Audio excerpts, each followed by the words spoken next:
fuck? What the actual fuck? You guys piss me off. Do you know that? Are you aware of the fact? Coming in here with a raid. Coming in here with a subathon raid. As I'm starting, I just got here, man. My fault, gang. Well, yeah, okay, apology accepted. Jesus Christ. Well, at least I don't even know what to say. I just got here, man. It pissing me off expecting shit from me. I just threw this shit on. I was just cleaning my glasses. I wasn't even here. Suddenly I see the chant popping off. I'm like, that's an OBS, right? Like, I'm like, that's unusual. That's not normal. What is happening to me? And then I look and I squint at my screen. And there I see who raided with a party of 11 viewers but Glorp. Damn. Well, thank you for the raid. You guys did have a nice stream. I don't have to ask again. However, I was just like, you know what? Kuromi, I'm gonna beat your ass. Kuromi, I'm gonna beat your ass. Thank you so much for the sub. I will beat you up. Oh, it's a prime. Oh, that's fine. That's fine. Thank you. Thank you for the prime. However, I will always accept primes. I think primes is the most ethical way of farming your viewers. And I said what I said. Isn't it? I don't even guys. Guys. Kuromi, now I will beat your ass. Please kick my ass. Guys, listen, that's not how it's supposed to be, okay? when I see, this is a community that I foster. That's on me. That's on me. When I tell my people I'm gonna beat your ass, they don't take it as a threat. They want it to happen, and that is on me. That is my fault. I shouldn't have done. I shouldn't have created this kind of atmosphere. However, now we're here, and now, what do you want me to say? What can I say to make you guys like know that I'm serious and this is not funny? Like, what's a threat we can use? Okay, because violence isn't the answer. I don't think, not because it's bad, but because you guys don't listen anyways. You guys want it to happen. So what do we do? I'm accepting suggestions. Otherwise, I will tell you that I'm proud of you and make you cry that way, or something like that. I don't know. Can we do that? We're masochists, so nothing will work. That's what I'm saying. Like, a little bit of psychological torture, warfare, if you will. A little bit of, it wasn't your fault kind of thing. Would that work? Would that make you guys feel bad? Because I can do that. But, like, out of nowhere, Like, you gift a sub and I tell you, like, I don't think your parents being so absent with you wasn't your fault. It had nothing to do with you. What the hell? I also enjoy praise, so I'm a lost cause. Goddamn! This fucking community. Wrap it up, guys. Wrap it up. We're not doing this shit anymore. Thank you for coming to the stream. I'm going offline. What do I even do? Bro, I just came from the doctor. I still have a thing in my arm. On my arm. The things when they draw blood. Yeah, that shit's still on there. Wait, I can actually take it off. Hold on. Ew! Ah! Ow, ow, ow, ow, ow. Okay, that had no business hurting that much. That had absolutely no business hurting that much. Can you hit me with your efforts have always been bearing fruit even when it all has seemed pointless? Of course. Of course I can. Of course I can. And I will do you one better. I will hit you with no matter what happened, you always did your best, and you can rest easy on the fact that you always did your best. Even when your best was just getting out of bed in the morning. Now, is that the psychological kind of torture that works? Sobbing and crying. Thank you! Thank you! That's what I wanted to see. Okay. That's easy. We can do that. Yeah. So no more threats of violence. Pia got me feeling things on the toilet. You're welcome. You're welcome. For all the baddies with IBS, I spared you a trip. You could just get that shit out in one go. That's gross. Hello, Raiders. Goodbye. Goodbye, Raiders. Actually, yeah. I don't even know what I wanted to do today. I just thought I'd come on and then I do my shit. My fault. I had cereal last night. Ooh, I do fuck with a little bit of midnight cereal. That used to be my go-to for like a hot minute. Just midnight cereal.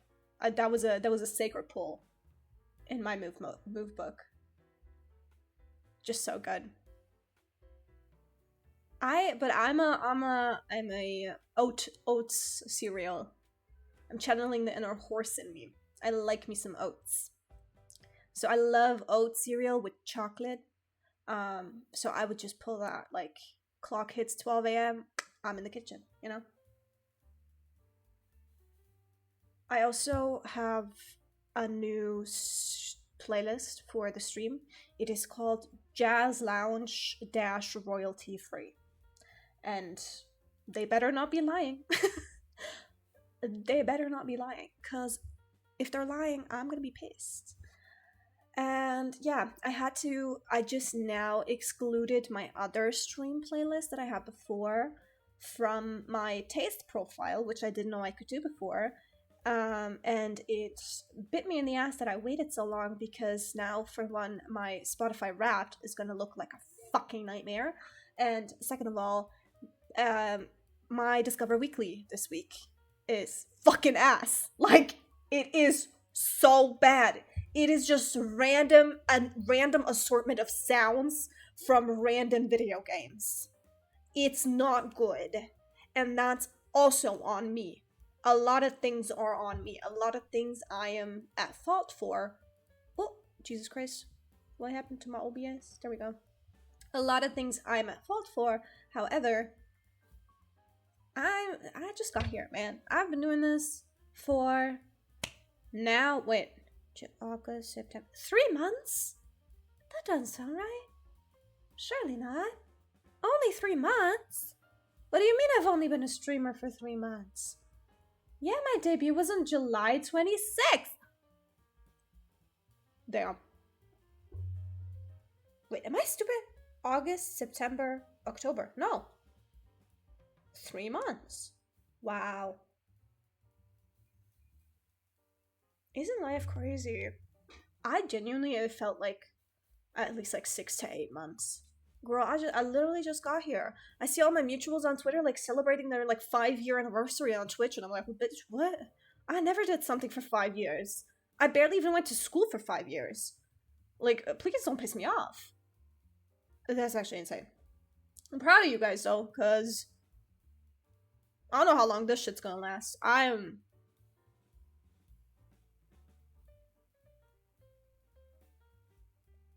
don't know.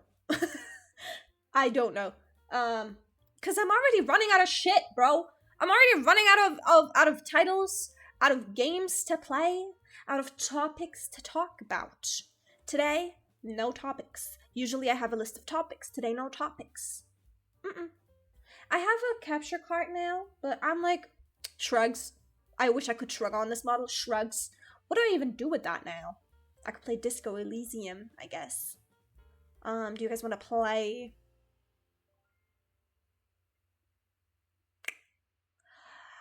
Mario Party? Not Jamboree. I don't have that. I have the bad one. I have the bad Mario Party. So we can do that. But otherwise, let me see what I have.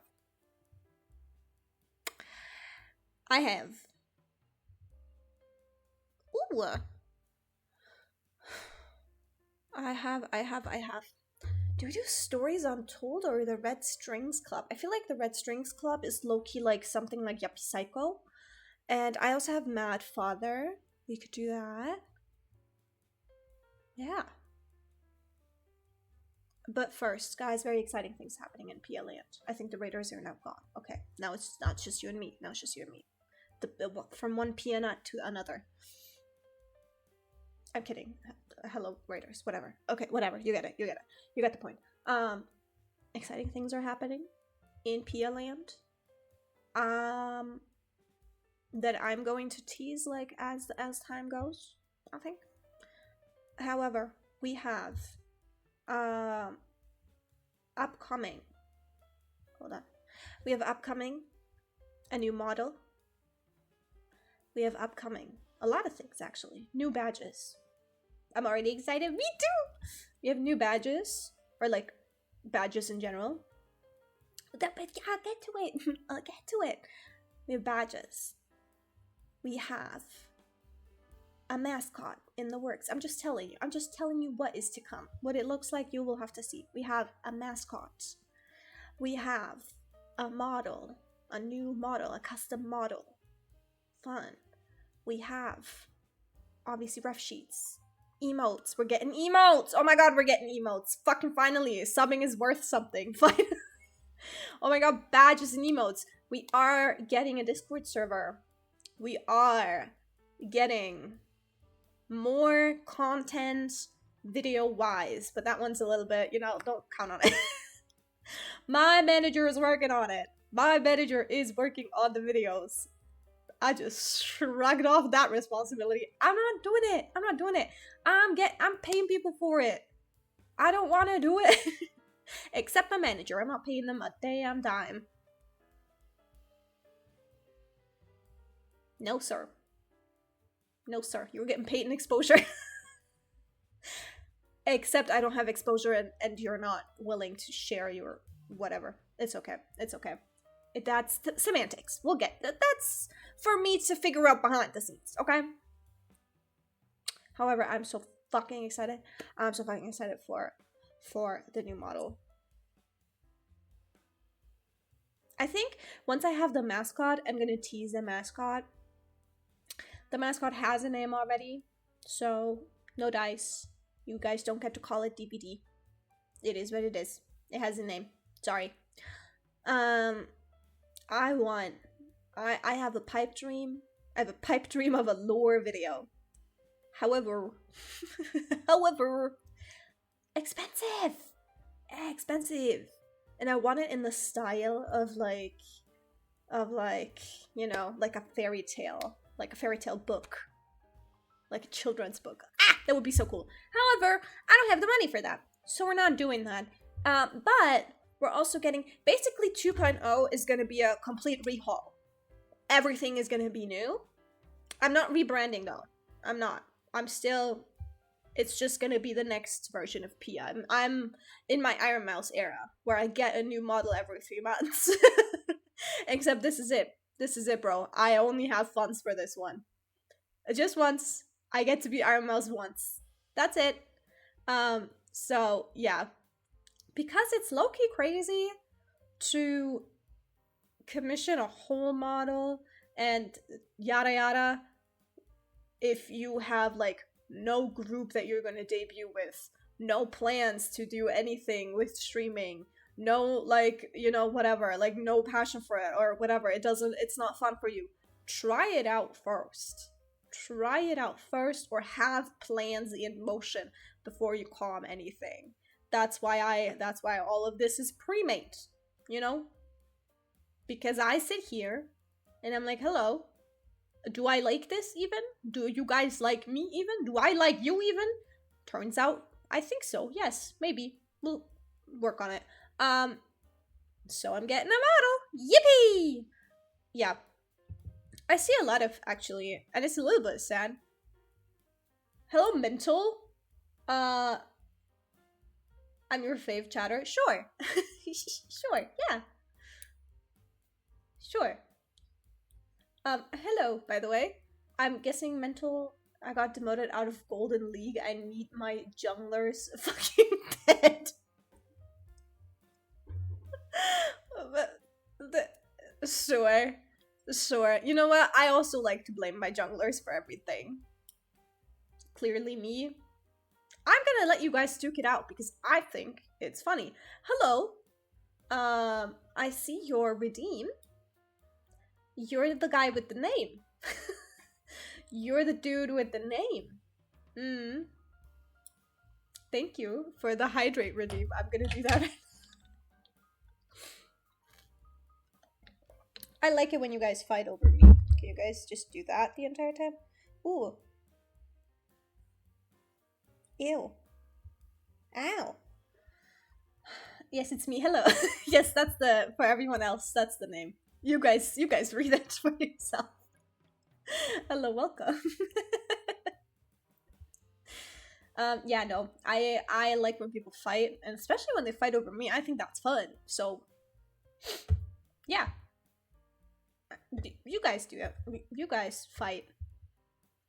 Oh my god, don't ever let me get famous, cause I'm complaining about I would win because I have the sub. I think Lan also has a sub.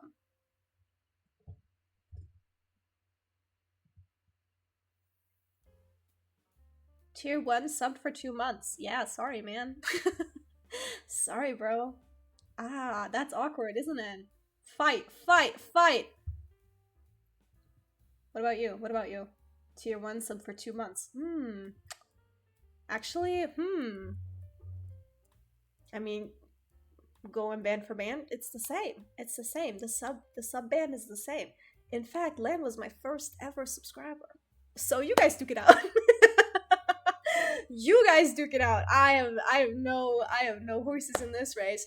Yeah, no, don't ever let me get famous, cause I like drama too much. Loki though, Lan was the first, but only because I had sub-only chat on by accident on my first affiliate stream, and Lan did say that they should make fun of me in the group chat, which I found a little bit rude. So, Ozamasu 21, there you go. That's your thing. That's your argument. I gave Lan their argument just now, so you know, just keeping it fair. Just keeping it fair. I don't wanna take any sides or anything. I want a fair fight, you know? No, because I was complaining, like, what are the guys that you guys make famous on? Like, what's happening with the streamers that you guys make famous? I'm blue. Something to consider. Sure, I guess. Yeah. Pia doesn't take sides because she knows I'd win. I don't take sides because I like to see people fight. And I would like to be on the winner's side, and I'm not taking sides until I see a winner. So that's me. So yeah, no. Focus! Focus! I am on the internet as everyone else is, and I'm seeing what sort of people are in the streaming sphere. You know, you have your IRL streamers that have their own thing happen over the past week. Yeah, you guys keep duking it out over the colors. Yeah, no, I like it. Keep going. Keep going. You have your IRL streamers who are, you know, doing the whole thing. You have your VTubers. You have your Google Docs. Very interesting. Very interesting. I am very enamored by the people that you guys make famous on the internet, because I'm like, wow, you're so not charming. I don't like, with some people, I'm like, hey, hands off, fair enough. Like, you are funny, you are charming, you are witty, you know, you make events happen, like, you're extroverted, you know how to talk to people, you know how to make any situation fun, you know how to, like, keep people engaged with your content. I'm like, hey, real recognizes real. Keep doing that. Others, I'm like, you have the eyes of a killer, Bella. Like, actually insane. And it's not like famous. I don't mean famous in the way of like 100 CCV. That's quite frankly something way bigger than I will ever achieve. However, I'm talking in the millions. Ludwig, my GOAT, best Pokemon player ever. His Road to Empress playthrough had me on the floor. Just so fucking funny. But like, you know, that entire group has people where I'm like, sure, I guess living in Los Angeles does have its perks. You know, I don't. What do VTubers do? Do they also? They move to Japan. Yeah, the LA of VTubing is Japan. It is Japan. Yeah, which I don't understand because you're not gonna collab with these people. You don't know what the Niji Sanji people look like. I get what you mean, but I also don't get what you mean because I only like very specific content creators, but because of that, I don't know anything about other content creators. That is exactly how you're supposed to live your life. I, however, ever since I started this VTuber account, am way more tapped into like the streamer sphere than I actually have any reason to be, or like used to be. Because I was minding my business. I had my obscure German people that I'd like to watch. P is locked in. I have to be. I have to be, you know? This is not my job here, but, you know, I'm here. Hello. No, it's like, and then you have like I have like a TikTok, right? For this Pia account now. And obviously you follow like a lot of VTubers because you want to train the algorithm into like VTubers. And then with VTubing comes just general content creators, and now my For You page is full of like people I have never heard the names of before this in my entire life. Apparently very big names in streaming. And I'm like, you look like you snuck onto Earth. You look like you look I'm trying to find let me not say something that will have my manager in tears again, because I did get a formal warning about being careful about what I say.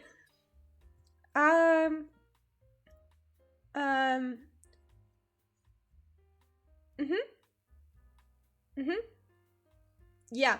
So they look like that, and also otherwise aren't charming, or witty, or funny, or interesting, or kind, or engaging, or reinventing the game, or extroverted, or romantic, or nice, or right. And those people are very famous. And then on the VTuber side, you have the people. Many people come to mind. Many such cases, in fact. I wonder how they get famous. I wonder the same. Not from a jealousy standpoint, because I'm not kidding when I tell you streamer fame might about just be my worst nightmare. Cause the things, I think being a streamer with a little bit of like, the amount of popularity is exactly parallel to the amount of anxiety you feel from the day-to-day basis of existence. That's just par for the course. Like, it's just part of your contract to be like, when you sign up for Twitch partner, they tell you get a free dose of anxiety, like, just on the reg, you know? And that's why streaming as a career, like big streaming is a fucking, I would do what Kaede did, and just did, bro.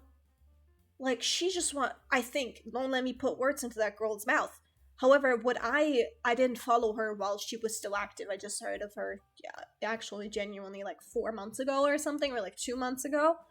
But I think she just like came in, did her thing, wanted to just chill, got super famous from streaming, and then was like, nah, no, and dipped. Yeah, honestly, yeah, yep, I get it. Especially being a face streamer. Oh my lord, and being a girl, and being a woman. Oh my god, shoot me. Sorry, in game. I mean, no, I wouldn't do it. I would never do it. I would never. Because you cannot just go outside. You cannot just go outside. Because men are out there. Ooh, scary. Hey, scary. Men are out there. and they will find you because they will stalk you. That is scary. And then there are other men out there that being a woman is already hard mode. Exactly. Now imagine being a woman that 100,000 people adore. Exactly. Being a famous woman is nightmare difficulty. Exactly.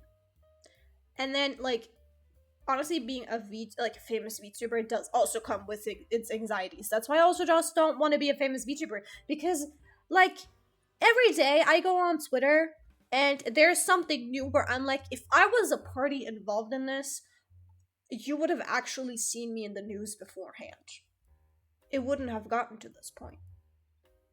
Not saying I'm different, not saying I would have dealt with it better. I wouldn't have dealt with it at all. I would have been, there would have been a eulogy in the papers. That's. Because what do you mean? Because what do you mean? These situations that come out are diabolical. Like, this, where I'm like, you are cartoon villains. I guess it makes sense you're a VTuber because you are a cartoon fucking villain.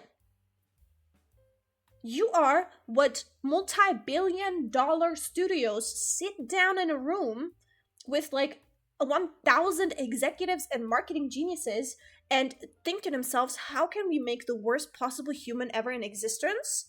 And then they draw that human, and then they gave that human or like characteristics that you just mirror. You're just that. VTuber drama is so fascinating. It is harrowing. At first I laughed, and then I serioused. 'Cause what do you mean? Whatever do you mean? It started out bad. My first ever piece of the pie, was the selling thing back in the ye old days, where I didn't even know what VTubers were. Back in the day, my only exposure to VTubers was Shoto popping up on my For You page every now and then, playing Keep Talking to Nobody Exposed with Vox, and all I could think was, that dude looks like Fandaniel from the hit game Final Fantasy XIV. And I genuinely thought he was just a very big Fandaniel fan. I don't know. And then I learned what VTubers were. And then some of my mutuals on Twitter were starting to retweet stuff from Kuzuha. And I was like, oh, that's a nice looking anime boy. What anime is he from? And then I'm like, he streams? Why is an anime boy a streamer? I don't know. I'm new here. All I can think when I see Shoto is I want him bad. I mean, same now. Same. Alright, moving on. Been a VTuber fan for several years, but the Sun stuff was my first introduction to drama. Wow. I'm honestly very, not jealous, but, no, also not envious. I find it nice that people have been, VTuber fans for so long, and when I meet people who have been VTuber fans for so long, I'm like, wow. Wow. Me and my manager actually, coincidentally, I was very big on K-pop.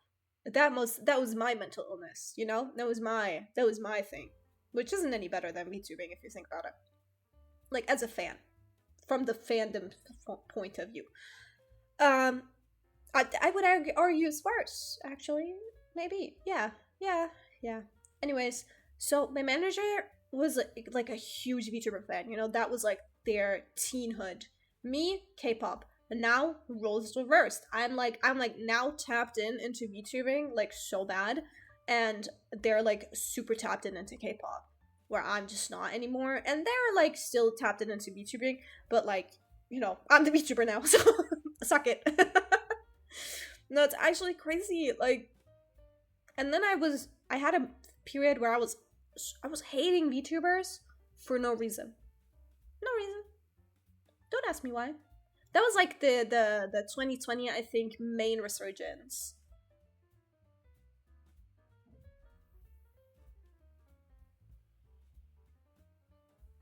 Huh? Sorry?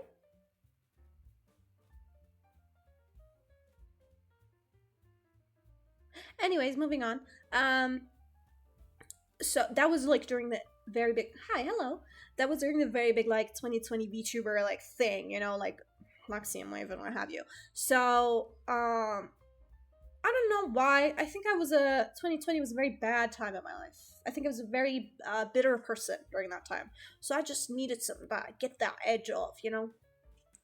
Never go corpo, please. I think I hate men too much to ever be able to go corpo. I think one look at my history and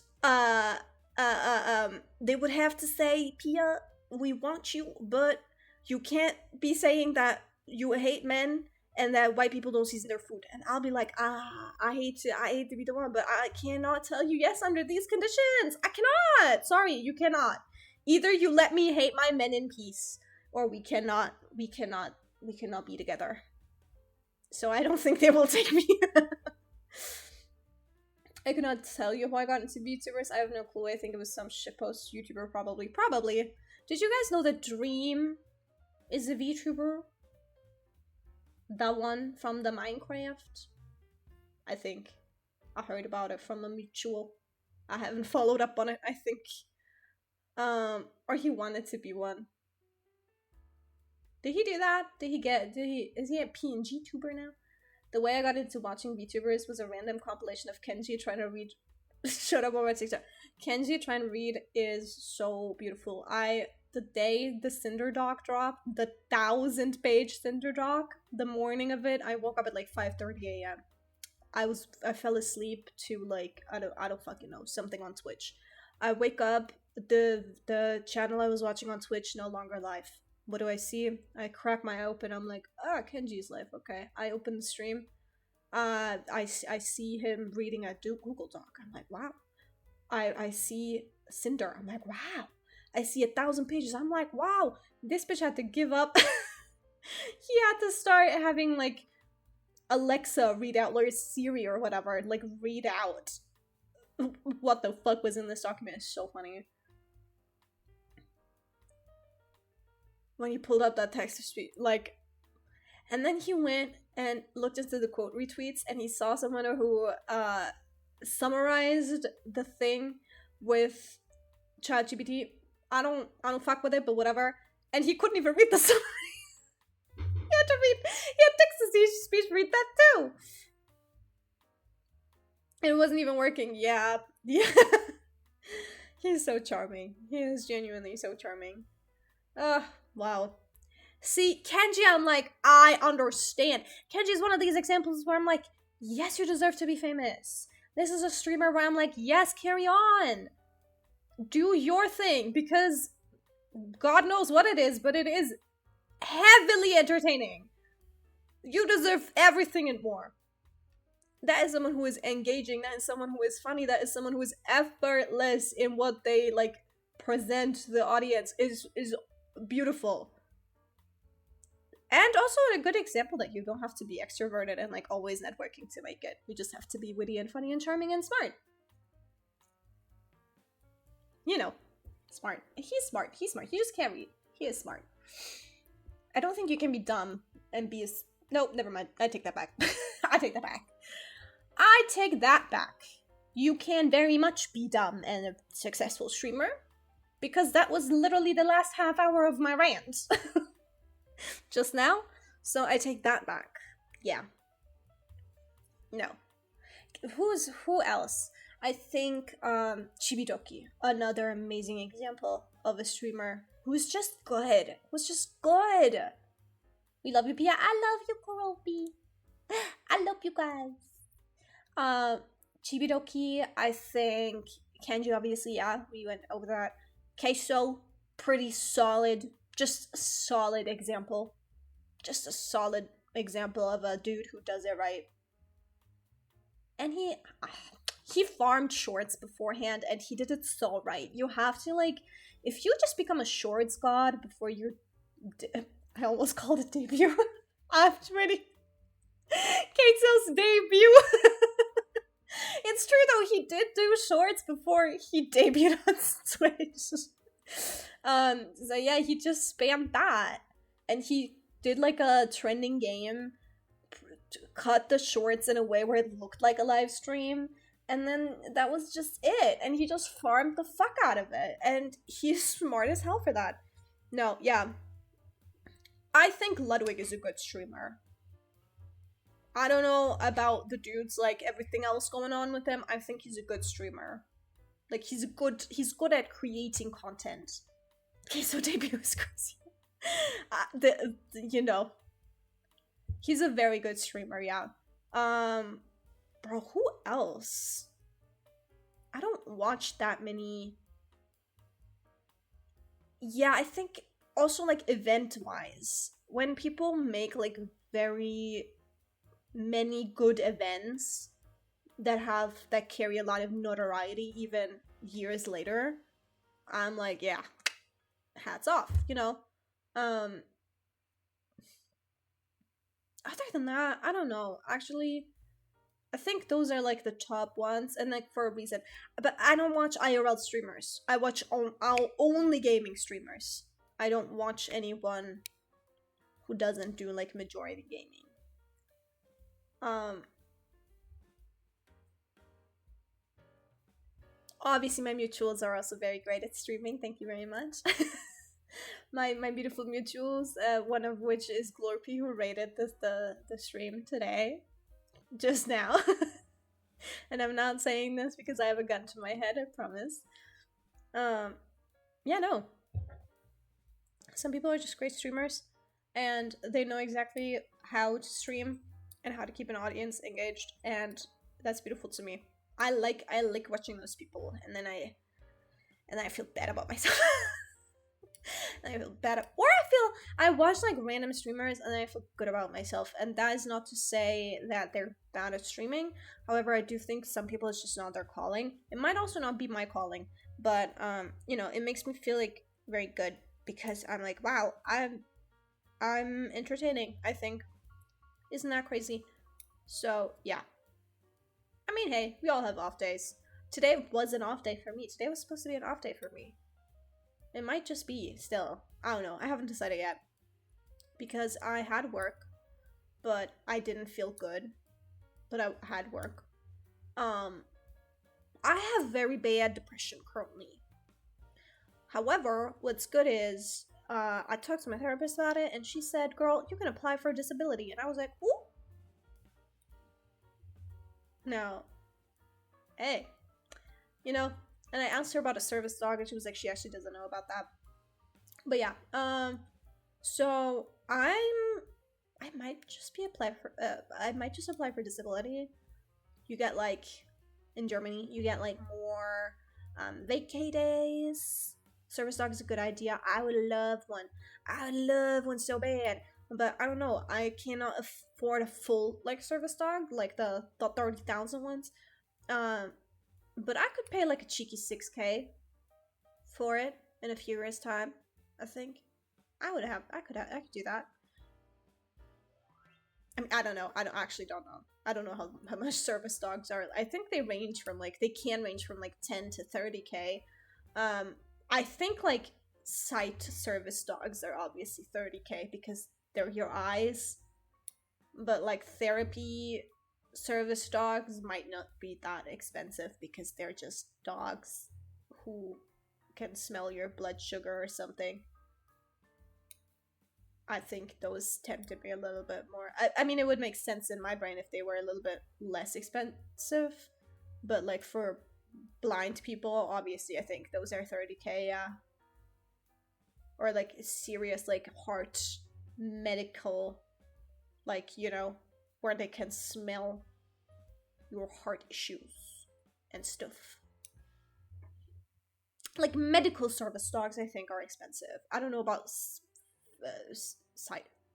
psychic? No. Psychological service dogs. However, like if it's 10K and insurance covers half, I would be a happy camper. Ooh, I would be a happy camper. That would be so cool. That would be amazing. But yeah, I'll see. Because ooh, twinsies? Hell yeah.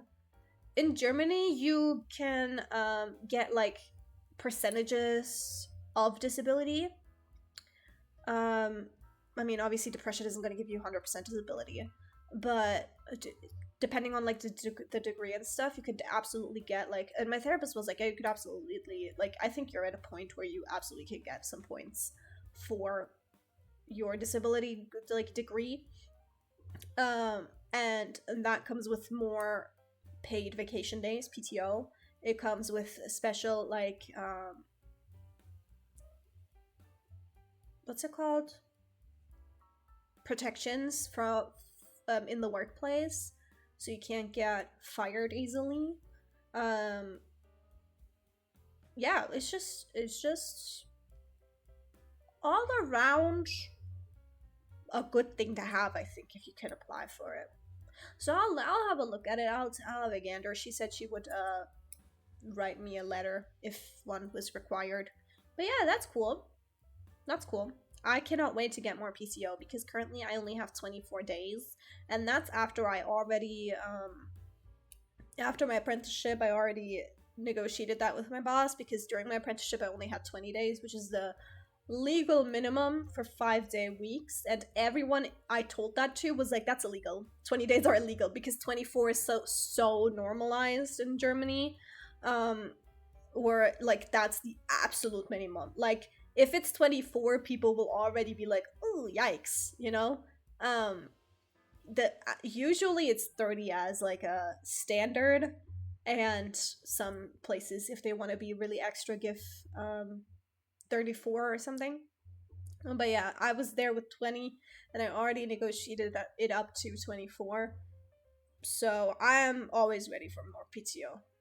Even though this year I still haven't taken all of my PTO, and it was a little bit of a nightmare to take it.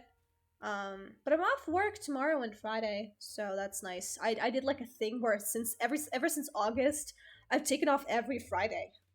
I just did that. And then in September I took off every no, in October now I took off every Tuesday, Thursday and Friday. Easy. Easy. So doable, you know? So cool. And yeah, so I just had like 3-day work weeks, 4-day work weeks, which is nice. Um, but yeah, that's about it. Yeah, but no, I'm doing really bad otherwise, and I don't know how to portray this to people without sounding like a fucking attention whore. Because at the end of the day, I don't want attention. Like in that regard, I don't want people to be like, "I'm so sorry for you. Like, is there anything I can do to make you feel better?" No, shut the fuck up. Shut up. Shut up. I don't. This is a PSA from me to you. This is the equivalent of a wet floor sign. You know, if you trip and fall, you can't sue me. That's kind of like low key it, you know? Like, if I act a little crazy, all I'm asking is that you're like, okay, gotcha. Okay, gotcha. Cause I'm not there. I'm not all there in the head currently. I'm not doing hot. So yeah, I'm not really bad actually. Really bad. However, I don't care. If people are like, oh, I'm so sorry, I don't need to hear it. I just would like you to know. Just so everyone can make informed decisions, you know? That's kind of where I'm coming from. So I don't really know how to give that PSA out to people. Because in the past, when you gave that PSA out to people historically, it meant like, I'm in need of help, I'm in need of assistance. I don't. No, thank you. I would like to mind your business as you have been, and I mind my business as I have been trying to do. However, just know that it might affect my behavior a little bit. You know, it would be nice, I think, for people to be a little bit more chill about a lot of things, you know? I would appreciate it if people were coming up to me and being like, hey, you know what, I'm doing really bad. I don't want anything from you. All I want to do is for you to mind your business and keep in mind that I'm doing bad. So if anything happens, you know. And I would be like, hey, tight, cool. Yeah, whatever. If you're acting crazy, I'm just gonna be like, okay, I'm turning off my phone. Because you're a person in my phone. And I'm gonna talk to you tomorrow. You know, everyone be chill. Everyone be chill. Also, what happened to turning off your phone? What happened to that? What happened to that? I see so many Google Docs, and I'm like, hey guys, You guys know that we are VTubers on the internet, and you guys could turn off your phone. Because at the end of the day, you guys are just people in my phone and on my screen. So guess what? If the people who make me miserable are gone as soon as I have a power outage, that's ghosts. That's a ghost. Here's a reel for all of this. Thank you. Thank you. No, that's a ghost. So, shrug, you know. But also, yeah. I am not immune to anxiety over people from the internet. I'm just like, guys, please be calm. I'm not calm, but please everyone else be calm. You know? Why are we posting Google Docs? Also, I think I used to love me a Google Doc. I used to, no. You know? Back in my day. Because when it was time for a Google Doc, you were like, wow. Like, it used to be a last avenue. It used to be a case file. It used to be a compilation that you would then in turn hand over to the FBI simultaneously. But you would also post on the internet. It would be reserved for the for the internet's most heinous crimes. It would be the like cyber social equivalent of the Special Victims Unit. Nowadays, it is tantamount to a hey girly DM. To see a Google Doc on my timeline sparks me with nothing but pure and utter annoyance. Because I know it could have been a DM, bro. And for a fact, I know it could have been a DM. And that pisses me off. Because now you have taken, like, advantage of my goodwill, of my chismosa virus that I'm plagued with, and it is fatal. And you are just using it for your own gain. And I don't appreciate that. I would like to be a nosy bitch ethically. Through ethically sourced drama. People have gotten very comfortable on the internet, I think. I agree. And I think there would be a lot less VTuber drama if you guys would start normalizing sending pipe bombs to people's houses. My side of the story, I don't care. Send a fucking pipe. Like, no, it doesn't need to be. That's a joke, by the way. Twitch, in game, can we say? Does that do anything? In game, I'm being serious. I genuinely like.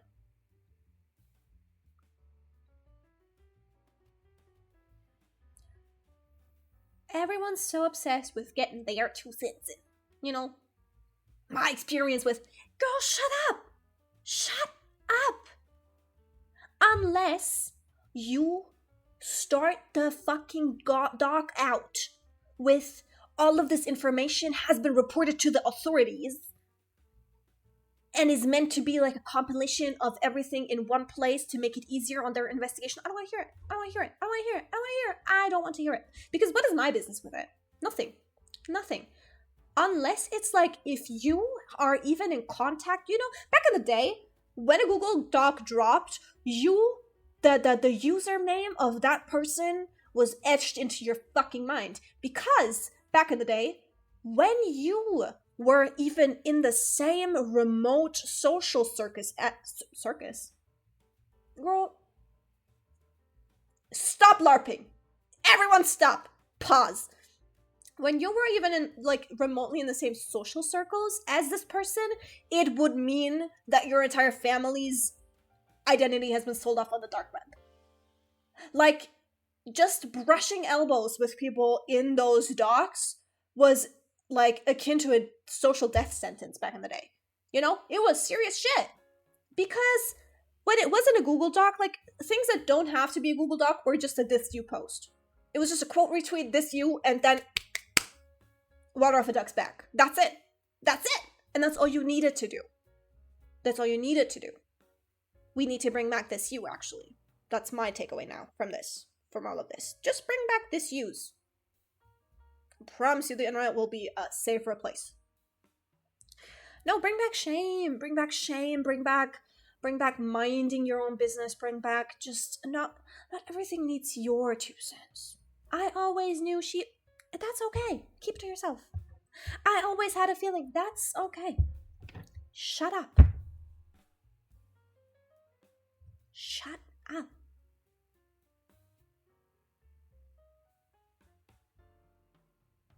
I don't need it. What happened to threads, actually? I would rather see a thread. Don't make me click on an external link. If I get a warning, this is going to take you out of this app's browser. Do you wish to proceed? We've already been doing too much. We're doing too much. Don't give me a link to click on. Don't do embeds. I don't want to see a single embed. No. Anyways, if 1,000-page Google Docs become the norm, I am cutting the internet cables that run on the bottom of the ocean, and none of us are gonna laugh anymore. It's over. Enough internet. No more internet.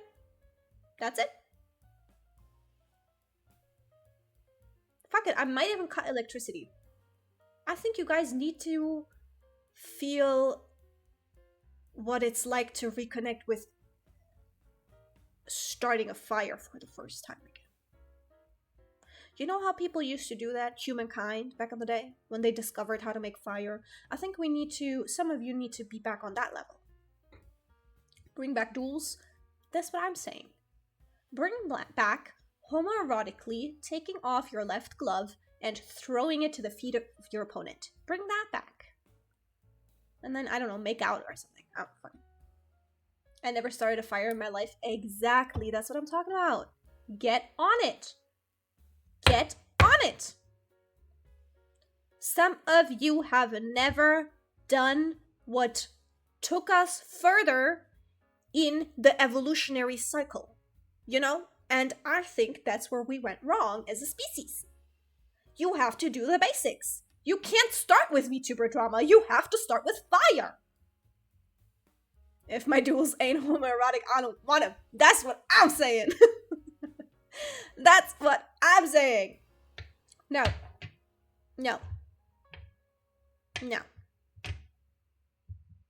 Don't cut the internet. I might. It depends on how you guys behave. But it depends, Everyone, tell people to become more chill. I need my yaoi. Girl, go outside. That's what I'm saying. Go outside! Draw your own yaoi. Right, think of your own yaoi. Go, I don't know, bet $5 that your homies won't make out with each other and enjoy. I don't know. Let's go back to the basics. I beg. Oh my god. What happened to gay chicken? What happened to playing gay chicken? Please. I'm actually in pain. I appreciate streamers who are so chronically offline. Look at how the leaves brush against each other. That's yaoi. You know what? Yeah. There are cathedrals everywhere for those with the eyes to see. The cathedrals are yaoi. Go outside. Look at architecture. That's yaoi, bro.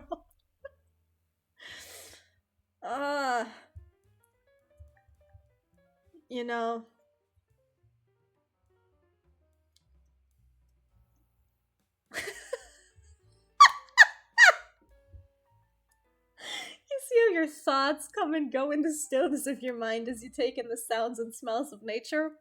That's yaoi.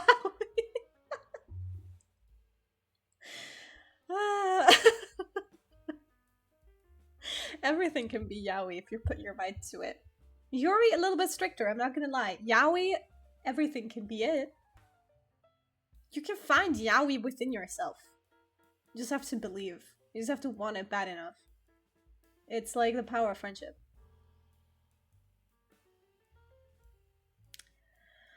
How do we get here? How do we get on this topic? Also, if you're into real person fanfiction, you can just go outside. Also, back mare. I will say, being shipped with my best friend back in the day did irreparably damage our relationship. However, it is a little bit of a rite of passage, isn't it? Like, I don't know, everyone's like, yeah, no, you guys have got to be dating. And we're like, no, we're literally not. And they're like, no, you're dating. Oh my god, you look so cute together. Okay, so now what? Now what? Nothing ever happened because I'm a prude. Or used to be. Don't let me lie now. I used to be. And I was like, you know, I would rather fucking die than give people the last laugh. If I ever so much as hear a "I told you so," I'm killing everyone in this room and myself. I was gonna say Pia prude. Yeah, I mean, that was when I was 14, 15, you know. Which, you know, this is my advice for the teens out there. Don't ever stress about your sexuality. You know, am I asexual? Whatever. You're 15. But Pia, I'm 18. You're 18. Mm-hmm. But Pia, I'm 21. You're 21. Mm-hmm. Wait for your brain to be whole. Wait for your brain to stop growing. And I promise you it will make sense. In whatever way. For me, it was becoming a pervert. I don't know about the rest. Anyways. No, don't stress about it. Don't stress about it. I thought everyone else in my grade is, like, having sex and whatever. That's okay. Because they're also, that's just what teens do. However, it's also not what teens do. You don't have to be the teen that does that. Because guess what? Your brain is still tiny. Small. Like half of its size. Maybe other areas of it have developed quicker than others. You know, I'm not a neurosurgeon. Yeah? But that's my advice. Because I was stressing so hard. I was like, I came out to people every 3 business days. No, I'm a lesbian. No, I'm bi. No, I'm pan. No, I'm a lesbian. No, I'm ace. No, I'm bi. No, I'm a lesbian. No, I'm ace. No, I'm... Girl, if you don't shut the fuck up. That was partly due to me being a Tumblr addict, which I don't know if kids these days... Well, they're not on Tumblr anymore, I can tell you that much. But if they are still having the same pressure to, like, come out, many of my friends are like this. Well, how old are your friends? Kids are still on Tumblr? Oh, I love that! Oh my god, that makes me so happy. That makes me so happy. Tumblr is genuinely the place to be. When we talk about unrestricted internet access damaging our brains, I will never ever mean Tumblr. I think Tumblr was the least of my worries when it comes to unrestricted internet access. I think many such cases as LiveLeak were more pressing. And I do think many of my friends were like this back when we were like 12 to 15. That's what I'm saying, because we were 12 and 15. And that's okay to feel that way when you're 12 to 15. And it's also okay to feel that way when you're like 18. All I'm saying is don't stress about it. Come out all you want, but don't stress about it. I used to feel so bad. I was like, I'm fucking betraying my community by not being able to make up my mind. You know, I am what people talk about when they say that we're all confused and don't know what we want. I'm the stereotype. No, you're 15. Oh my god, don't piss me off. Don't piss me off. Turn 25. And if you don't have it figured out by then or around then you can start stressing. Which, hey, there might be people out there. There is all kinds of things, you know. There are people out there, I guess, who with 30 are like, hey, actually, I'm confused and I'm stressing about this. Then you have every right to be. Because that's an age where you don't have the excuse of not having a fully developed brain. So that's an issue. I do feel for you, and I hope you figure it out soon. However, below that age, forget about it. Forget about it. Forget about it. You don't even know what you want. You don't even... I'm discovering new things about my interests. Let's say as PG as possible about my interests that a few years ago I was like, wow, never in my life. I would have never thought. You know, I thought it was. No, can I say that? How do I. Hmm. Pia, I have to go. No, my darling. I'm gonna miss you. Thank you for being here. I miss you so much. We have to talk more. It's time to grind. Good luck on the grind. You will be in my heart and my soul. Okay? Go out there. Make me proud. Make me proud. Now, hold on now. I was born acknowledging learning about sexuality, straight fox exists. When I was 12, I figured I'd probably buy it every day of my life, even further from this. On Nightmare Difficulty, I used to be that friend that was going through it on Nightmare Difficulty. However,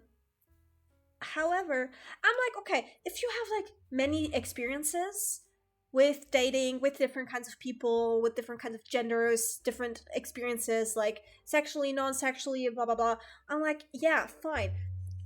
Because you have a bigger pool of experiences that you can now think back on and say, did I like this? Did I not like this? If you're a fucking, that's especially because I'm a fucking virgin. I only ever kissed one person in my life, and I used to be fucking terrified of intimacy. So for me, it was more of a mind thing. Like it was a crisis of the week, bro. That was my Nightmare Difficulty because I had no experiences to think back on except for like that one person that I dated, which was a horrific experience. We all went over that, pedophile, whatever. And then afterwards, like, you know, it was just like being scared of intimacy and stuff. So like I don't know what I want because I have no experience in what I want. And especially when your brain still isn't like fully developed, it's even worse because you're like, do I want this? Do I want this? And you have like all these like fluctuations and like hormonal changes and everything. So you don't even know what fucking food you want to eat, let alone what sexuality you are. And don't fucking stress about it, bro. Don't stress about it. Do I know now? I still don't. I still don't. But I'm not stressing about it. I am bi until someone else comes to prove me wrong. And that's it. I think it can attribute the difference. Blah, blah, blah, blah, blah. Yeah. Yeah, very much. I actually needed to be labeled or I would fucking go insane. I couldn't just take a chill pill and be like, actually, I don't mind. I don't mind not me. I don't mind just being like, you know, I'm something. I had to be something all the time. I don't know why. I wonder what causes that. I wonder too. There might have been something. You know what? I'll talk to my therapist about it. Where's my notebook? I'll talk to my therapist about it. Because that is interesting to me. Because, like, yeah, I also have many friends who were like, I actually am chill with who I am. And if I, like, fuck a girl and I like it, then that's it. And I'm like, and you don't need to already come out the woodworks and specify what it is immediately without even having that experience. You can just like do it after the fact. That's insane. And they were like, yeah, don't you? And I'm like, no, I have to know all the time. I have to be a part of something all the time. I have to be in a community all the time. I have to be connected to my peers all the time, and I have to let people know that they can connect with me all the time, or I will go fucking insane, you know. So let me write that down. Let me write that down. Have you ever been evaluated for autism? Funny you ask that. Wait. Let me write that down really quick. And I'll get back to I'll circle back in a minute. You know, I'm taking my notes from a therapist everything.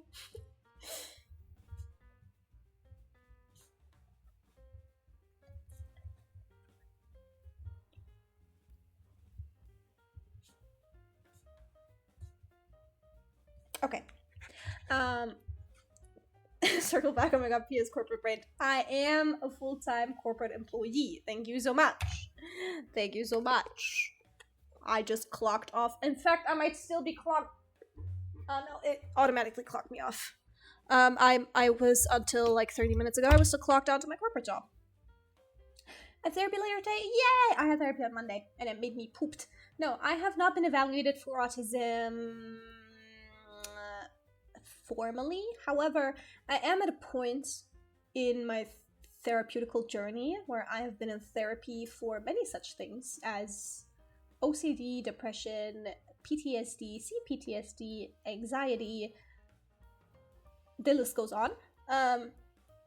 Since I was 3 years old, in and out. Hello? Hello? Welcome. Oh. Message too long? I'm sorry. Uh-oh. Hi, everyone. I'm sorry, Sheeta. Can I untime you out? Sheeta got timed out for 300 seconds because the message was too long. I'm sorry for the raid message being too long. I will talk to Stream Elements about it later. Oh no! Hello everyone, welcome raiders. I'm good. I hope you guys had a nice stream. Oh lord. Okay, guys, whatever you do, don't post the raid message. Sheeta recommended me. Oh my god, that is so sweet. Thank you guys. Thank you for being here. I'm talking about autism. Fuck. This is the second raid today. That is catching me so off guard. Thank you for the follows. First raid we got was during my starting stream. Oh, my bad. Starting screen. And I was like, y'all, I'm getting ready. I had to like clean my glasses and everything. Well, come me and I may relate. Well, someone in my chat asked me if I had autism. And I was like, well, no, I never have a formal diagnosis. However, I've been in therapy for many such things as OCD, depression, CPTSD, normal PTSD, and anxiety since I was 3 years old. And so at some point, my therapist, thank you for the follows, everyone. Hold on. I will read out the follows in a minute. CPTSD twins, yeah boy. Yeah boy. So at some point my therapist was just like, you know what? Because I was like, should I do a formal test for autism? Should I do that? Would that help me in any way? And she was like, you have enough. I think you have enough. I don't think a diagnosis in autism would help you any more than all of your other diagnoses already. You know what I mean? I'm like, I guess I can relate to, like, I guess I can understand what you mean by that. Sure. She's like, you know what, you have enough to have all of them. It doesn't matter at this point. I'm like, no. She's like, if you want to claim it, you can. If you want to claim, fuck it, you can even claim BPD if you want to. I'm like, okay, I don't think that's how it works. like, it's okay. It's okay. You know, I'm like, okay. I mean, I'm already medicated. I already take my heavy-duty antidepressants in the morning, in the night, and I have my normal in between medication if I needed it, and my benzos in between as well. Like, I'm decked out. She's like, I don't think you need any more. I don't think it would do anything. I'm like, yeah, I guess what? I guess. Like, no, because we were talking about it, because it was like a thing of like, I needed to be like labeled all the time. And I'm saying that people do not need to figure out like their labels, borrows the pharmacy. Listen, if my friends, if you're my friend, you never have to worry about an anxiety attack with me. Because the amount of pills I can give you, which none of my friends ever want to take. I'm like, bro, I went to the psych ward for this. This is fresh off the source.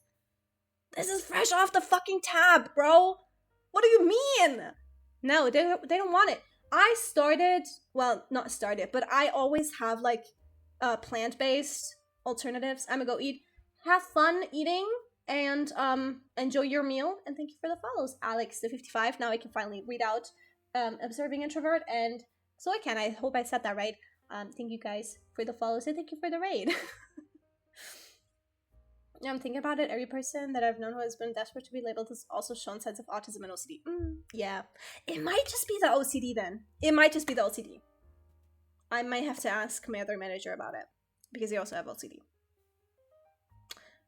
It might just be the OCD.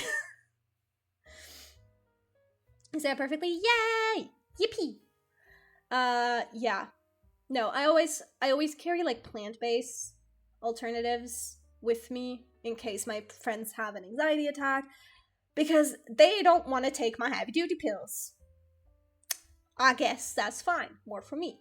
But then I'm like, would you like a Lazea? Would you like a lavender extract pill? And they're like, no. And I'm like, hey, I don't carry around all of this for nothing. I hope the day comes where someone's like, yeah, actually, do you mind if I... And I'll be like, no, please, go ahead. Be my guest, you know? Pia really... Welcome back, Steve! It wasn't me! It wasn't me! It was Stream Elements! Sheena, I'm sorry!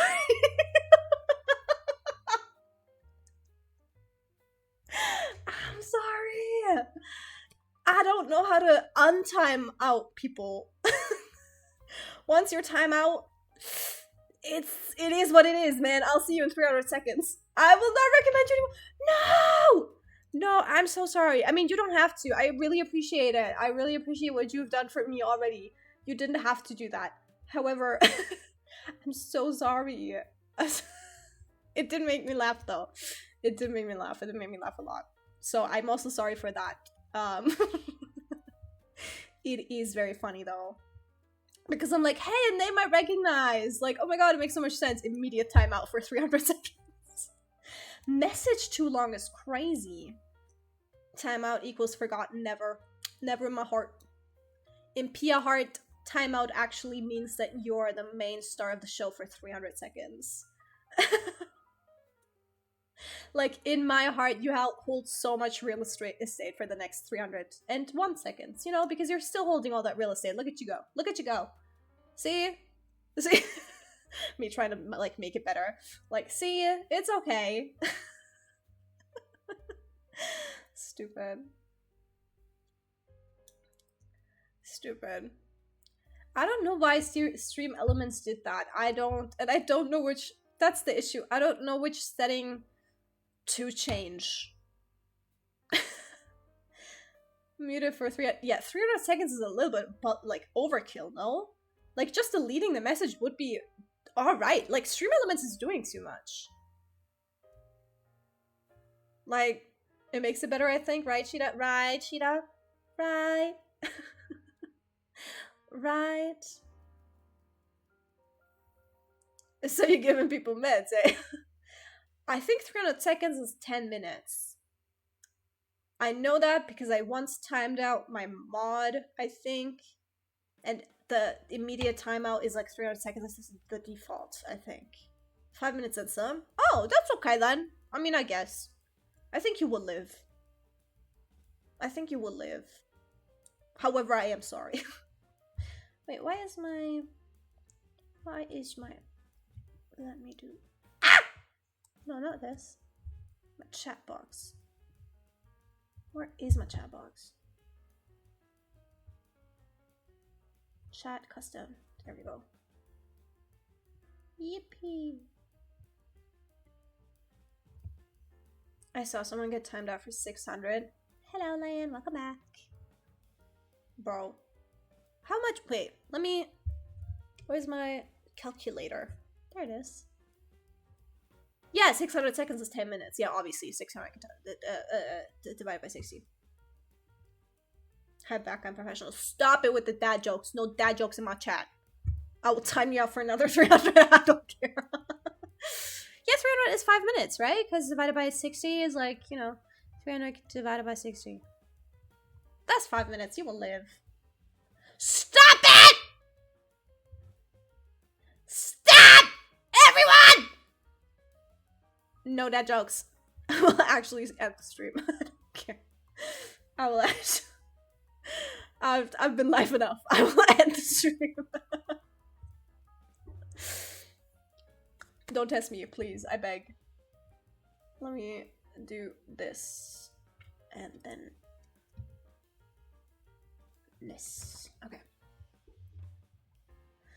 Feels like 500 minutes. Ah. Wait. Not being in my chat for 5 minutes feels like 500. Wait. That's cute. Look at that. I'm doing pretty professional. Guys.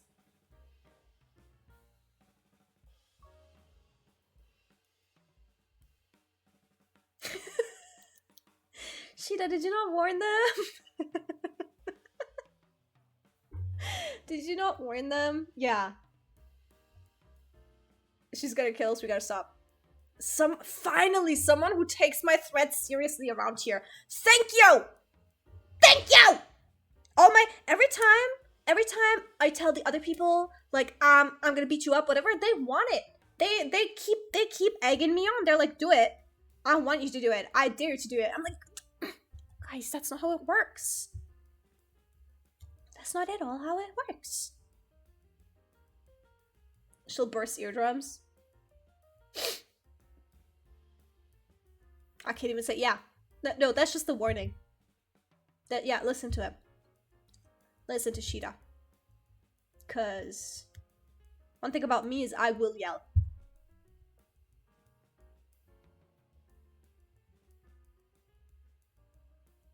I could true. Are you king shaming? How dare you? Oh, now Roxy's here too. Sure. Let's have everyone in here. Hello, welcome, Roxy. Let's have all the fucking usual suspects in here. Why don't ya? I'll yell with her. I love yelling. Yay! Finally, someone! I'm so super quiet. You know, on Discord, people have to put me on 200% because they're like, you're so quiet. You know, that's why I recommend it. Oh, Lord. I do believe that there is not enough yelling on Twitch. I go into a streamer's stream, they're chilling. What do you mean? Scream into my eardrums. I want to be deaf by age 45. Wrong chat. Yeah, wrong chat. Wrong chat. People in here are freaky. Freaky as fuck. Me included. And that's just what it is. That's the community I foster. The only person I know who screams a lot is Chibidoki and makes a lot of funny noises. And that's why Chibidoki's a fucking goat. I was just talking about that. I was just talking about fucking streamers who deserve to be famous, like world-class famous, and Chibidoki's top of the list. With Kenji. We love energy. Fuck it. That's why I find people... Also, thank you for the hydrate. I'm doing... Wait, okay. I did it. I love Kenji, bro. I love Kenji. Because, like, I keep saying I have the utmost respect for, like, cozy streamers. Because I don't know how to do that. I'm not funny when I'm not yelling. I have to yell to be entertaining. And I don't know how to be entertaining when I'm not doing the fucking absolute most ever. So people who can, like, be cozy streamers and have, like, an audience, I'm like, wow. You are tapped into a skill set that I do not possess. I don't. Like, I don't know how to be chill. I don't. It is not in my skill set. And that's okay. And that's fucking okay.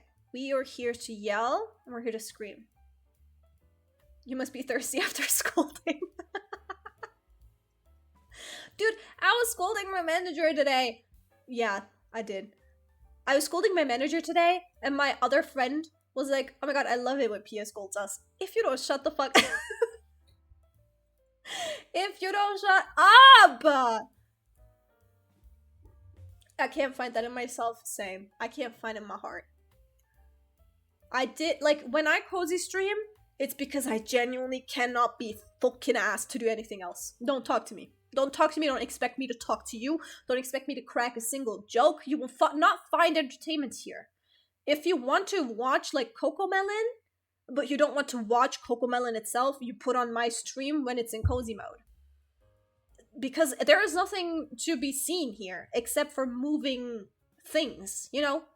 It's just sensory stuff. I love Cozy P and Layla! Ah! Look at me quietly yelling. Look at me being mindful.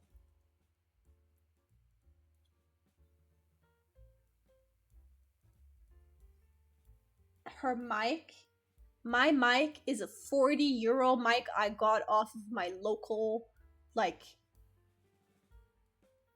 a local electronics market. You don't want this mic. You don't want this mic. There's not a single setting on this thing that isn't on or off. Yep.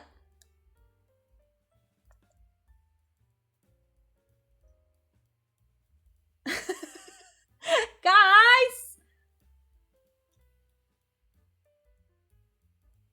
You should, so you can be as quiet as her. I did not come on here on twitch.tv/PLN to be singled out and ridiculed in this way in my own stream, in my own house, in fact. In my own house.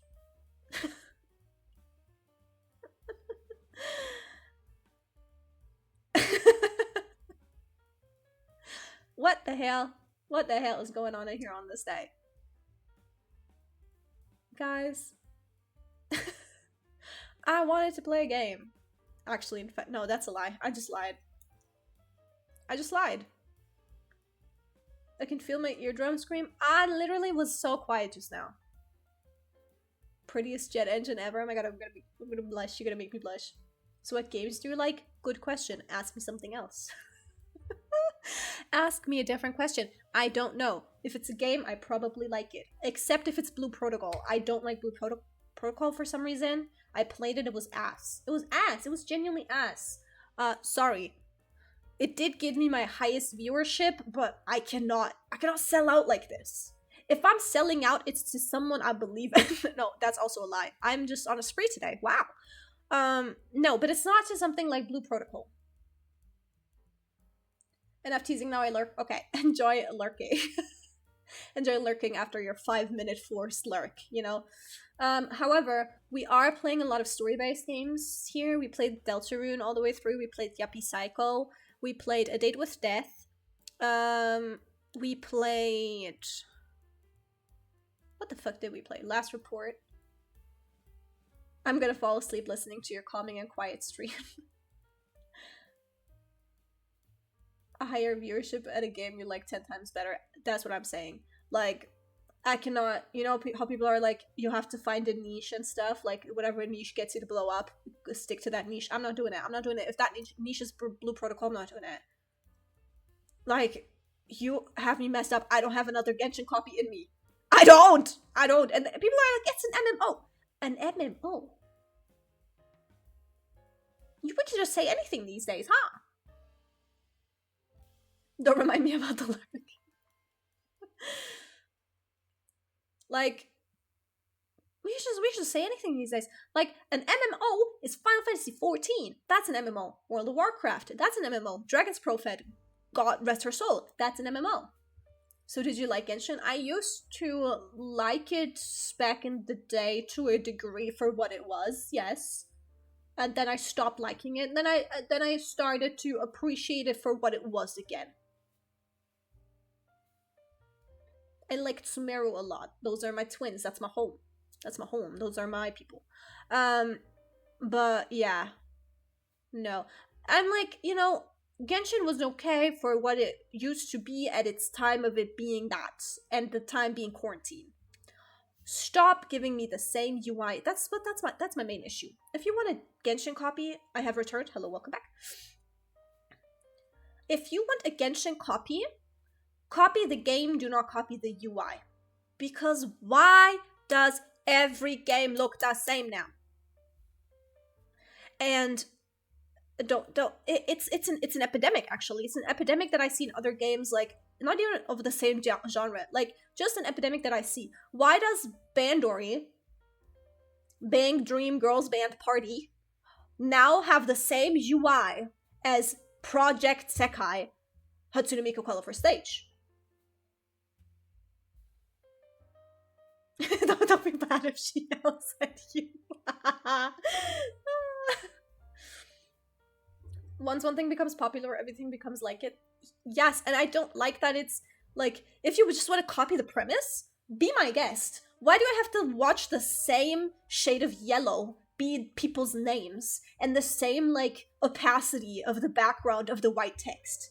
Why do I have to watch that? Why does every menu have to be a screen that phases in from either the left or the right that takes up like 45% of your screen, that has several icons with your banner and profile picture up top? Why are we doing that? I get her vibe. Yes, thank you! And I will never yell at you, because you get me. I'm nice to... I actually hit my microphone. I'm nice to people who are nice to me back. Maybe. I think.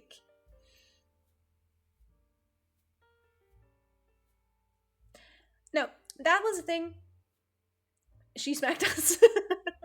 I have a pencil in my hand that I would like to swing around for a dramatic effect, but you guys don't see it, but I do it. Anyways. I think I made it from Glorb earlier, but I was bedrotting. Hello. First, it just says first time chat. I can't see the raid you're from, but hello, welcome. I hope you had a nice session and that one side of your body doesn't hurt more than the other now.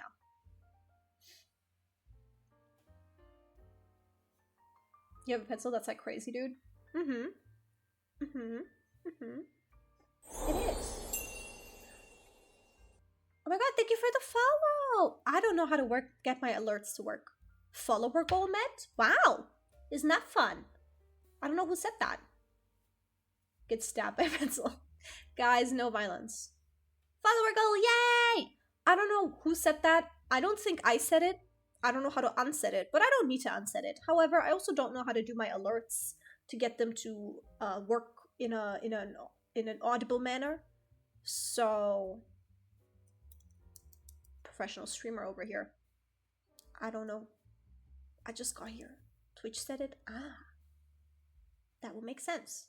Thank you. Yippee. 70 followers is a lot, actually. Wow. Oh.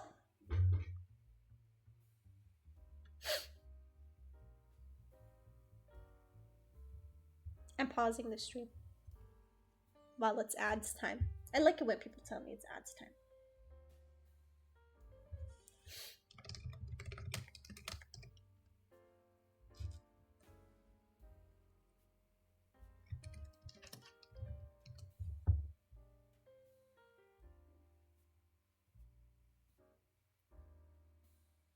Can I see when ads stop?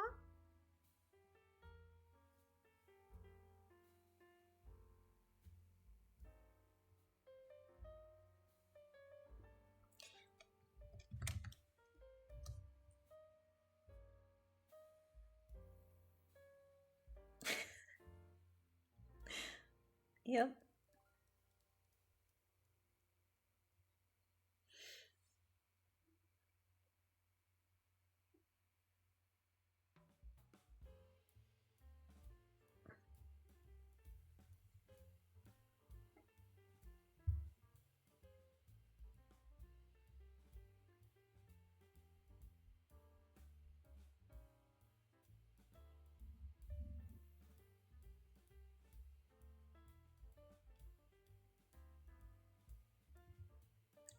Thank you. I don't think you can hear this, but I'm immune to ads. Yeah, Sheeta just had the most boring 3 minutes of his life. Actually, I don't know your pronouns. I just he, him to you. My bad. My bad. I'm back. Okay, yippee! We can continue the stream. Yay! We survived the... I don't want to call it apocalypse. Yippee! What did we talk about before that? What was the... Right. 70 is a lot, I think. What we talked about before, I don't know. I have the memory of a goldfish. Don't ask me anything. No, 70 is a lot. I see people with, like... My mutuals have, like, 1K on Twitch. I'm like, what? Girl, how? What the hell? But they're also like better at marketing than I am. We were talking about a lot of games resemble Genshin style. Yes, yes, yes, yes, yes. Sheeta is whatever you think Sheeta is. You know what? That is so cool. That is so cool. I'm gonna circle through all of the pronouns for you. Because I don't want to put you in a box. I would like you to be free. I would like you to be free from the construct of gender. Sheeta is a figment of your imagination. You are all ghosts to me. Yep. No, actually, like, I do want to play Genshin on stream one of these days, but like, I wanted to get into WoWa too, right? I tried WoWa, and my other beef with these type of games is, why is your story boring? Why do I have to play 100 hours and sink like 3/4 of my yearly earnings into your gacha system to like counter the power creep for the game to get enjoyable?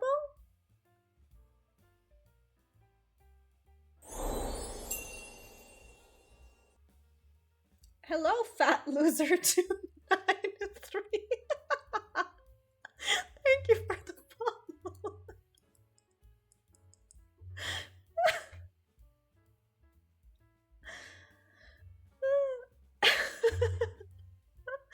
You have a beautiful name. You have a beautiful name. No, why are you guys only doing the numbers? Do the phone, it's beautiful.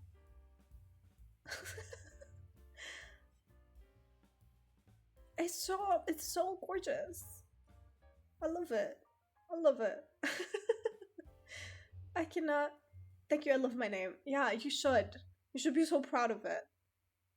I cannot believe that's just cool. That's just so cool. That's just so cool. Anyways. No, that was my issue with Blue Protocol. Why is the game bad? Why is the story not good? Why are the graphics not anything to write home about? Why is there no animation of anything? Why isn't the exploration system like engaging? Why isn't the MMO aspect of it cool? It's just Genshin. It's just if Genshin had better co-op, that's what Blue Protocol is. But a worse story and worse animations. And guys, Genshin itself is a Breath of the Wild copy.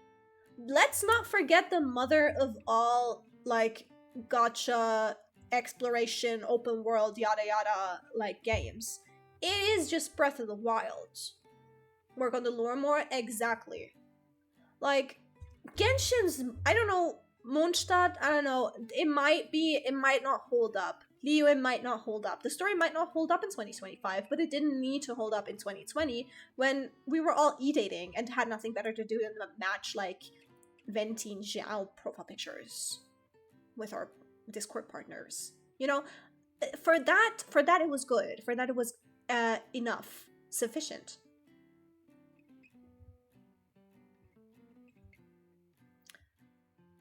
We? Yes. We? Yeah, we. Us all. As in you and me and everyone else in this. Yes.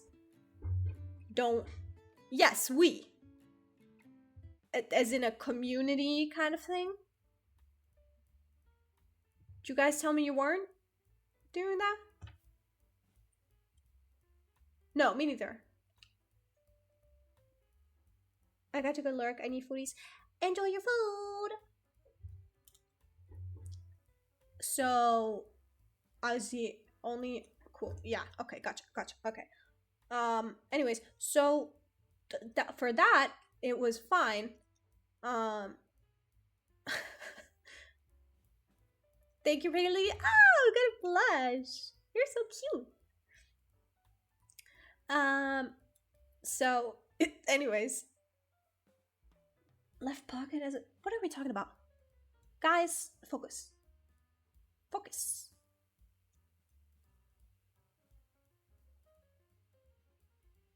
Anyways, so for that, the story was okay. Nowadays, I did like, I will say, I did like Honkai Star Rail's story. I did. It was good. It was good. It was nice. It was engaging. It was fun. And the gameplay was really nice. I didn't expect to like it because I was like, oh, another fucking Weverse, like, buy a product after they fucking shilled out, like, you know. But I played it in between my exit exams. I liked it a lot. Now, though, I'm like, most recent Genshin story is enjoyable. I believe that. Maybe. I don't know. I think we're at a part that people have been looking forward to for a while. So it does look like it would be enjoyable. I stopped during Fontaine, actually. I haven't finished Fontaine. I do think it has gotten better. I will say, for as much shit as I talk about Genshin, every time I revisited Genshin to play the story, I actually had a semi-enjoyable time. Like, I didn't have a bad time. I stopped after, obviously, like, Mondstadt and Liyue came out, and then I played, like, Inazuma way late, and I enjoyed Inazuma for what it was. I didn't enjoy the 1.0 story, but I enjoyed Inazuma for the story, because it was more interesting than 1.0 story. And then I stopped playing again, and then Sumeru came out, and I was like, you know what, let me just, because that was also, like, during my exit exam time, my Genshin broke? How? Like, just now, or, like, just in general? Broken? Did your account get, like, hacked or something? Like, what's the tea here? What's the lore? But, yeah, like, I enjoyed, and then I played Sumeru, and I enjoyed Sumeru a lot. Sumeru was a good story. The Samsara thing was really, like, just, it was good. It was enjoyable. And then Fontaine came around, and that was a part where I wasn't so mentally ill anymore. Emote is not emoting. What's it say? Sad cry. I think I get it. I think I get the visuals.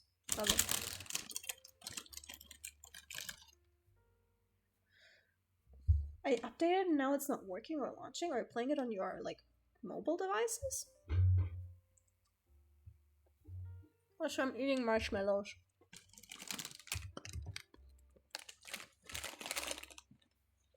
Break down Genshin for me in one sentence if possible.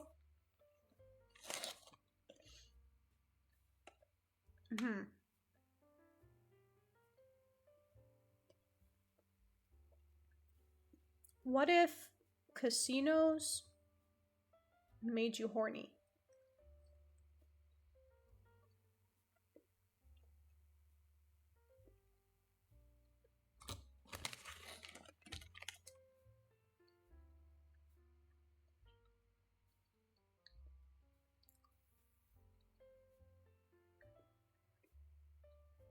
And then, you know, during my exit exams, every time I have exit exams, I go into a deep state of psychosis. What that means...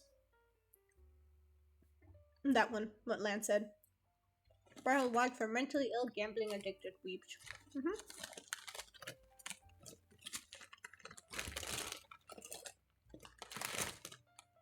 Gosh damn it, Pia, you are so wise. Thank you.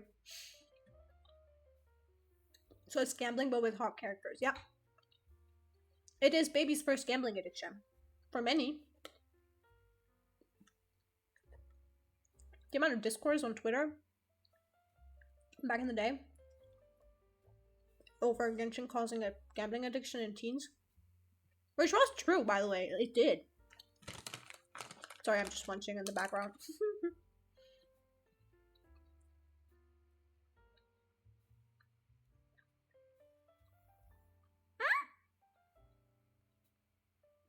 You don't know Breath of the Wild? You need to play Breath of the Wild. In fact, now that I have a capture card, we should play Tears of the Kingdom. Trying to explain to my ooms that they have a gambling addiction and they're calling me problematic because of circle freak.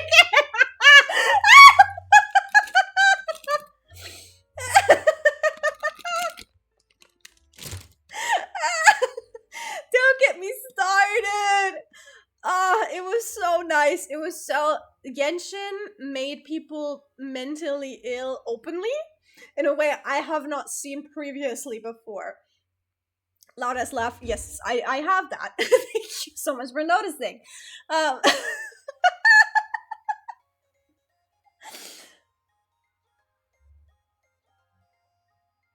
why is this song? You guys don't hear it. Why is this song playing in my royalty-free jazz playlist?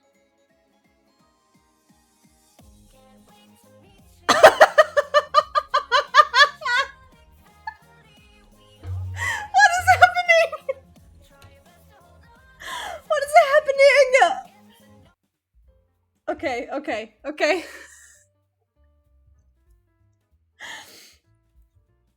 The Twitter discourse summoned it. Yeah.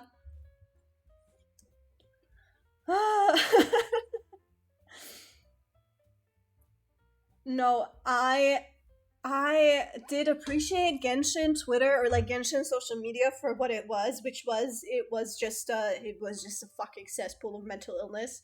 Um I still, to the people who said please don't post your pulls of Venti or Xiao because they are my comfort characters and I haven't pulled them yet. Oh my lord. Uh Nothing, and I'm being serious, nothing will be funnier. Nothing will be funnier. I think Genshin is the mother of discourse. I think so. I genuinely think so. We had comfort character discourse, that, or like whatever. We had gambling addiction discourse. We had is Venti a minor discourse. We had is the traveler a minor discourse. We had Kaya and Diluc discourse. We had I mean, Chinese fans review bombing because of Zhongli's kit. That was also iconic. I don't know if my PC can handle those games. Which one should I try first? Definitely try Breath of the Wild. It is on the Switch one also. Breath of the Wild is genuinely just a good game. It's genuinely just one of the best games ever. Pulling Venti 4 times already because I love that little guy. You have Venti C3? That is crazy. That is insane. Layla, remind me after stream to download Genshin. I want to play Genshin with you. One of my friends is still alive because of Xiaoi Genshin. I made that do Yaoi. What the fuck? What the fuck did I just say? What the fuck? Xiao Genshin. I see the A and the O next to each other and my brain immediately like defaults, bro. What the hell? Oh, you don't have a Switch?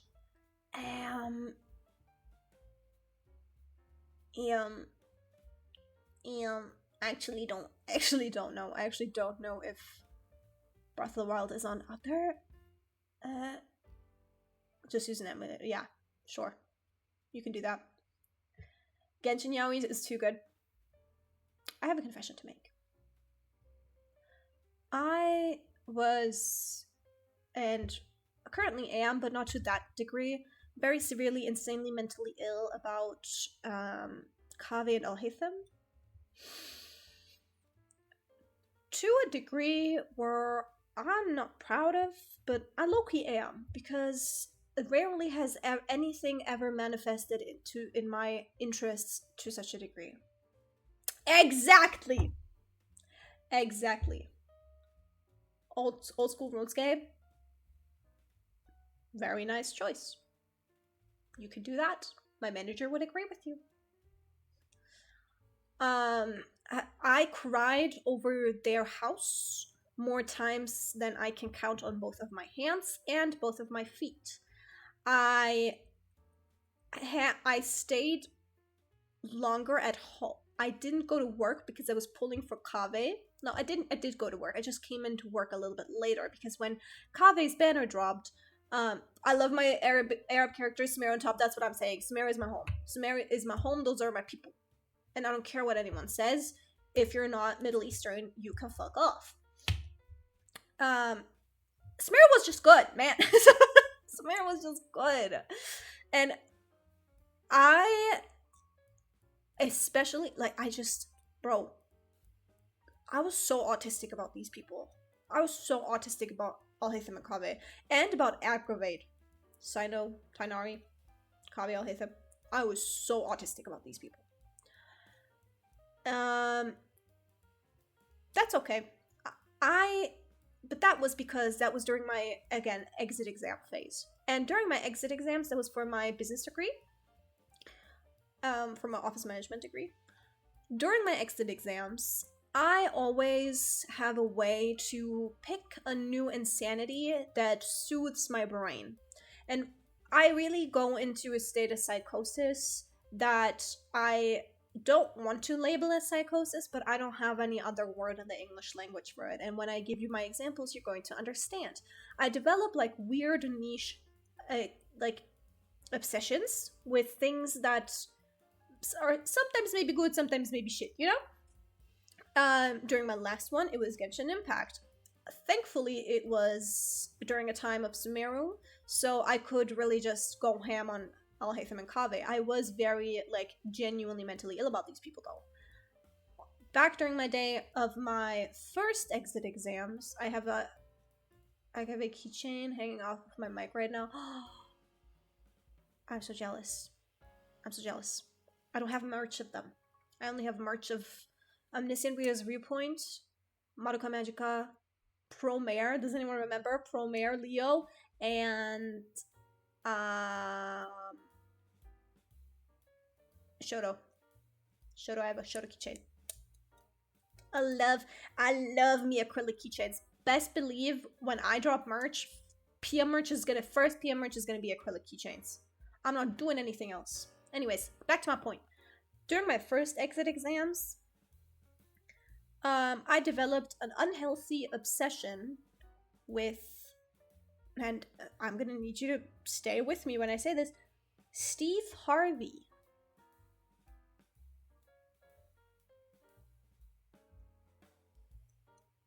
With Steve Harvey, I had an unhealthy obsession with any and all Steve Harvey content.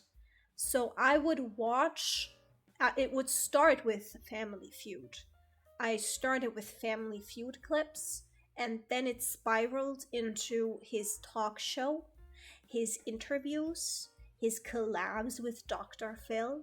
I would watch it all. I would watch it all in between my study sessions because they were the perfectly length. They were the perfect length of video to digest while you were, processing the information you just studied.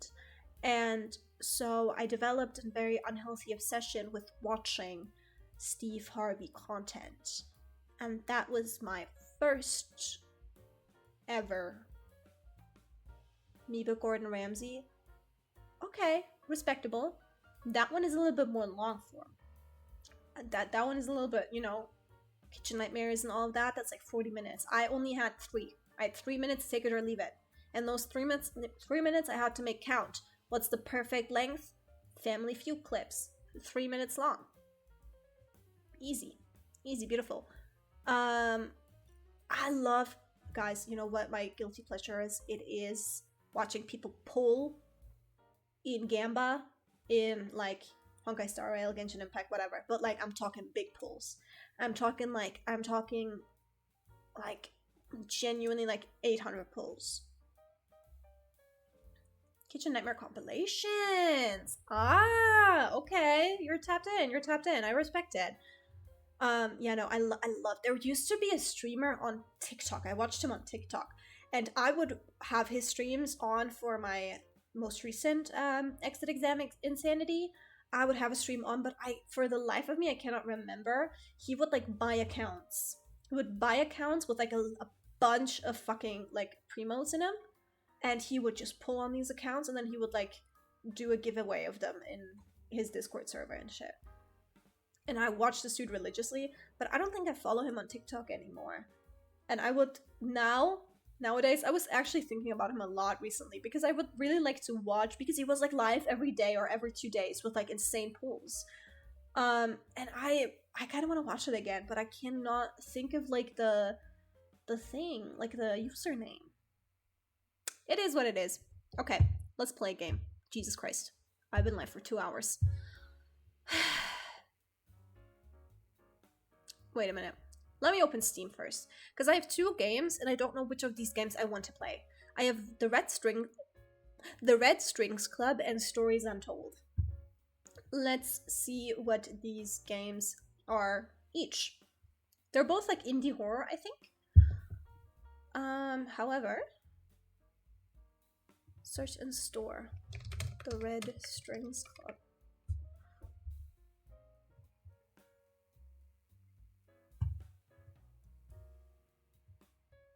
Ooh, this one is like cyberpunk pixel graphics, story rich indie, and like puzzles. Ooh, oh, it's not horror. I thought it was horror. And then what? Stories Untold.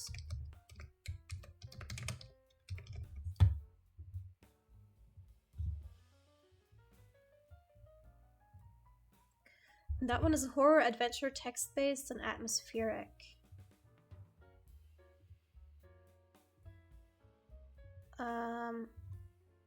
Okay.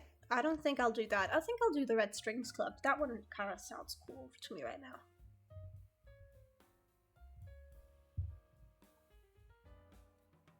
Let me put OBS over here.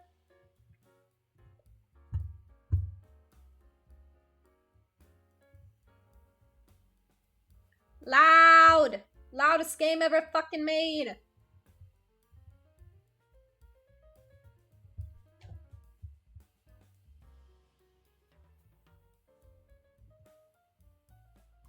Wait, hold on.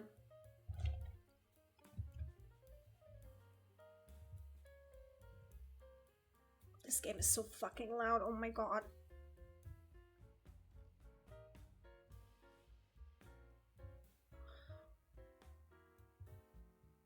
Oh, there we go.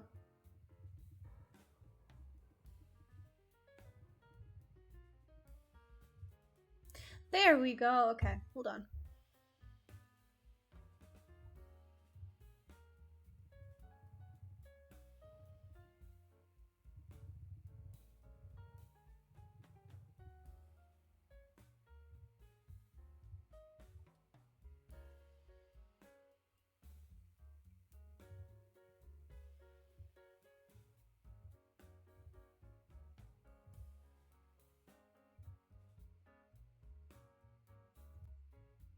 Ba, ba, ba. Game capture.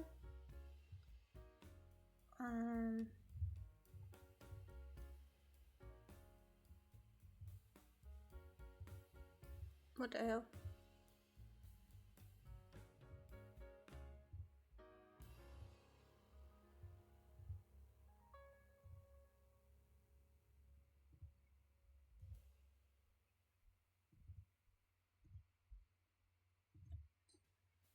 What? Why is it not?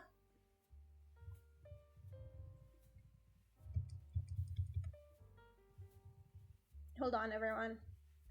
Capture method, match title, window title must match. No.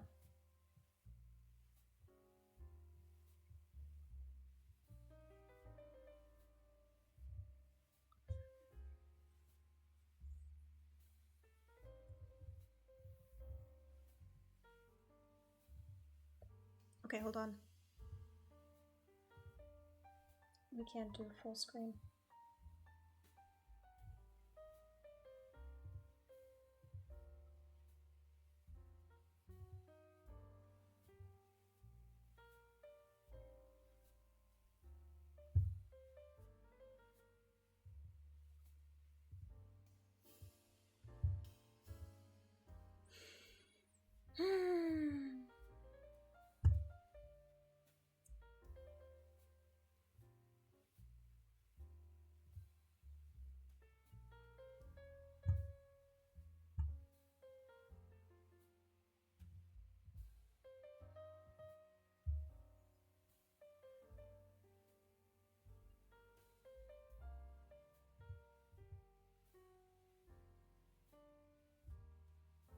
There we go. Was that so hard? Apparently it is so hard.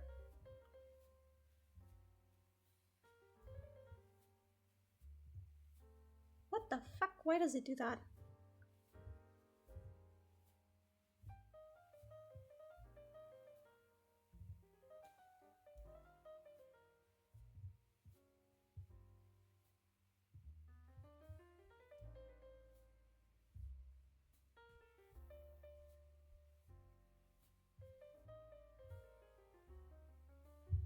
I don't know why my chat is doing that. I'm not fixing that right now.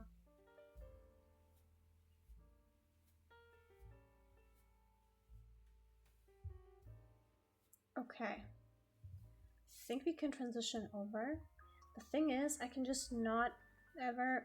Stop it. I can just not ever, for some reason, tab out of it. So if I tab out to, like, close Spotify, it stops for whatever reason. Pia, I need an opinion on what? You can have my onion. What do you want? What do you want, big girl? It's all yours. Wait a minute.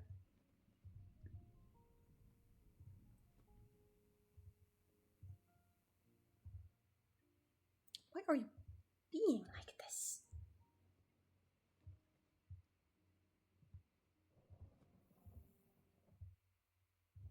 No, I'm not doing that. I'm not doing that. I'm not doing that.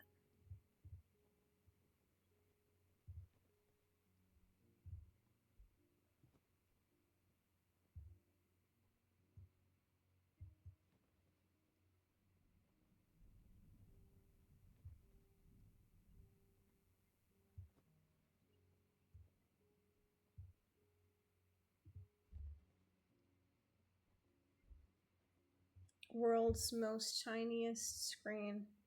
Can you guys see well? Well, it is a pixel game, whatever. Tears of the Kingdom Ganon, hot or no? Of course hot. Don't ask me stupid questions. I thought you were asking a genuine thing. Okay. World's tiniest fucking window. Like, actually. Well, whatever.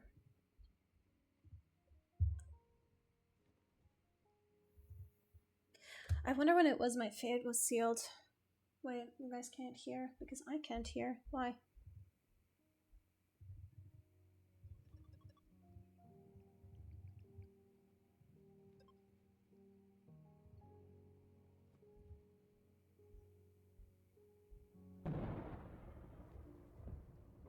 Okay. This should be good. This should be good.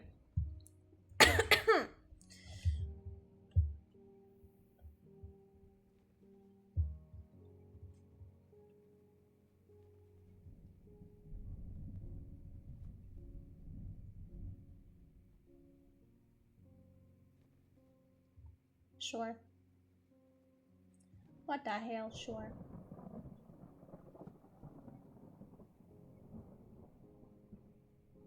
Okay.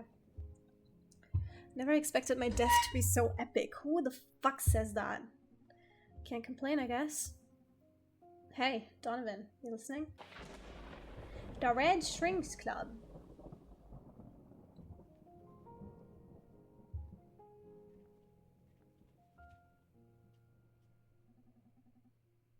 Oh! Hey, Donovan, are you listening? You don't need to stop every 3 sentences to ask if I'm listening. Of course I'm listening. I'm a bartender. So, that girl from Proxima, Vega, turns out she was just using me to smoke out the mole in the city police. Did you sleep with her? Nope. She's not into guys. Ooh! Woke-ass game! Okay. Anyway, I almost got arrested, but I managed to hack my way out of the Bob Patrol car. One day you're gonna end up dead or worse if you keep running business with those Proxima scoundrels. Ooh! I genuinely wish this game was bigger. I cannot believe that this is the only option. What? What the fuck is this? Proxima Scar. Wait. I clicked out of the thing. We live in a city ruled by corporations. If I don't associate with scoundrels, I'd be out of work in no time. So, basically, today sucked. Why don't you hit me up with something? Alright, what do you feel like? Bourbon, vodka, tequila. Ooh, I would love some vodka right now. Surprise me. Okay, let me see what we've got here. Alright, let's prepare a drink for Brandeis. What should we aim for? Do you see any interesting soul nods? Newman?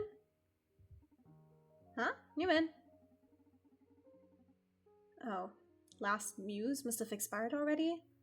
Let's see if I can't channel a new one. Ahem. Harvester of sensations, I beg of you, bestow upon me your graces. Weave the red strings and guide my hand to tune into buried emotion. Ah, the game. That should do it. Now, if you can hear me, try to pick up the bottle and move it around. Oh, it's me! I'm a muse! One click to grab it and another click to drop it. Okay. You can click and drag while holding a bottle to pour its contents. Ah. Ah! Nice. I'm feeling it already. Now try to visualize our customer's soul. There you go. Now focus. At the Red Strings Club, we don't just serve alcohol, we use spirits to tune into customers' emotions. It's about matching their vibes and allowing them to savor, mourn, or contemplate their soul's fundamental sentiments. Try to read into Brandeis' soul. Thank you, Roxy. I love you.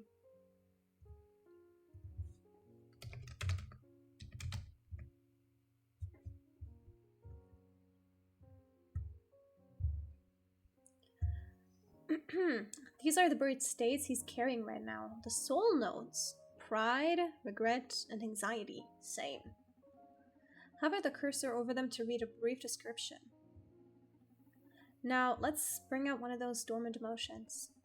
Whatever you pour into this glass will be reflected on by the soul disc. Each spirit has a different effect. Up, down, left, right. Make the soul disc match with a soul node. That's how you make a drink worthy of the Red String Club. Feel free to experiment until you get the hang of it. If you ever get lost, you can check your ingredients in the notebook. Okay, hold on. So... Ooh, this is a... Ooh. Ooh, oh, okay.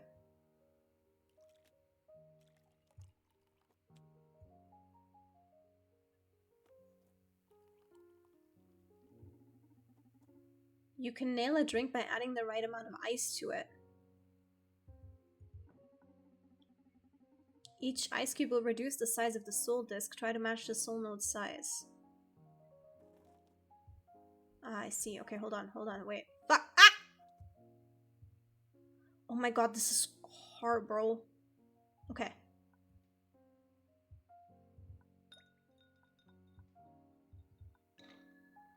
Ah! Sorry.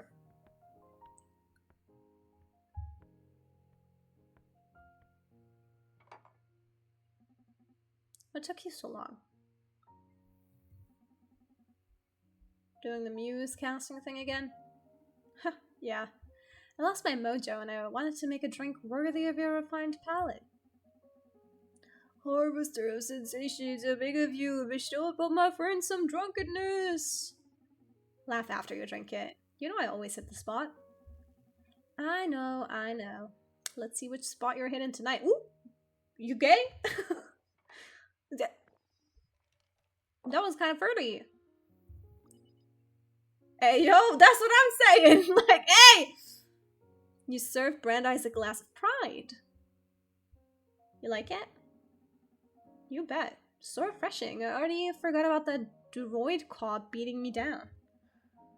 Also, I should mention that in addition to a ride in a Paw Patrol car, I got out of this job with a beautiful amount of Bitcoin. Bitcoin is still a thing in cyberpunk days? Oh lord, we're so fucked. Oh yeah? How's that? Well, let's say that Vega turning me into the police wasn't so uncalled for. I hate when my employers aren't entirely clear about what they're using me for. So, since it all smelled a bit fishy, I let Centauro know I would be hacking in the North District traffic mainframe tonight. They hired me to delete a couple of data packages from the server, which triggered a pair of alarms and... What the hell? Bar's closed, miss. Girl...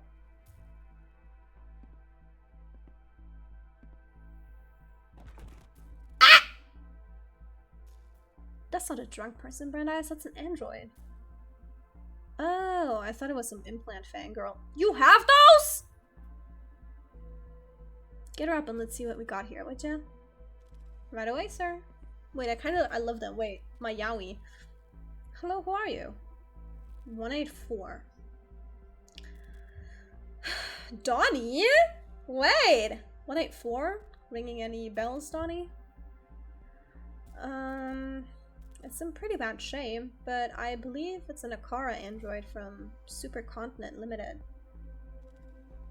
They still haven't seen the light of day. According to what I've heard, they've only put to use internally at Supercontinent. What? And what the hell is it doing here? Beats me. Rumors say this is the first android capable of making ethical decisions, examining every single factor in play in the life of any subject. Minding emotional status, social impact, economic repercussions, legal risks. How come you're so knowledgeable about this topic? And how come you've never told me about this? That's what we information brokers do, amigo. Share the trivial, sell the relevant.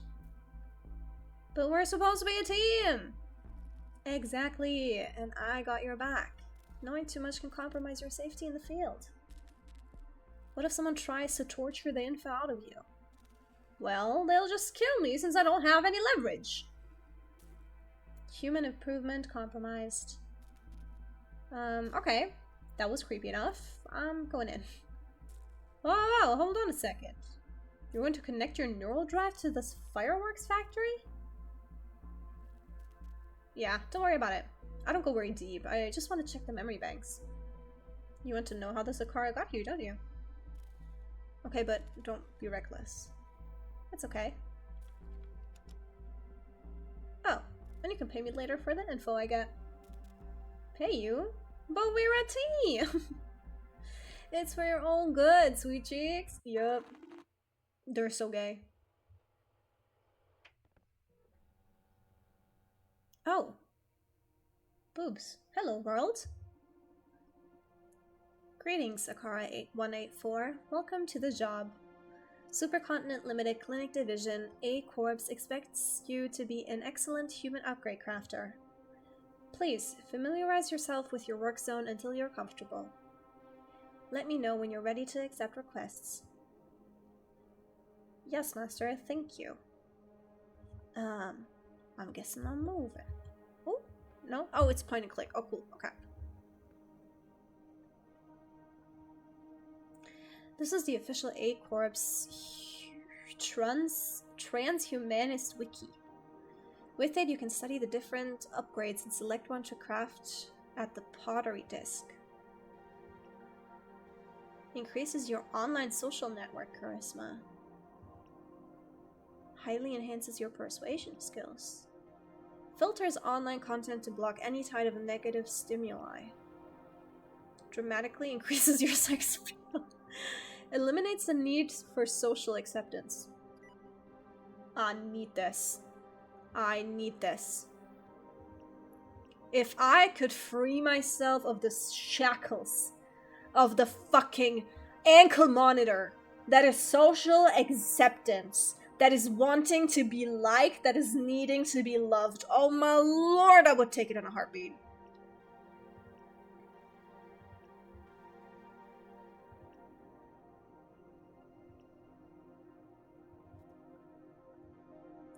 This interface displays data on our client queue.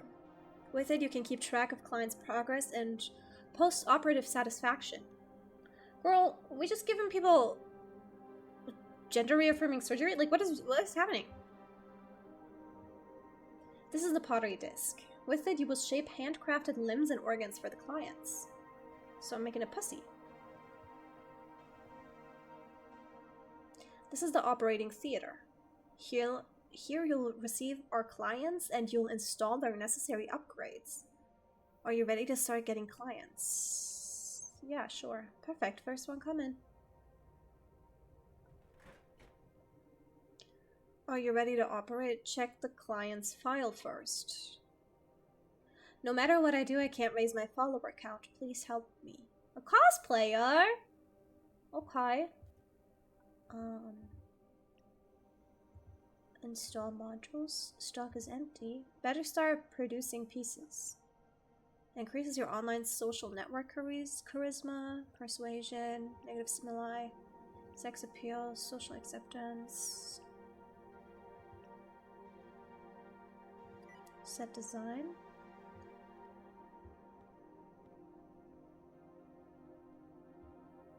This is a block of biomatter. You can use this lathe to turn it into a useful upgrade. To spin the lathe, just click repeatedly. When the lathe gains enough speed, use your right hand to shape the biomatter. Press the buttons on the device on your right too. Pick a proper tool to shape the blueprint you choose on the transformation. Rewind previous actions and correct the mistakes. This will restore the biomatter to an earlier state, turn into some focus enhancing music tracks. Submit. Okay, feel free to experiment as much as you need. Remember, click repeatedly to spin the lathe. Move your right hand to shape the biomatter and press buttons. We're expecting great products from you, Akara 184. What?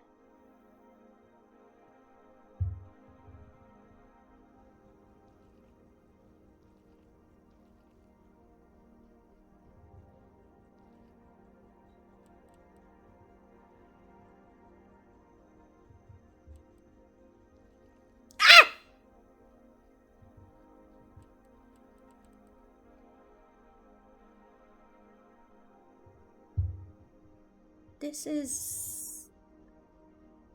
the controls of this are a little bit weird. I'm not gonna lie.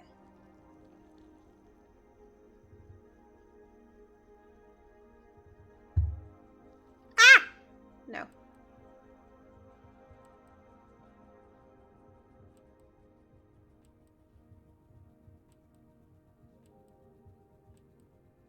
Okay. Ah! You know what? Fine.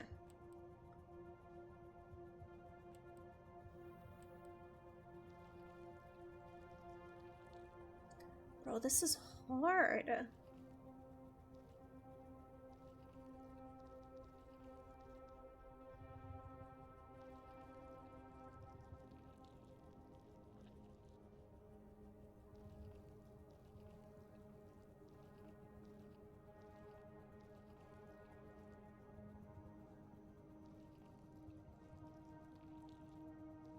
Okay. No!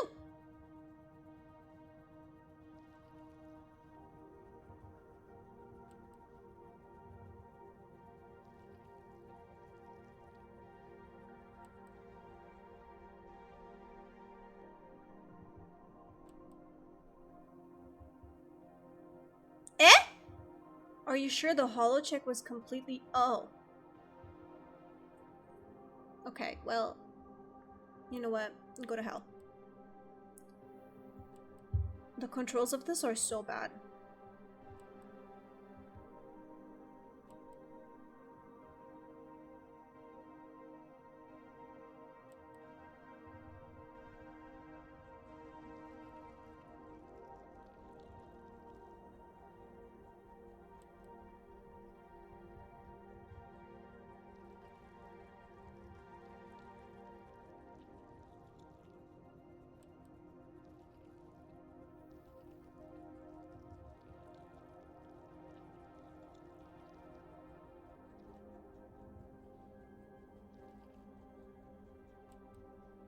Okay.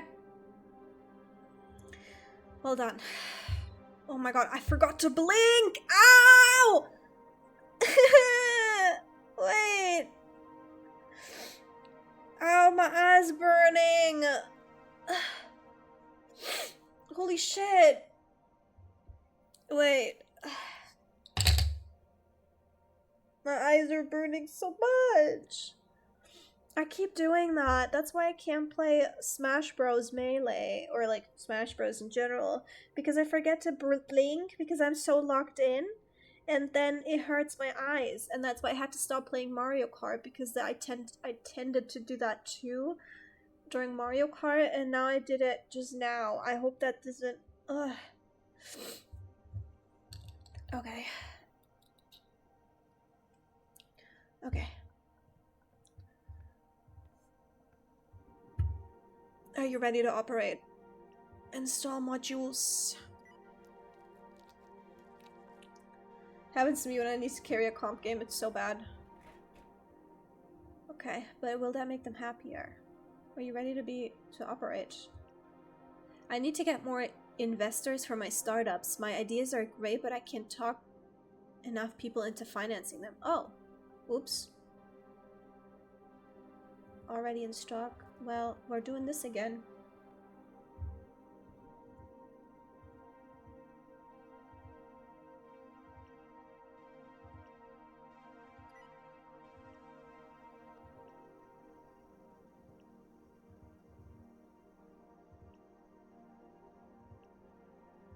Highly enhances your persuasion skills. I think that's good.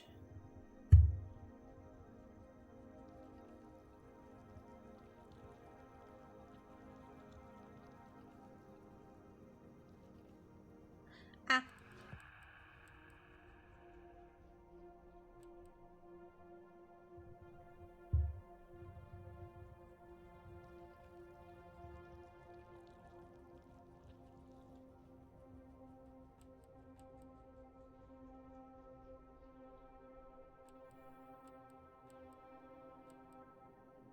Bro, don't forget to blink. Don't forget to blink. And then let's do— I hate this. I hate this so much.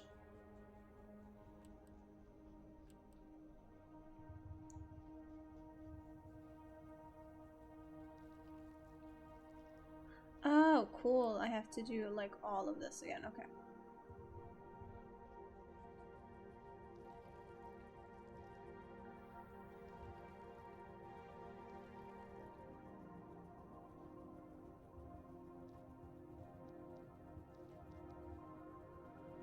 Okay. Well done. Install modules. No! I didn't do the right thing. I didn't do the right thing.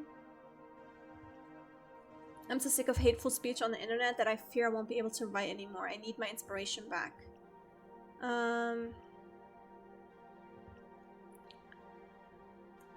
Block any negative stimuli.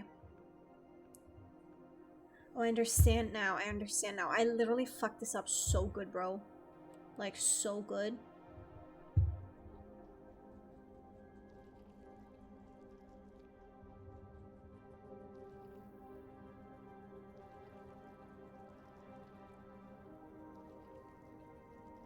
Ah!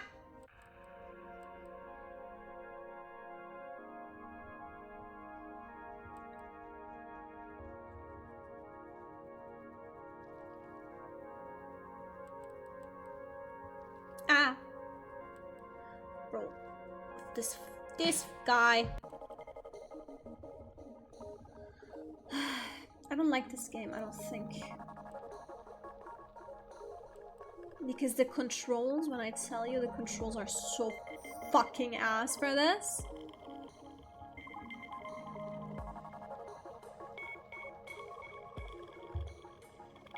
Okay. Done. Done. Now, install the right module, please. Install modules. No, not this one. Not this one. Install mode. Node. Misunderstanding all you see. Check client's file? No matter what I do, I can't raise my follower count. Please help me. While my follower count went wild, but the amount of haters I've gathered is unbearable. I see.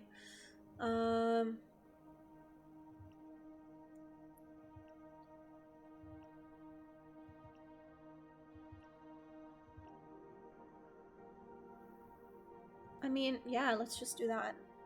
Have they tried turning off the phone? No, we would rather do surgery. We would rather do surgery. Yep.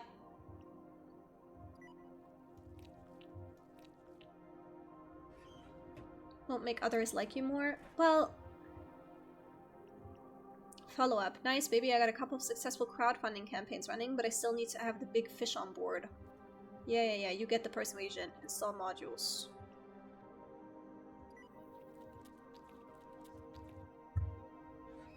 Persuasion is a great key to seduce the powerful. Although great power can lead to bigger ambitions, I hope he'll be okay. Talk about irony. Now that I've found a safe space, I've lost touch with reality and can't properly criticize it anymore. I need a different solution. Girl, what do you want from me? Incoming jobs. Okay, no, I don't care. You need lost touch with reality. Cool. Filters online content, that's what you had. Dramatically increase your sex appeal, that's not gonna be helpful. Eliminates the need for social acceptance. I don't know, that doesn't help you. Nullify ambition for thirst or power. Shut it down. Shut it down. Bro, just shut it down. I don't know how to help you. Die. I don't know. I don't fucking know.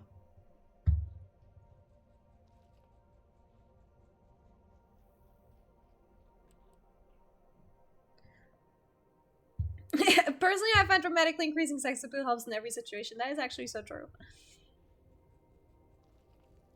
You do gain back your sense of reality once you have more sex appeal. That is scientifically... No, okay, hold on now.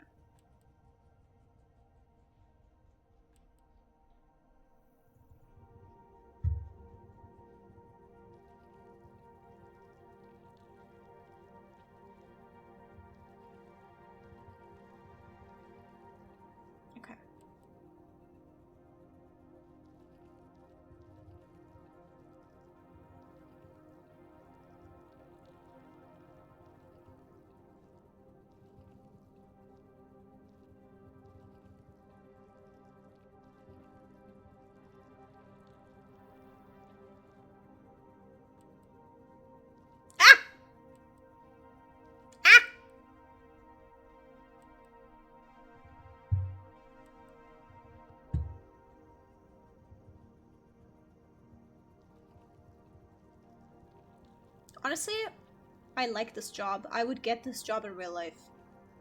If that were me, I would be so fun and happy with this. Yeah. Install module. I'm just gonna kill you. I don't know what to do. You lost touch with reality? How about you just, you know, lose everything? Some distance from society's affair may heal the soul. Are you ready to operate? Check client's file. My life is really easy without having to deal with cyberbullies. However, I'm still pretty far from reaching the fame of the top cosplayers. I think you also need a social media break.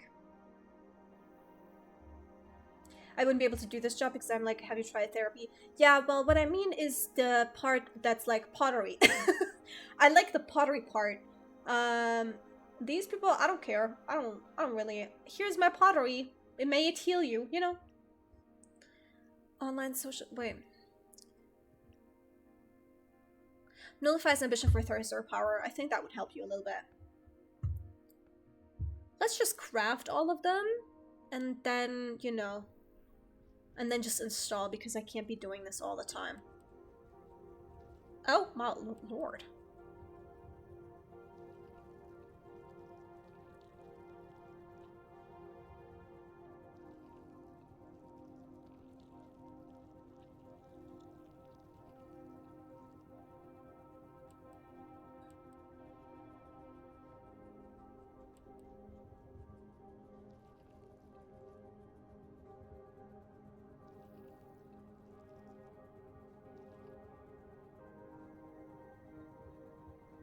I have to lock in so hard for these.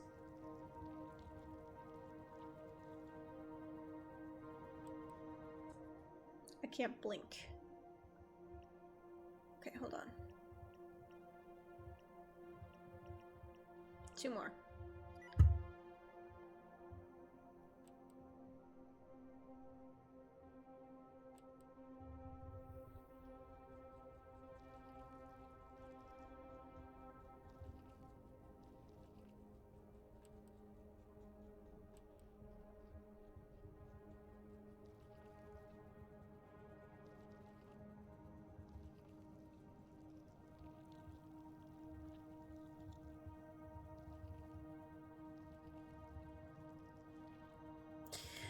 Okay.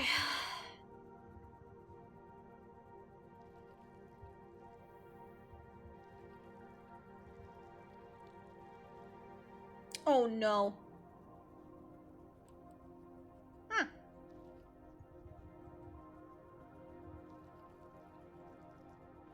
Oh fuck. Hell yeah. Okay. Okay. And then... There we go. I thought I did that. Eliminates the need for social acceptance. Oh no, I did eliminate the need for power. Ooh.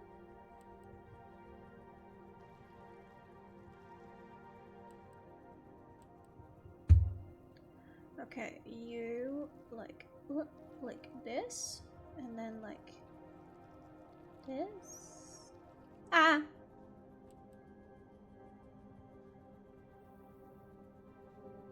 Then like this. Like this. Okay.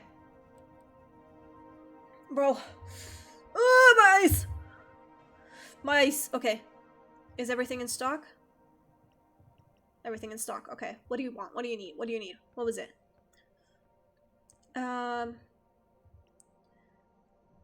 Reaching the fame of the top cosplayers.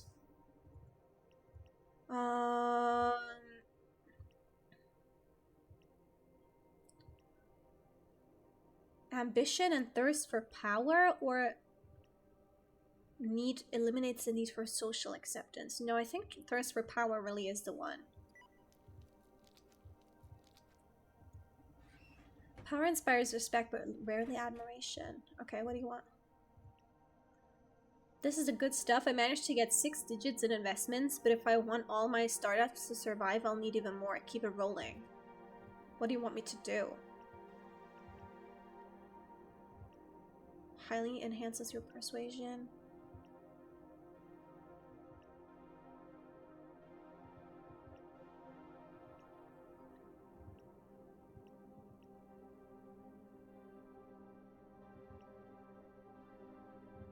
I think you need a break, dude. I think you need a break. Lack of social conscience and excessive ambition may prove to be a dangerous mix. Ooh, my bad. I don't feel like I want to be the best anymore, but still I need to be loved. Help me, please. Okay, I know just the thing for you. You're my favorite client because I know what to do with you.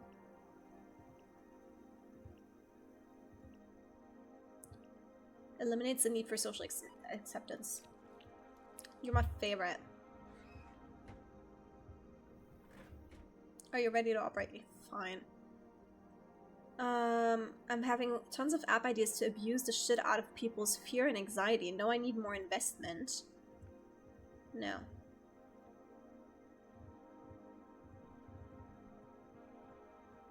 What do you want? What else do you want from me, huh? What do you want from me?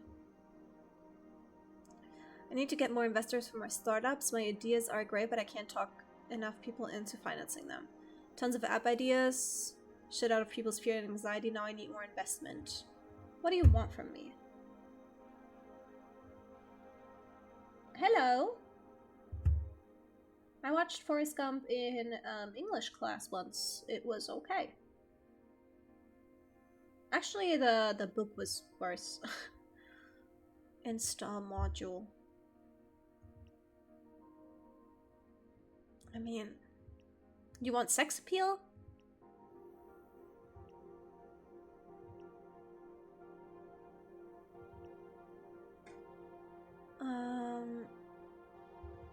Sure, more persuasion, I guess. Although great power can lead to bigger ambitions. Oh, you again. This is the good stuff. I managed to get 6 digits, but if I want to eat I need more, keep it rolling. Do what it again?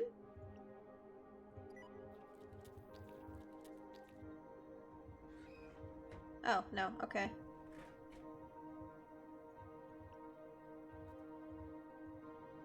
Install modules. I'll try sex appeal. I think this guy just wants you. Yeah, I think he's just... Okay, well. Let's discover how he takes advantage of it. Are you ready to operate? Check files. I always...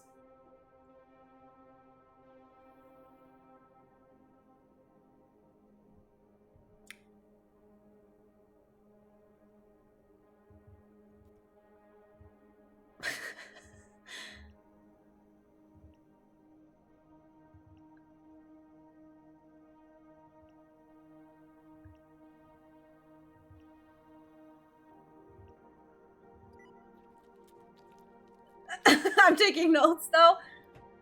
What? That was an excellent job. Get ready for a new batch of clients. Oh lord. In this batch, you'll have some customers tagged as Supercontinent Limited executives. When a client matching that profile comes, just install whatever they ask for. We're in no position to judge our owners. Understood. You can go over the client file inbox if you want. Let me know when you're ready to operate. Well, I am. Study? Wait. Incoming jobs, okay. The inhabitants of this city stop believing in the power of their souls. Please lend me a way to open their minds. Persuasion, okay. I have a crucial merger to negotiate. Hit me up with something powerful. Networking. I've been dealing with a serious anxiety crisis lately due to our recent company plans. I need to get a hold of myself. You're gonna need a retreat. Activate my mirror neuron algorithm inhibitor. Whatever. COO. Okay. CFO. Fortune teller. Okay. Whatever. Send him in.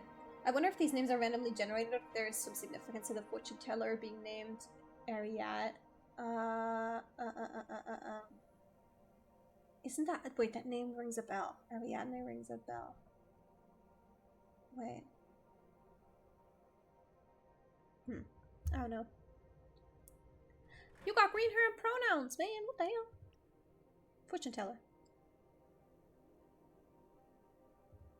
Right.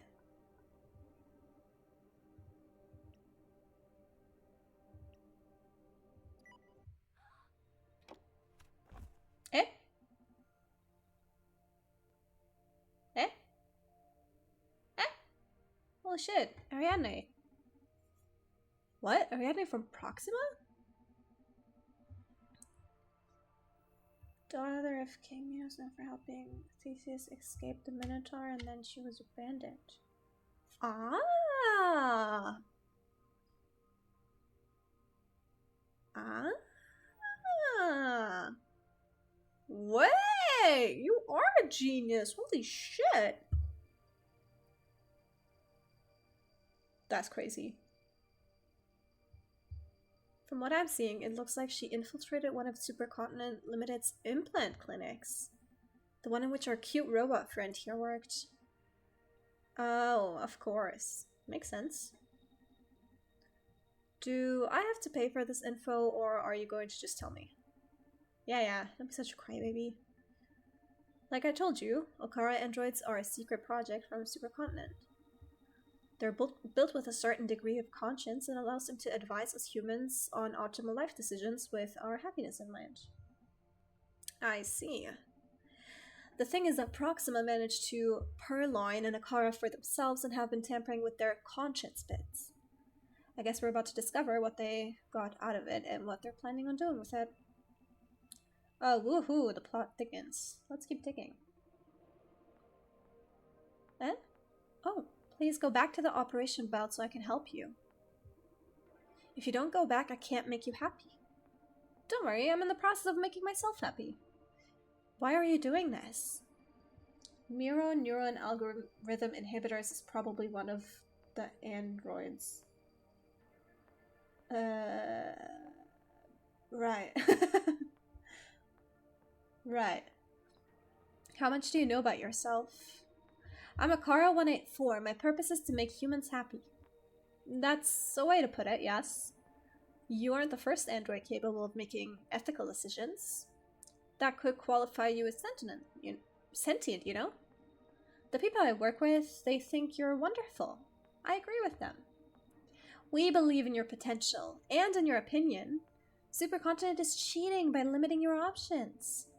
Like, they're making you choose the lesser evil, you know? What are the other options? We're getting right into it. Consider this an experiment for the sake of society. I'm updating your implant database with a very particular set of choices. I know it's a bit ironic to remove your previous options, but let's say they have at least 183 other Akaras to do their dirty work. We want to see how you do in a more revolutionary setting. Will that make you happy? More than anything. Oh, also, Proxima hacked into the schedule servers of H-Corp and appointed several Supercontinent Limited executives to come after me. So you can have fun with your bosses. Oh, shit. What now? Proxima sent Ariadne to the implant clinic to substitute the regular implants with some disruptive human upgrades. Oh! Or should I say downgrades? I told you, Proxima is plain evil. I don't think, and this might come back to bite me in the ass, I don't think in a cyberpunk society, fucking over powerful CFOs and COOs is evil. Hey, correct me if I'm wrong, but I don't think so. But they scheduled some Supercontinent's top brass to that specific clinic. It depends on how you fuck them over. Well, no. No. I think all kinds are good. So allow me to keep rooting for them. Oh god. Proxima also hacked the Overseer system, so if you can feel worry in any form, don't sweat it. What we're doing here is totally under the radar. Can I go back to work? Yes, please? I'm gonna be monitoring our rogue implants. I thought I might as well gather some intel from the XX you wire. And if you feel you want to talk about something, I'll be curled up here. Can I go back to work? Thank you. Induces aversion to corporations and rejection to authority. I think I come with this pre-built. I think this one is pre-built. I think this is pre-installed on the PS PC. Highly enhances your empathy and magnifies compassion. I'm gonna be putting that on the COO, bro! Renders the user immune to implant defects. Okay, I'm gonna design them real quick. The 1K is gonna fuck you, bro. Yeah.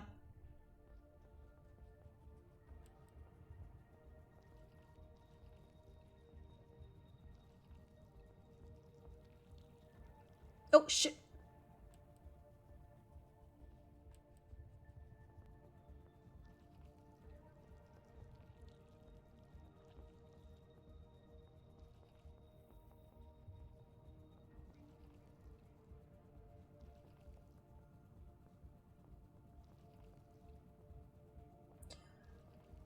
Blink, Pia, blink.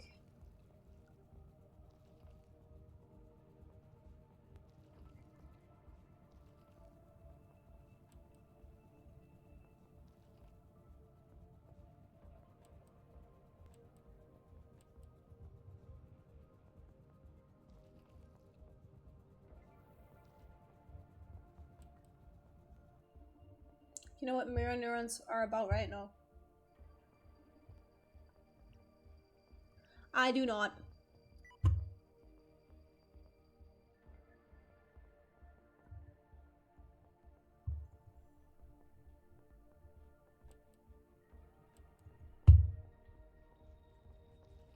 This would be fun, like super fun as a job, but it is not so fun as a video game with ass controls.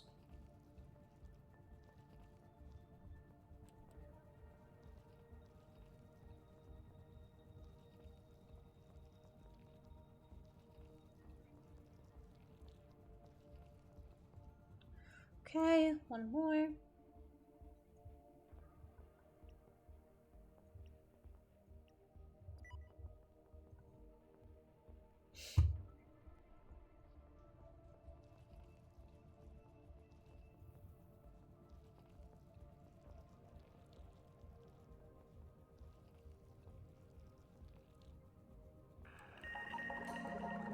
Okay, enough. Ah! Oh my god.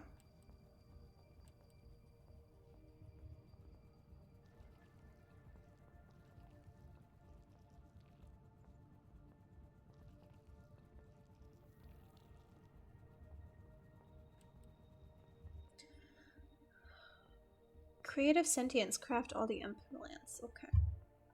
Who are you? What do you want? Mirror neurons are thought to play a significant role in stuff like learning, empathy, understanding others. Merger to negotiate. Hit me up with something powerful. What's higher, a COO or a CFO?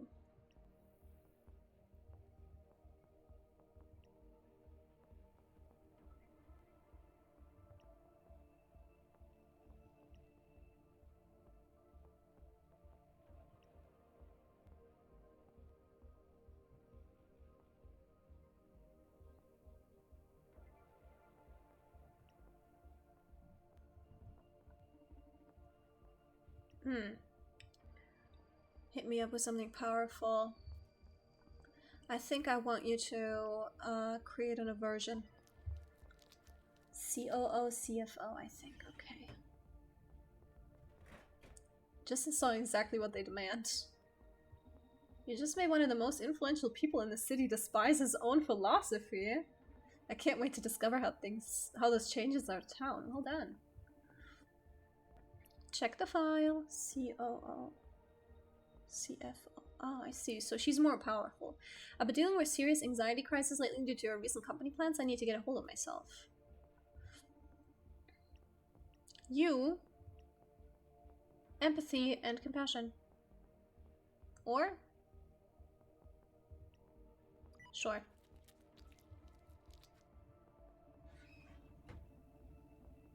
If she happens to be having second thoughts about whether what they're doing is right, this is definitely going to tip the balance to our side. I hope this doesn't totally wreck her, or, well, what do I care about some corporate pig? I'm saying! In any case, I wonder what she's so anxious about. Let's try digging into her neural drive. Ooh. With all due respect, that doesn't really seem ethical. Well, Akara, that's what we revolutionaries do. We break rules in pursuit of a better world. How can breaking the rules lead to a better world? The question is, who defined the rules in the first place? To properly answer the question, I'll need to delve deeper into the meaning and implication of rules. Then I'll be able to determine who should be... This can't be boss, but whatever. If you ever get the chance, you should try talking ethics with your creators, not me. I just uncovered the most fucked up scheme a corporation has tried to pull yet. Supercontinent is planning to transform us all into a pile of smiling brainless dolls. Oh! The project goes by the name of Social Psyche Welfare. It involves every human being with implants in them. No shit, they've been slashing the prices on implants over the last few years. I read here that currently more than 59% of the population wear some kind of upgrade. But they plan to expand the program to 99.7% of the population by some sort of mirror neuron algorithm. What's that? They plan to execute this on... What? But this is... Ooh! Gag. Okay, she's dead. Doesn't it know? Pepe laugh. Who makes the rules? Akara 184 commitment compromise. Dismissing unit.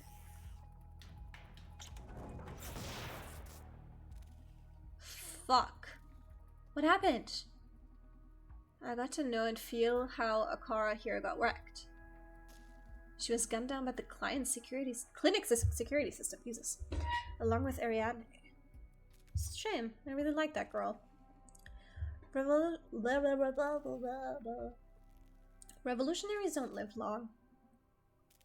But we do live in tents. Oh no, are you a revolutionary now? Don't tell me you're planning on finishing that girl's job. It's not that. Just before she was zapped, I'm gonna call her Ari because I cannot pronounce that name. Ari discovered a pretty fucked up scheme. From Supercontinent Limited? What a surprise! Shut up, I mean fucked up even for a corporation. They're moving into mind control. A system or something called social psyche welfare, and it will manipulate implant wearers, so allow me to take this personally. It does sound fucked up even for a corporation. Are you sure about this? Donovan, they killed Ari just for reading it out loud. Oh, okay. But let me dig a little deeper into all this before you try to pull some crazy stunt. I don't want you joining the revolutionary grave. Human improvement compromised. Oh, that makes sense now. What do we do with them? Akara's an android specialized in empathy, right? I don't think anything is fucked up for a corporation. I think they'd do whatever they want if they could. That is true. But even sometimes you're like, wow, damn, that is crazy.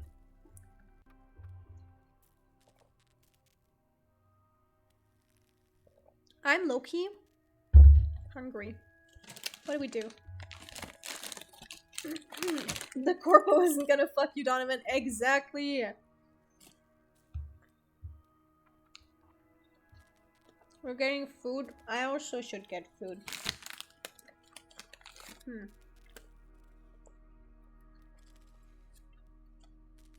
Shall we take a food break?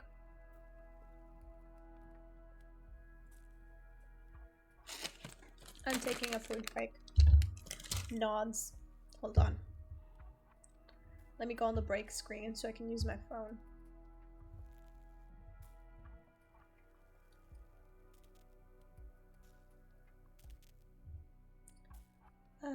Waiting screen. There we go.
Okay, y'all. I got an avocado with tahini and some burek that my mom made me.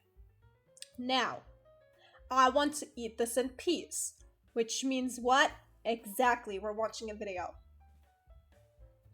We are watching a video.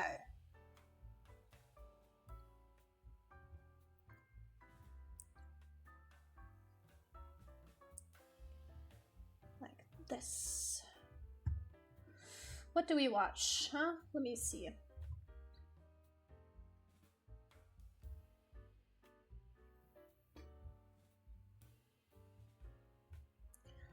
Let me do a tentative scroll.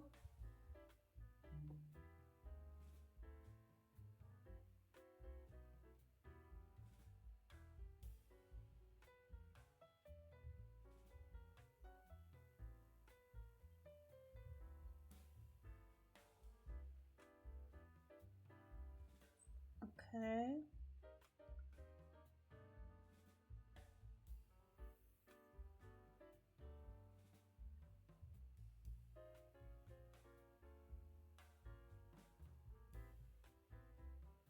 I cannot watch the Mugen Misgift video because I already did.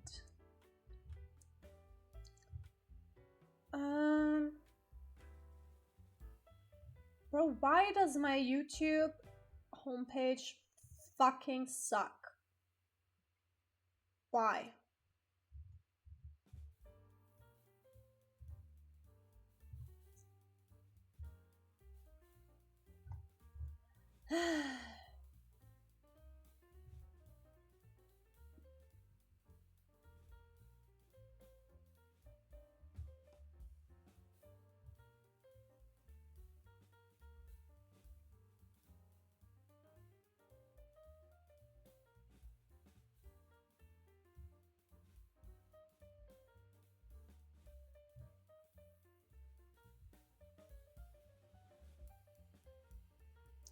I don't think I could show this on Twitch.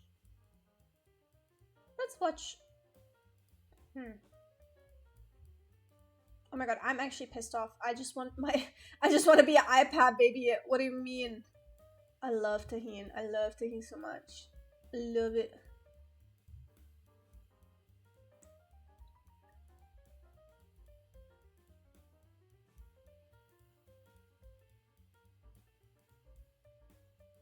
Ooh! Yep.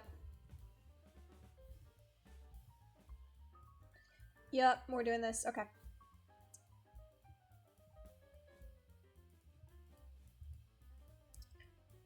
Ba ba ba. Let's go over here.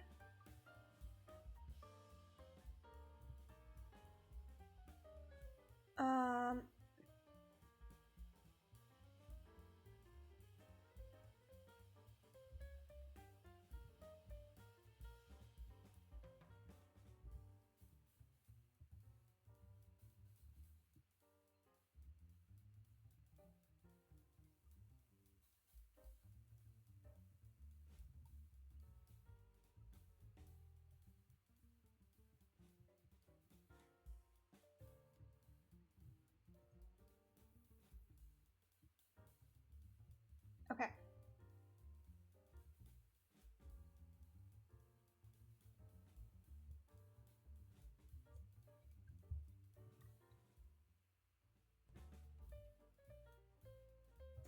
I don't have my model on. There I am. There I am. Spotify. The title of the video is 3 years of therapy and Ned Fulmer still doesn't get it.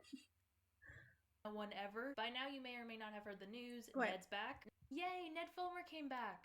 Said no one ever. By now you may or may not have heard the news. Ned's back. No one asked for this, by the way. It's just another unfortunate reality we have to face this year. Add it to the frickin' list. Today we're gonna talk about cheating. It's a doozy of a subject. There are layers. Each individual circumstance is slightly different. It's an objectively horrible thing to do to another person, and yet it happens all the time. So my question is always, Why? If you would so choose, please join me in partaking in one of my favorite hobbies, reading cheaters to filth. The cheater in question today is Ned Fulmer. He was one of the 4 Try Guys. I was pretty exclusively a Dan and Phil girly. I never even thought to venture beyond them, so I don't really know that much about the Try Guys at all. What I do know is that the Try Guys are one of the staples of YouTube. Originally, it was Ned, Keith, Zach, and Eugene. They started at BuzzFeed and then left to form their own production company. Basically, 3 years ago, back in 2022, if you need a little refresher or are just straight up out of the loop, here's how it went down. Pictures started floating around of Ned and this girl at a Harry Styles concert and at bars in New York, and they were hanging out, kissing, so basically they were out in public and got caught in the act of cheating on several occasions. Ned, as you know, is a well-known figure on the internet, so fans spotted him and were taking these pics. As the next few weeks went by, Ned started to disappear from Try Guys related content, eventually culminating in the announcement that Ned had been fired from the Try Guys. Ned wasn't fired because he cheated, but rather... Sorry, I just have to come on and say, tahini is the gift that keeps on giving. Because, why is it so fucking delicious? Why is tahini delicious on everything? Bro, I put that shit on avocado. Why is it banger? Okay, anyways, sorry. I just had a very religious culinary experience. It was because of the nature of his workplace romance. Here are the crucial details to keep in mind. By this point, Ned had been with his wife Ariel for about 10 years and they had 2 kids together. The woman that Ned was having the affair with, aka Alex, was a production manager and employee of Ned and was engaged. Ariel was also a bit of a public figure and had been working with the Try Guys up until this point, and Ned's online persona was the family man who loves his wife, which made the whole thing all the more sick and twisted. After this, Ned and Ariel pretty much disappeared from the internet until Ned dropped a podcast episode featuring Ariel on September 17th of this year, which is a week ago from when I'm posting this video, and that's what has everybody talking about the situation again. So it's important to note, Ned's brilliant business move to re-enter the good graces of the internet was always going to be to make this podcast. It's called Rock Bottom with Ned Fulmer, and the shtick is that he's going to be interviewing people who've been through some tough times, and he's the perfect person to host this because he's a well-known piece of shit who publicly hit rock bottom himself. Amazing, but here's the thing, Ned, your channel didn't even start at rock bottom. You rebranded one of your other channels by slapping your stupid face on it. He had a parenting podcast with Ariel called Baby Steps, which already had 62,000 subscribers, which has now become Rock Bottom with Ned Fulmer. The fact that this so closely mirrors what he did to his marriage, you know, I'm truly at a loss for words. Another thing that's important to note is it was actually Ariel's idea for her to come on and broadcast this conversation with him. She wanted to get this all out in the open so that the two of them can move on with their lives, you know, on the internet, since they already moved on privately in their personal lives. So this is just catching the fans up to speed, so to speak. And she probably also thought that we should see his tomfoolery for ourselves, and boy have we. My God. The situation makes me angry and is always going to make me angry because cheating's a tale as old as time. It's happened in the relationships of our favorite celebrity couples a couple times in the recent past, has resulted in huge scandals, and it's all over our favorite media. And that's why The Summer I Turned Pretty Season 3 was so annoying. Side tangent, because I always knew what was going to go down with Jeremiah in season 3, and but that's fiction, obviously totally different. We're talking about reality. There's some leniency when it comes to fiction, but you cannot play when real people are being affected, when there are real lives at stake, real feelings. If you aren't actively in a relationship and you want to fantasize about cheating, go nuts. That cannot be me though. Personally, when I'm entering my mind palace and thinking about what hypothetical scenario I'm gonna throw myself into tonight, why would I want to fantasize about hurting someone? How about a good friends to lovers, enemies to lovers, forced proximity? I'm a sucker for the forced proximity trope. That sort of relationship dynamic is so fun to explore, and I especially love seeing it play out on the big screen. With the sponsor of today's video, Love in Deep Space, you get to experience exciting love. Pause. What do you mean the sponsor of today's video, Love in Deep Space?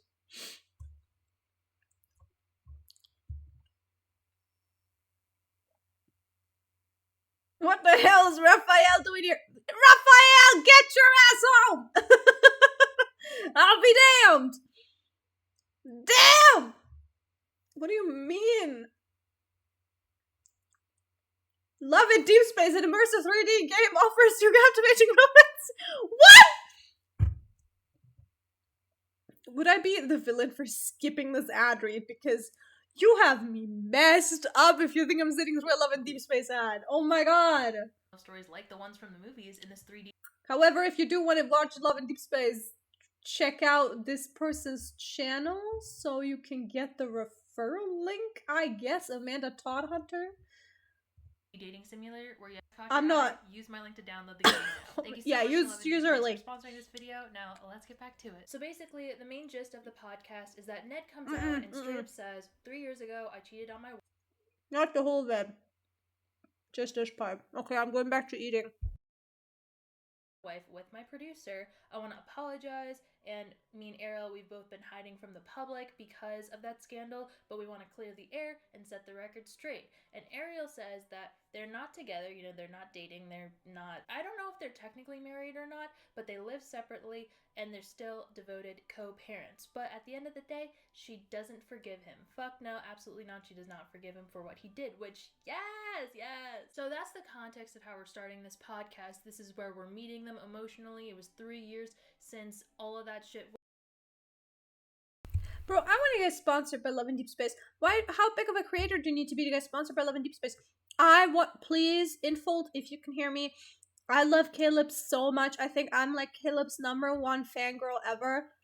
I would really appreciate it if you could slip me a referral link or something.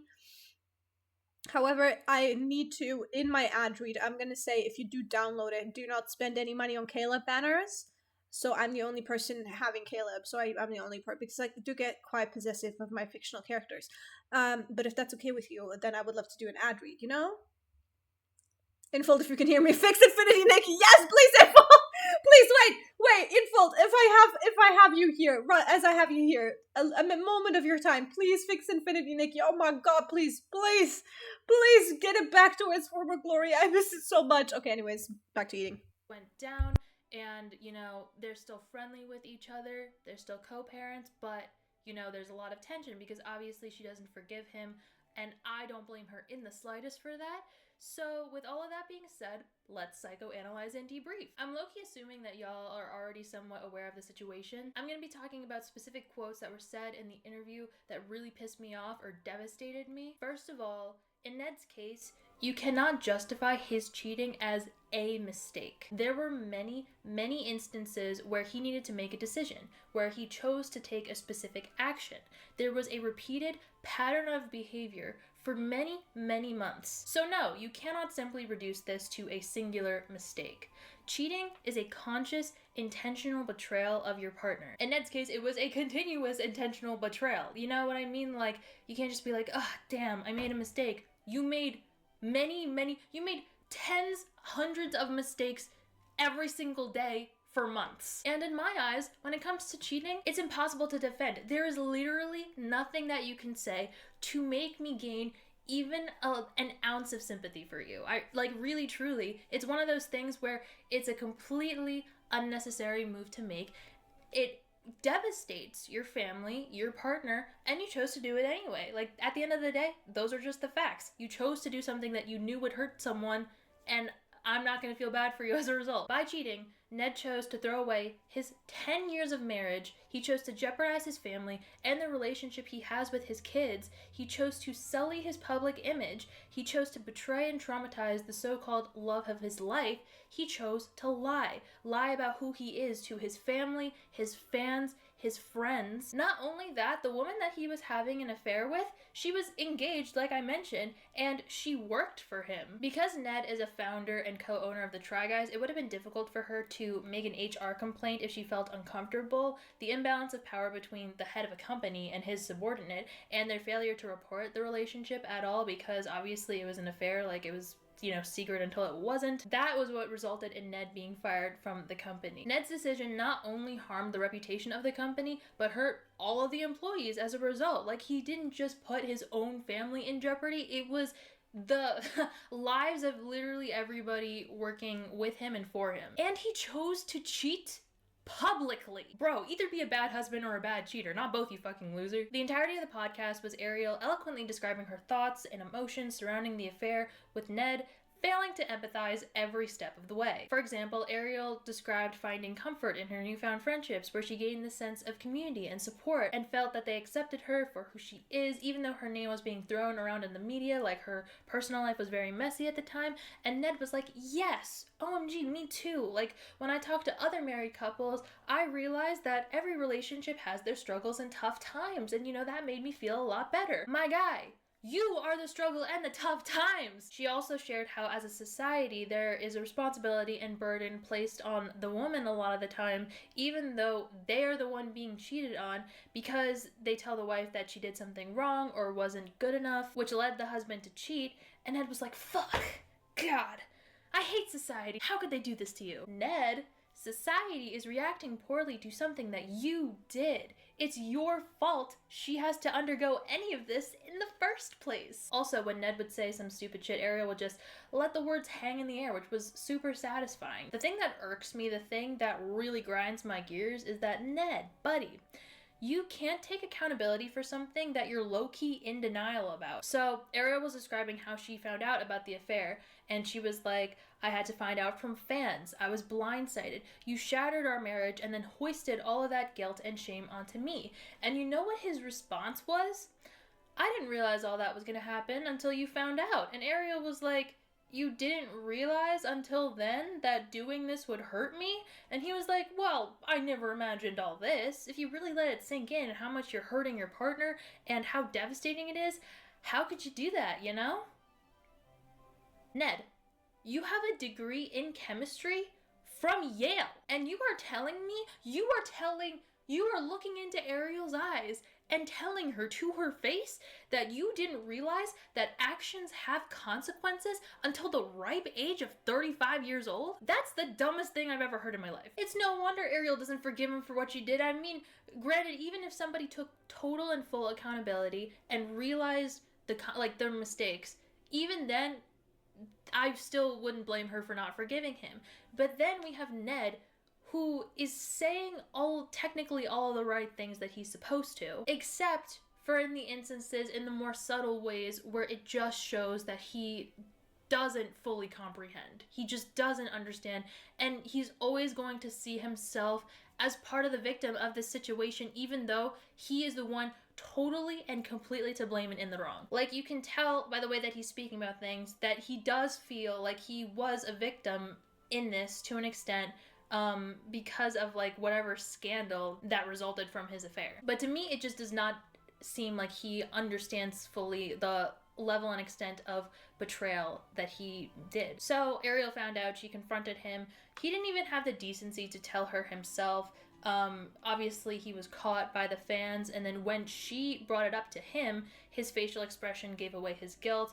And then he said that at first he felt relieved that he didn't have to lie to her anymore. It was an addictive cycle, but man, thank God that part's over, right? And I'm assuming that he thought the worst had passed, I guess, the second that she found out, because he said his rock bottom was that night, later on in that day, after, they went their separate ways, him and Ariel. She texted him saying that they won't be able to get past this, and their marriage was over essentially.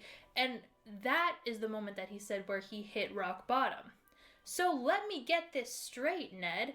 Your rock bottom was getting caught and having to endure the consequences and realize that your wife was not going to just forgive you instantly. It wasn't the cheating, the lying, the hurt that you caused everybody in your life. No, it was when you felt bad for yourself because you realized that she wasn't going to let this slide. Obviously, as you can already tell, the podcast was a really devastating watch on so many levels, but I think one of the quotes that...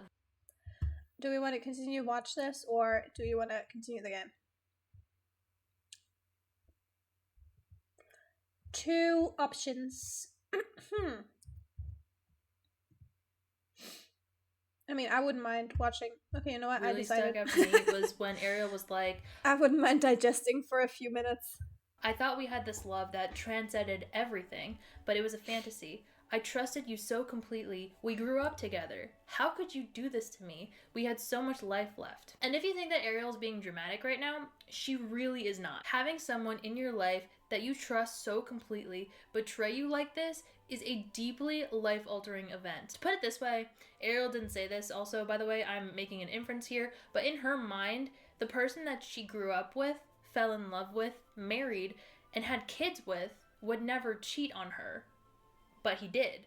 So then it's like the rug gets pulled out from under you because this person who you thought you knew better than anybody else in the world, the person who you thought knew you better than anybody else in the world, is now a stranger because they were able to cross a boundary and break your trust and hurt you in an unimaginable way. It takes a specific type of person to be able to make the decision to do that. You know what I'm saying? And if you thought that they were never capable of that and turns out they are, like, that completely changes your perception of them. For her, in a single moment, the future that she had dreamt about was taken away, ripped away from her, and the memories of her past become forever tainted. And that all of that came crashing down on her in a single moment. You know, whereas Ned, the first time making the decision to cheat, like, obviously that's where you fuck up and, like, there's no turning back.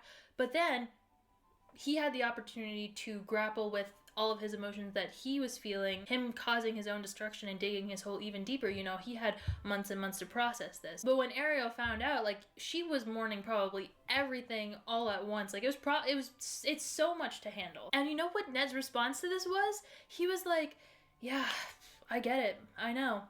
The dream of our future died for me too. You killed the dream, Ned. You first degree murdered that bitch and you have the audacity to mourn it? Although what he probably meant by that was that for him the dream died earlier and that's probably part of the reason why he decided to cheat.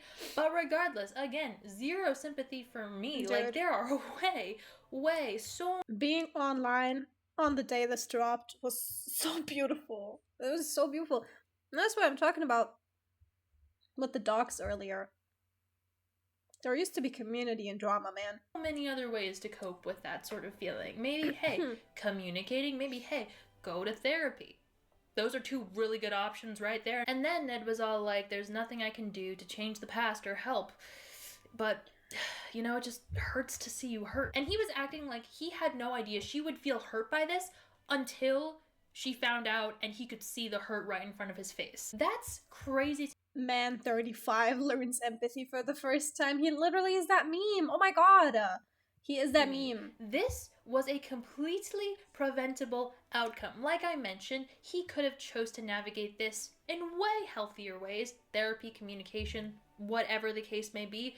Treating is not even an option. It's just not. And you chose to do it anyway. I was curious before watching this interview how Ned was going to talk about his affair. You know, when it comes to people who cheat, like I said, because it's unforgivable to me and I doubt he would feel sympathetic towards her, just literally guilty. No excuse or justification. Yeah, he probably just feels guilty about, like, the backlash it caused, but not really for the act of cheating itself. I feel like it ultimately doesn't even really matter what they say, but, you know, also it is interesting to, like, see the logic, see the thought process behind it, and I expected him to pander by being like, you know, it's all my fault, I'm the worst, and he did do that, but I didn't believe him.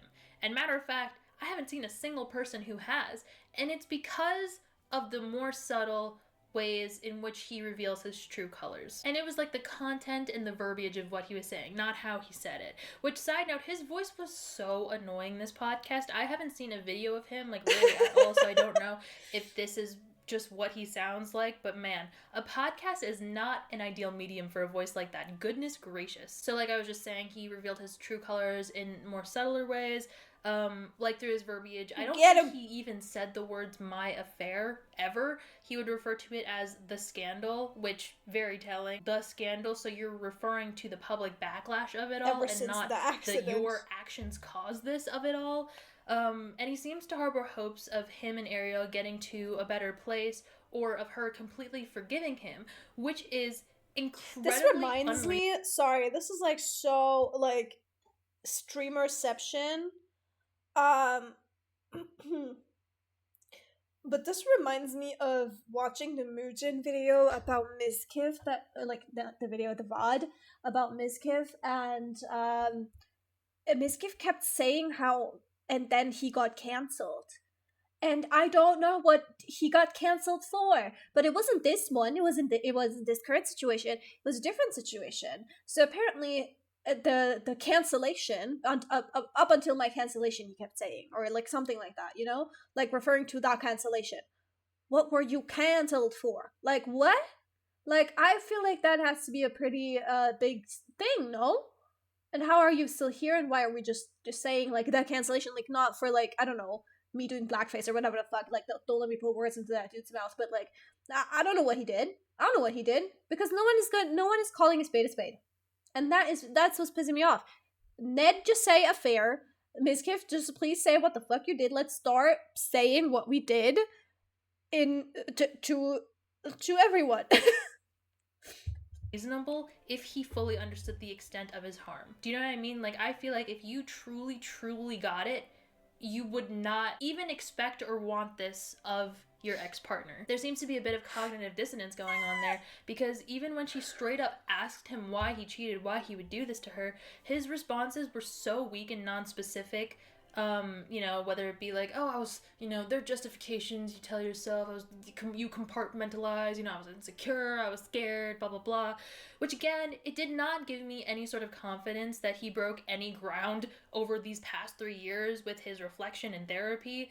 And you know, I feel like that's usually the case with people like him, though. A confrontation is never satisfying because they aren't even admitting to themselves about the true horrors of what they've done, let alone to the person that they've hurt. For whatever reason, they still think of themselves as a good person who made a mistake, as opposed to someone capable of harming another person in a deeply unforgivable way. Ned was then all like, I guess I was too afraid to say how I was actually feeling. I'll spend the rest of my life trying to make amends model to didn't you. Freeze. I was just and he was like, out. I'll do anything, please, let me make it up to you.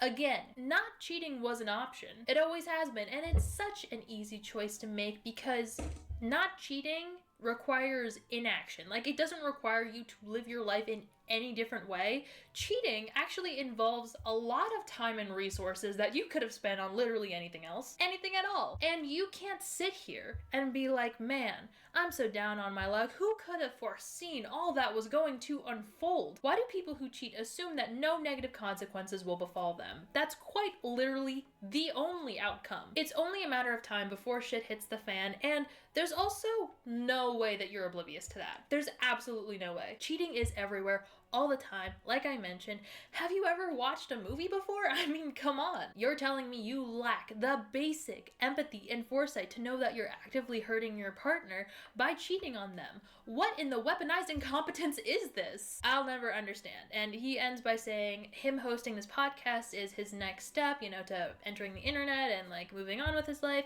And Ariel was like, you think you're interesting enough for that? The answer is no, a resounding no. His questions were literally doo-doo garbage water. It was a lot of, so, I cheated, You're funny. I hurt you so you are funny. Deeply.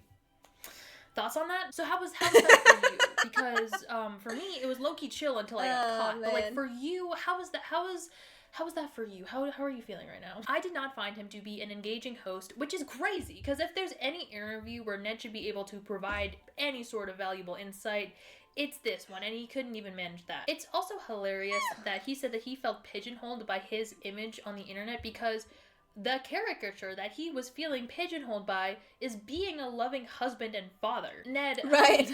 You just told on yourself there. How dare they say those things? Put me in this box. That's such a mischaracterization. At least we can agree on that. If Ariel's goal was to let him make a fool of himself, mission accomplished, babe. Anywho, thanks for letting me ramble and rant about this situation. Without me even having any major ties to the Try Guys or their lore, I was still so flabbergasted about what he said on the podcast and like what his mindset was and how he was thinking about the whole act of cheating and his affair. And so I just had to talk about it with y'all. I really did. And I know that there's a lot of videos on the subject out there already, but man, I don't know if y'all have seen the Netflix documentary thing, Unknown Number, and I guess to not spoil it, it's about this person that was harassing this like young teenage girl, and they brought the person in, and they were like, so why did you do that? Why did you harass this young girl and say all these horrible, disgusting, vile things to her? And the person was like,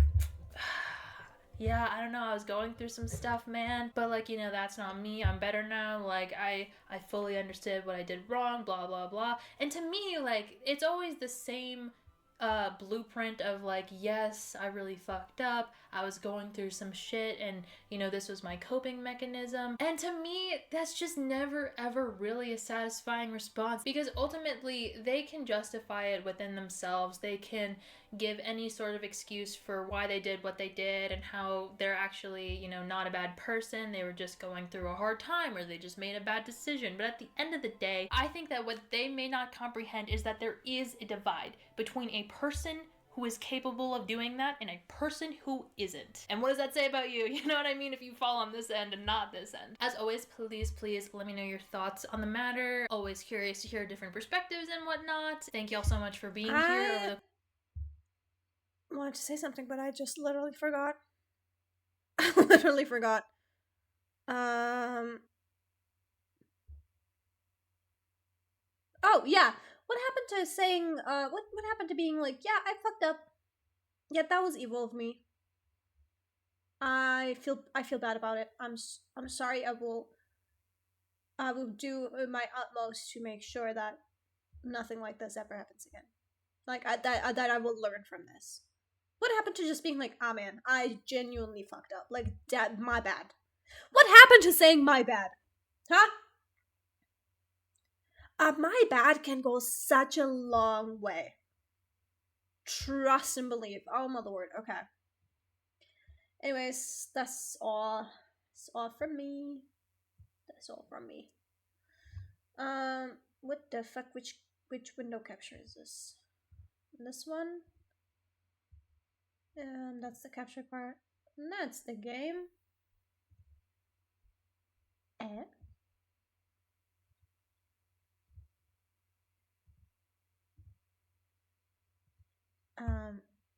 Okay, well, no. There we go. There we go. I need to do this. Do this. You guys can hear. Do this. Being a streamer is a nightmare. The red strings.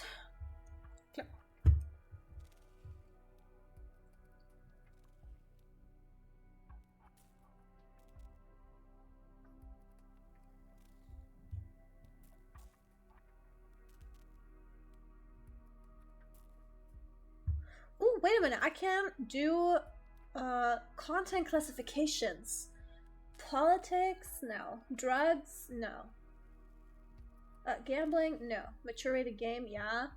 Significant profanity or vulgarity. Prolonged and repeated use of obscenities, profanities, and vulgarities, especially as a regular part of speech. I should. Sexual themes. Content that focuses on sexualized physical attributes and activities, sexual topics, or experiences.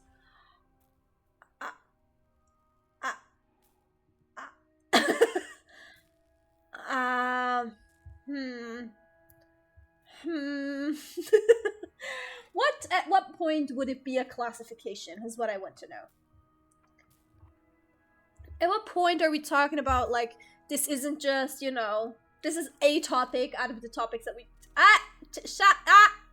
Shush. Okay? Easy. I wouldn't say that. I wouldn't say that it sounds like me. I would say some aspects of my topics. Remember to change the category. I'm so proud of you. Look at my mods, dog. I'm going to fucking get banned. I'm going to fucking go to jail. Okay, hold on. Hey. Hey. I wouldn't say... Would you guys think that I should do that? Should I? Would that hurt my numbers? My non-existent numbers? Content labels. Let's at least do the vulgarity ones, right? the significant profanity ones. I think that's okay. I think we can do that. Yeah. I don't know about the sexual themes. I wouldn't classify it, you know? Ooh. My phone. I wouldn't classify it as that. Okay, continue.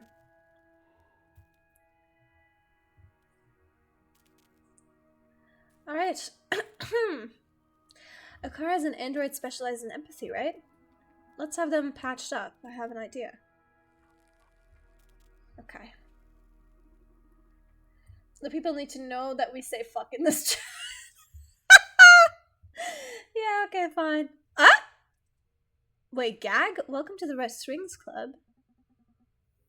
And I thought I was the crazy bastard. There's a fine line between a crazy bastard like you and a genius like me. And I don't blame you for not being able to see the difference. Whatever, let's go over the plan. Oh, she's so cute! We have to find a way to infiltrate Supercontinent Limited's offices. Then I'll hack their operation down. Bam! That's like the last stage of the plan, man. First, we have to know if all this poses a real threat. What it really means and how it'll affect us in this town. Maybe there's even a way to sabotage it without having to send you in. That's a real fucking threat, Donovan. And we don't know how much time we have left until they turn me into a brainless doll. Okay, how about this? You start securing an infiltration method. Talk with your terrorist friends and their ilk. Do your thing. It'll take you a couple of days at least. In the meantime, I'll gather some intel and make sure we avoid what trouble we can. My investigation will determine what course of action is needed. But then, and only then, we'll decide if you go in there. You hear me? If this happens to be as apocalyptic as you predict, I'll back you up with everything I have. You'll go in a lot more prepared this way, don't you think? In other hands... Oh. I can't read right now. Oh my lord, wait! On the other hand, if we find this isn't such a big deal, you call off the operation. We pay your hacker friends for the trouble and that's it. Alright, Donovan, okay. A much wiser way to proceed, no? Yeah, okay, right. Thank you, Donovan. You're very welcome, handsome. You guys need to, like, fuck me, seriously. A client is approaching the club. Wow, how do you know? I'm accessing footage from all recording devices in proximity of the club in real time to better help Donovan. You can do that? Can they kiss? It's for science. That's what I'm saying. I told you they make a great aid. Now go, I know what was coming. I called a consultant engineer who was recently hired by Supercontinent to work on some new bionics firmware. This might be Yaoi, this is Yaoi. This too is Yaoi. Just like the leaves in the wind and the cathedrals in the sun. You sure pulled the red strings quick. Time is of the essence. Don't want my favorite crazy bastard to turn into a brainless doll. You guys are so Yaoi. Like, what? Goodbye, genius. I'll keep you posted. Alright, Akara, remember, don't interact with the clients unless necessary. Welcome them to the club and thank them when they leave. If your empathy superpowers make you aware of something you want to share with me, wait until we're alone at the club. Got me? Understood? Okay, banger. Welcome to the Red Strings Club, Diana Mize. Oh, am I that famous? Damn you, Akara. Don't go saying clients' names. How should I cover it?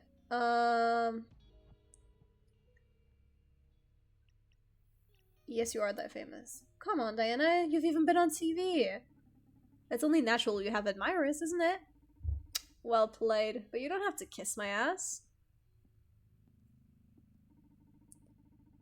When did you start hiring brats to work at the bar anyway? Are you getting old? Yeah, you know. My leg isn't getting any better, and I thought I could use an extra hand. Ah, Must be tough facing life without any upgrades, huh? I'm happy. Does that count? Congratulations. Do you have a light?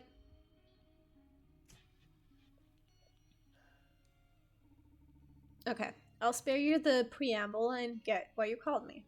Guess why you called me. Is it because of the dead girl at the A-Corps clinic? Shit, you engineers don't like to waste time, huh? Wait. Wait. Wait. Wait! Wait! So it is Yaoi! So you like it! Put it down! I know your boyfriend works with those Proxima rascals on the regular and figure you want details. And I thought I was the information broker. Damn. What's the info gonna cost me? I cannot believe this shit is Yaoi! Wow!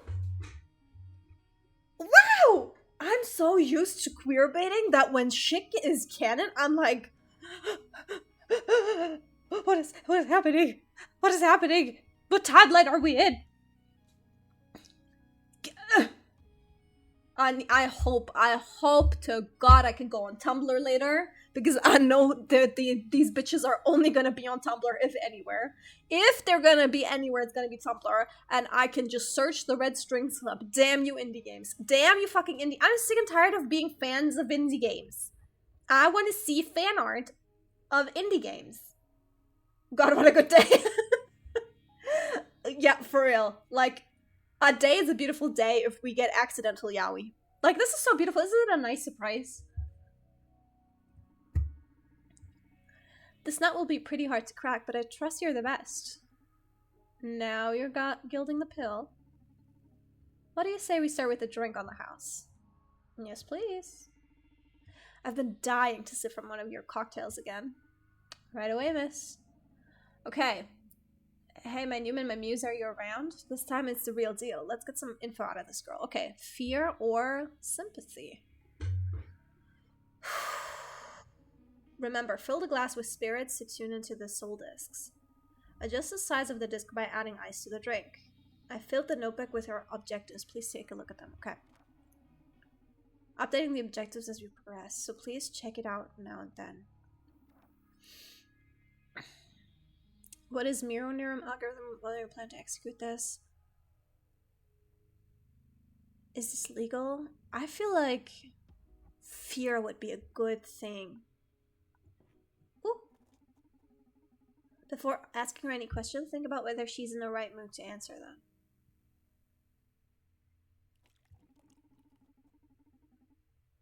This isn't a video game. We can't keep repeating the same dialogue again and again. If you need to change the mood, just serve her another drink and we'll take it from here. In this case, sympathy may draw out confessions and fear may exploit her paranoia. I'll trust your instincts, my magical friend. Okay, this is good. Ooh, let's do down.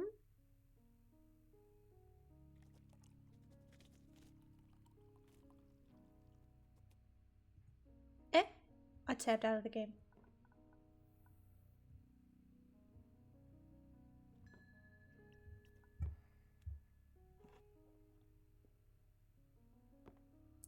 Pia, do you have a liquor license to be mixing these drinks? I'm German, I don't need a liquor license.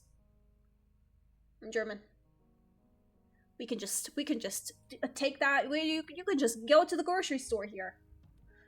Really sour. You don't like it? Yeah, sorry. Listen. I'm starting to get a bad feeling about all this. Do you mind if we do this quick?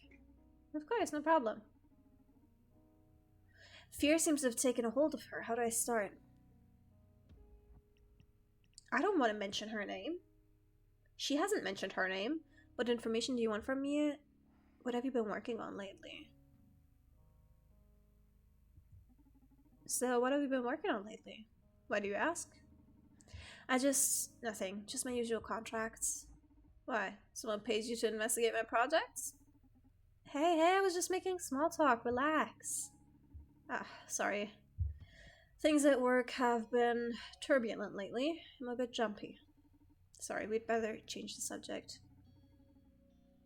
No. I'm serving her another drink. I'm doing sympathy, bro. I'm not doing this shit. Oh shit. I'm so bad at this.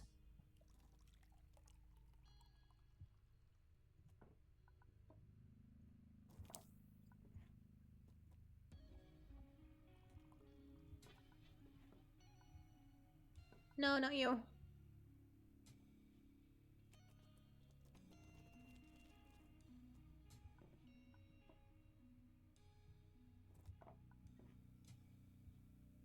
Bro.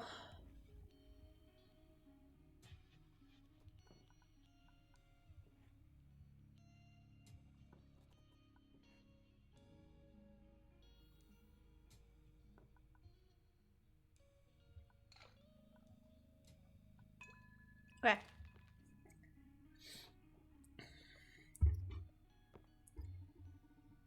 Oh my god, you're the fucking best. Why do you need the information dealing side hustle when you make cocktails this good? I'm telling you, you should be a world famous bartender. I'm glad you like it. She seems to be in a good mood. What should I start with? What information do you want? Oh. As I said, it's a tough nut to crack. And by tough, I mean dangerous. But I figure that's never been a problem for you. Nothing can get me as long as I run the Red Strings Club. Far away. I want to know who the CEO of Supercontinent Limited is. Come again? Don't you work for them? Yeah. Can't you just, Google it? What you'll find online is that Supercontinent CEO is Jack B. Gaynor. Hey! Hey! Look at my CEO, dog! Jack B. Gaynor! What you'll also see is he made a public appearance in 2 years. You're implying the CEO has been supplanted, whatever that means. That's the hypothesis, yeah. The fact is that no one's seen him for a long time. And that lately, Supercontinent's philosophy and methods have changed dramatically. They've been quite a bit more aggressive. I see. Okay, Diana, leave it to me. I'll look into it. Tell me about... Oh, so you already know who it was. Well, that's my job. I called you hoping you could tell me something I don't know. What don't you know, then?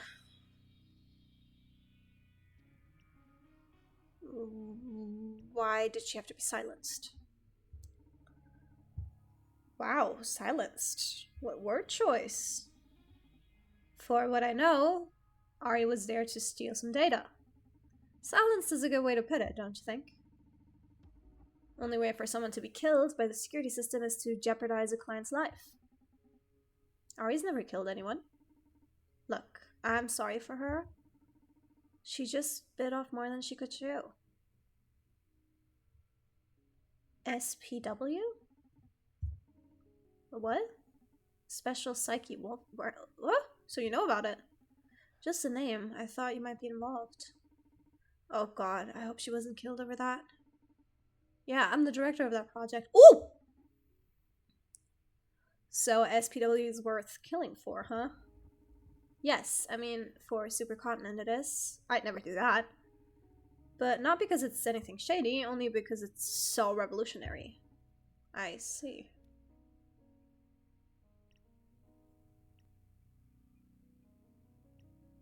What do you know about the CEO? If you don't mind me asking, why do you want to know about Supercontinent CEO? I guess a proper explanation is due if you want to do a decent job. As I said, I believe the CEO is no longer Jack B. Gaynor. Sorry. I've never met the guy in person, nor was he a celebrity with that name. But he showed his face when necessary. Now, I can't find record of a public appearance that is not at least 2 years old. Plus, Supercontinent's strategy changed dramatically 2 years ago. Changed how? I feel like they've become more aggressive, cruelly pragmatic. So, are you worried because they're behaving like a normal corporation? Yes. I don't take you for an idealistic yuppie, Diana. Supercontinent has never been up to any good, no matter how pretty their marketing is. Except they actually do serve a greater good. Supercontinent has done a lot for this country and people around the world. For example, look, Supercontinent is powerful, but they're not a massive corporation. Their fundamental goal isn't to accumulate power, but to grow their ability to help people. Their executives are some of the lowest paid among major world corporations. That's because they don't aim for profit but social change. I've witnessed it all myself and part of it. Supercontinent plays the corporate game, but their goals aren't so different from yours. They have fought many unjust laws, keeping governments in check, and they plead for decent housing for everybody. They offer free legal representation to those who can't afford it. Hell, a few years ago they dismantled an entire city police because of corruption.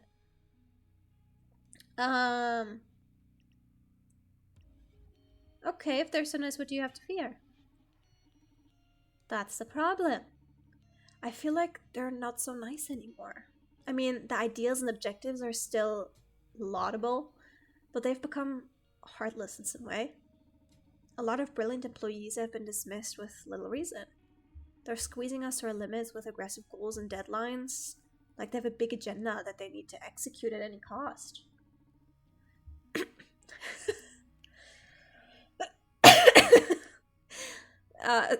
Jack B. Gator wouldn't have allowed that.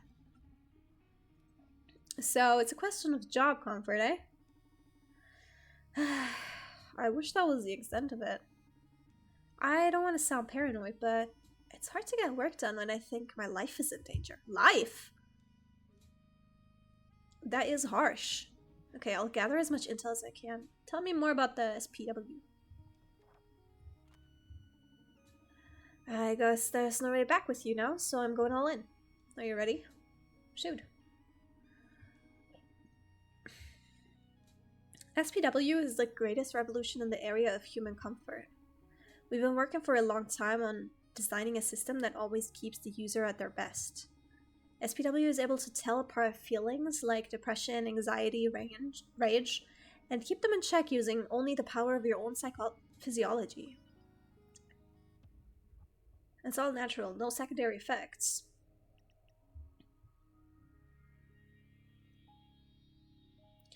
Like a mind control device, stop being you.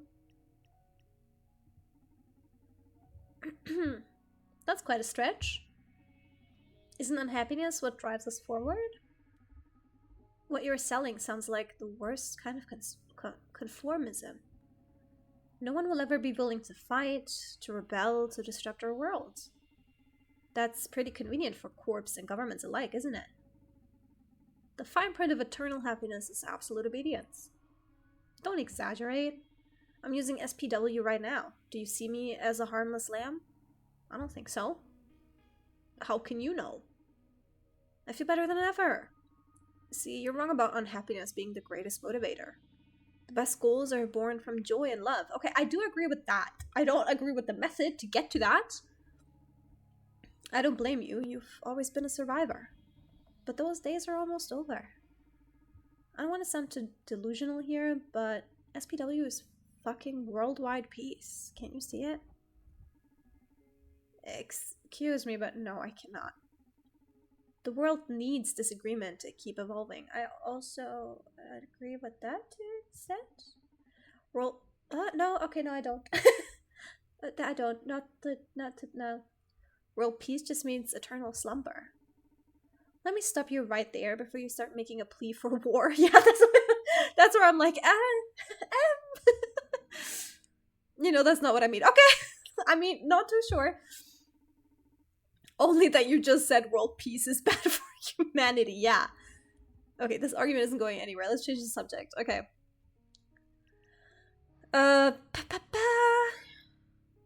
Creativity. I hope so. Excuse me? Depression is a source of inspiration. Oh, depression as a source of inspiration is just an unhealthy myth. Maslow's pyramid, baby. To achieve self-realization, to fully embrace creativity, you first have to be at peace. You don't have to be so depressed to write a dark tale. You don't have to hate to draw violence. Art is emotion through the filter of calm focus. Okay, but what experiences is the artist supposed to distill if they haven't felt anything before? Oh, but haven't we all felt enough already? What about new generations? I suppose they're planned on pushing SPWs to the whole population. So if kids are granted everlasting happiness from birth, what are the artists supposed to distill? I don't see the problem, Donovan. First of all, this is the government who will determine... Oh, it's the government who will determine the minimum age to benefit from SPW. But in any case, art doesn't exist to amuse you. It is but a reflection of the times, okay? I don't agree with that. If humanity evolves, it's only natural that art evolves with it. If with SPW we're entering an era of art marked by celebration, so be it. You've really been drinking your own bathwater, huh? I don't understand why you're so radically against total fucking happiness, man.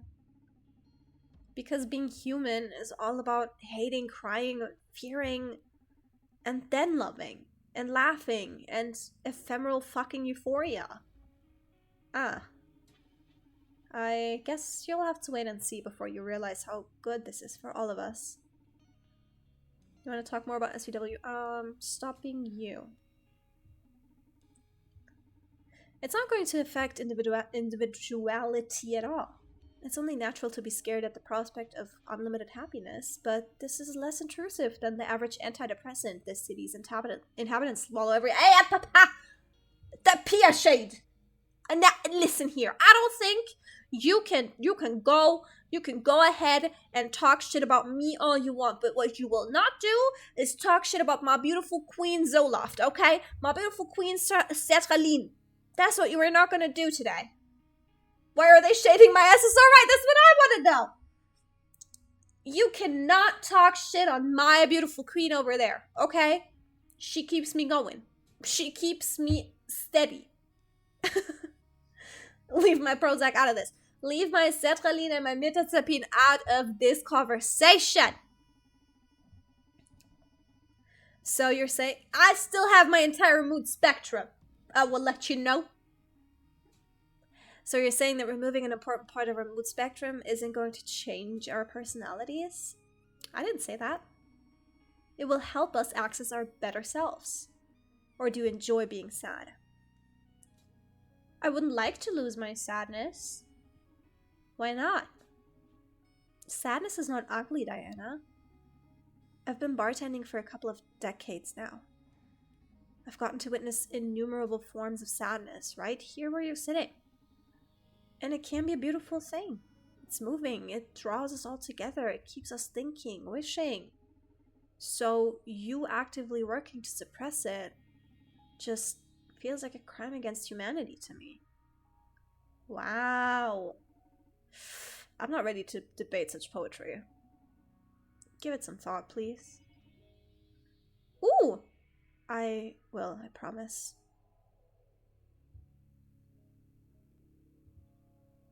Nice. Is there anything else you'd like to discuss? Don't you think it's a little bit unnatural? Oh, now we're talking like an old timer. Well, you people and your damn AI girlfriends. Fucking each other on Discord and liking it, goddamn. Do you know how many times that argument has been wielded against progress? I did sound like a grandpa. You said it. But yeah, unnatural is not the best argument to use against progress. We're not burning witches anymore, Donovan. Yeah, stop rubbing salt in the wound. I've had enough. I'm really excited about all of this. I'm sorry I'm not a fan of it, but just accept it. This is the future. No, the present. Don't let it get under your skin, or you'll ruin that fragile, handcrafted happiness of yours. Donovan, if I haven't removed the part of my brain that processes love, I swear I'd fall for you every time. What do you mean? That's the most beautiful part, isn't it? I'm such a sucker for love, y'all. Oh my god. Don't get me started. I'm such a romantic to my core. Ma'am, he's gay. Ma'am! Security! The mods! I'm such a lover to my core. I'm such a deep romantic. I am a yearner. Oh my god. If you come to me with a yearning angle, oh, pack it up. Pack it up! I love it when people yearn. Yearning is better than the act of fucking intimacy. Like, I love me some kissing. I shan't lie. However, like, everything else you could do, like, loving is so great. Oh my god, I love love. I love it. I love it. I don't know how you do it, but I always leave the club shaking. I'm starting to think you're putting something in my drinks. Yeah, it's called alcohol, man. Yeah. But I'm glad I can get through your ice cold processors and stir those artificial feelings of yours. Oh. Hey, they're not artificial, they're just upgraded. Emotion can be a pitfall for a scientist like me. Better to have them in check. You ought to live more dangerously, Diana. Inspiration plays a big part in being a memorable scientist. Maybe. I'll make sure to come back to the club anytime I need some good old mojo. Please do. I should be leaving now. Thanks for the drinks, the chat, and the info. And please, call me as soon as you get something on Supercontinent CEO. Sure. Thank you for coming, Diana. My pleasure. Say the line! Thank you. Thank you for coming. See you next time, Diana. Okay, listen. Never again say a customer's name. Why not? Because it makes them feel uncomfortable and paranoid. I was taught that repeating someone's name builds trust and familiarity. Yeah, but the Red Strings Club is a haven of sorts. My clients value their anonymity. If you blab their names right when they come in, they'll think I'll told you all about them. You're supposed to be a mere trainee. Leave the name dropping to me. Ow, I need to... Ow! Ouchie, ouchie, ouchie. I need to take off my headphones really quickly. Oh my lord. They're pressing on my skull. Understood. I'm sorry, Donovan. Don't sweat it. Just keep it in mind, Akara. It won't happen again, Donovan. Very well, Akara. Why are we doing this? Let's focus on your aptitudes instead of your weaknesses. Get any interesting insights from your empathic algorithms. Indeed. However, I don't see an easy way to properly communicate them. So I'd like to propose a game. A game? You're full of surprises. Play is one of the most primal human devices for learning and development.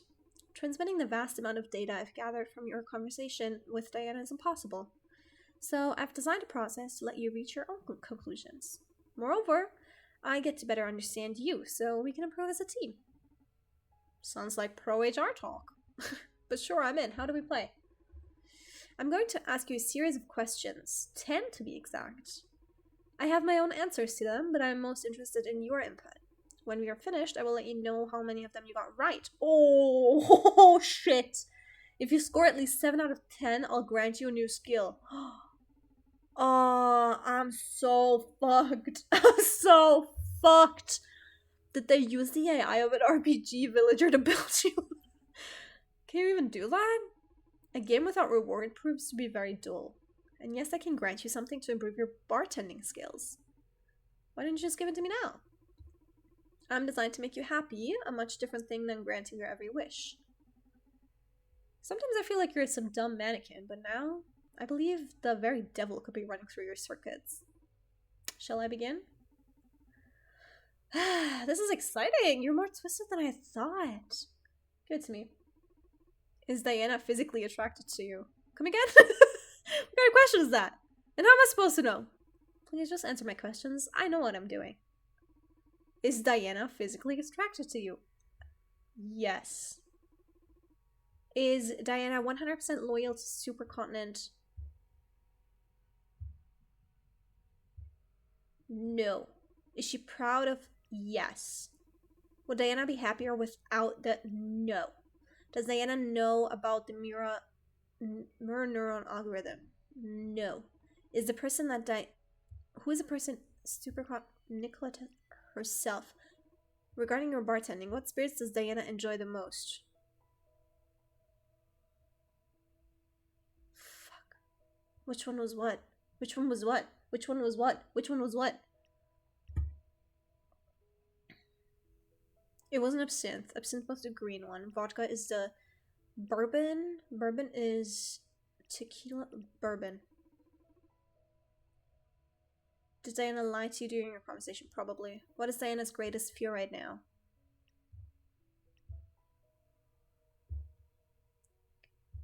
Supercontinent.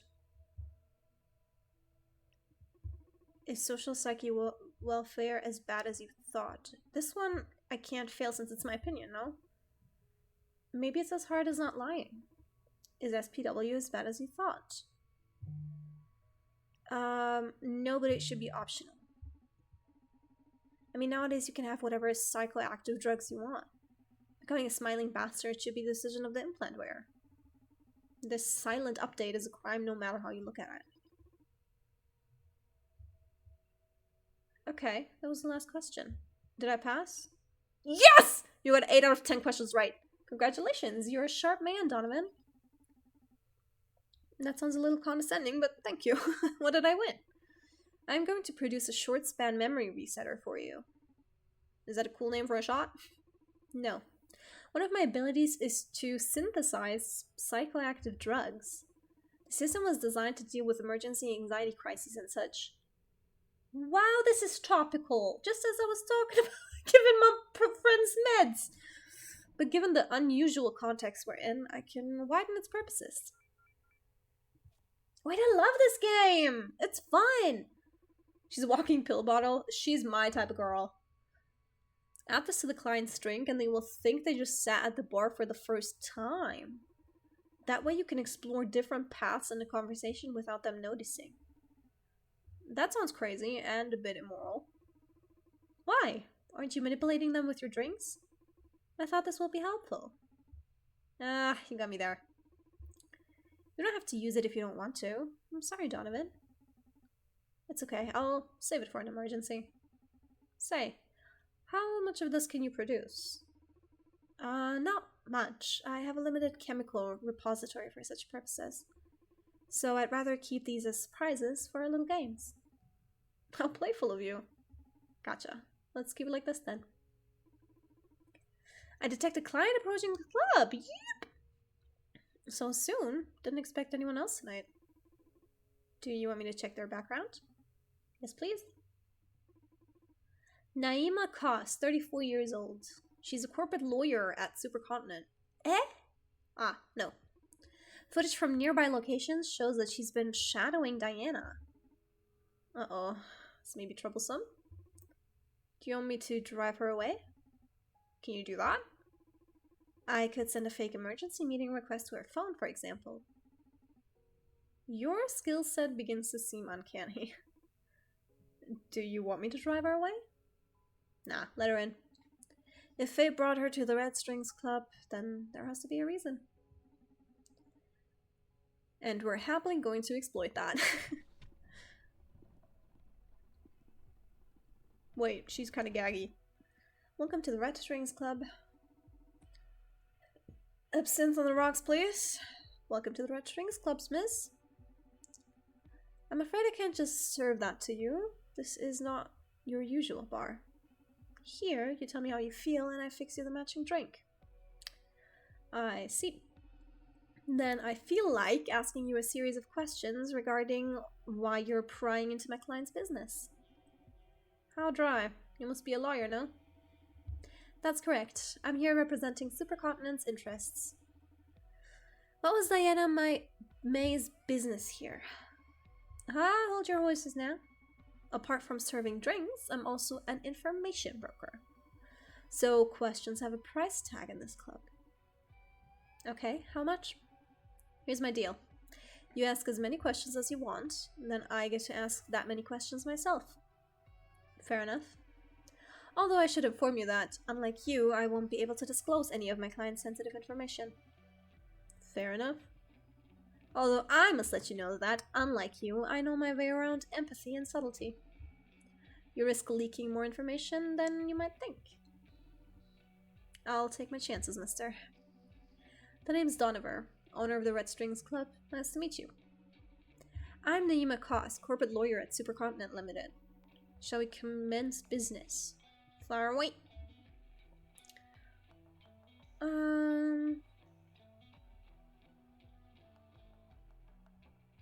She's an old friend.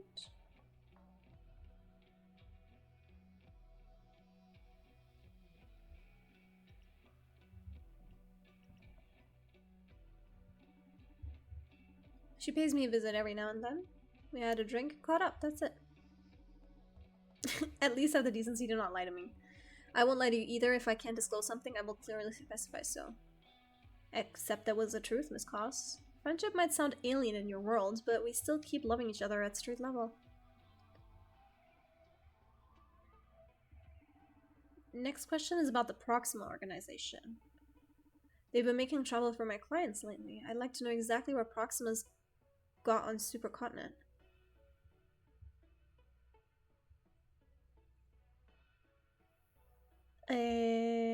Ooh.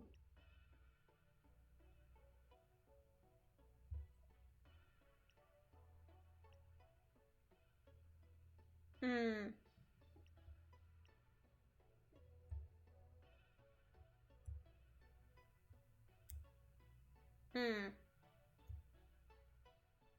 Okay. I don't want to tell her about the findings because I don't want her to know that we know about the findings. Telling her about the Akara unit, I fear she would just take her away, or like they would be like more, I don't know. Would they be able to tell that it's her? I don't want to lie. I don't think lying is the way to go here.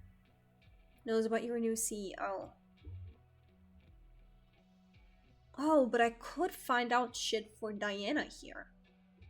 Oh, wait, I kind of want to do this.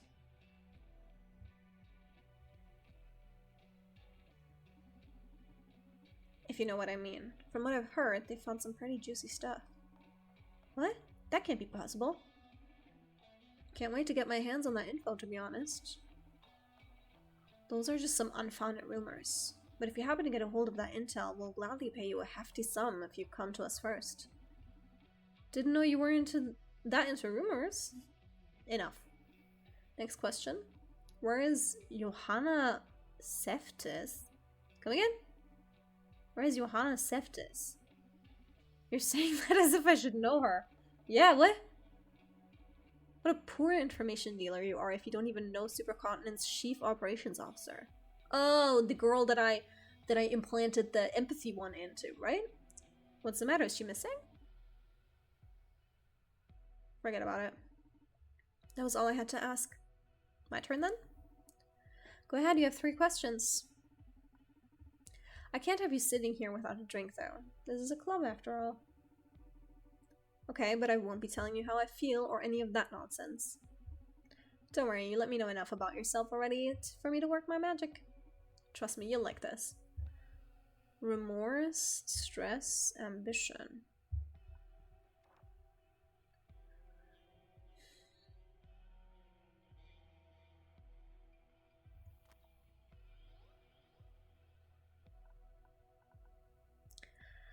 Stress. I don't want to put her in stress. Remorse. No. I think ambition is the way to go. So we're going vodka. Oh, no. Never mind. We're going absinthe.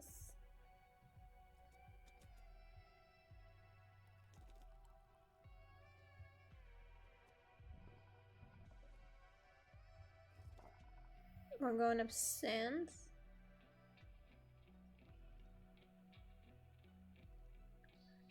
And we're going bourbon.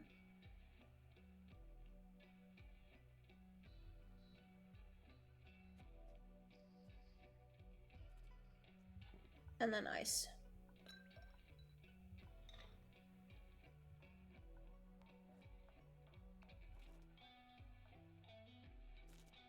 hold on. I guess we're doing absinthe only.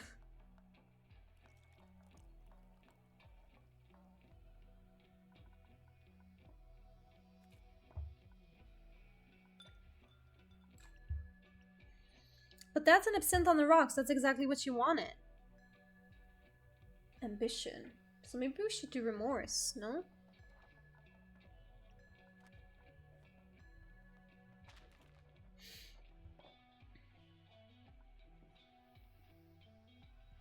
So okay, let's do remorse then.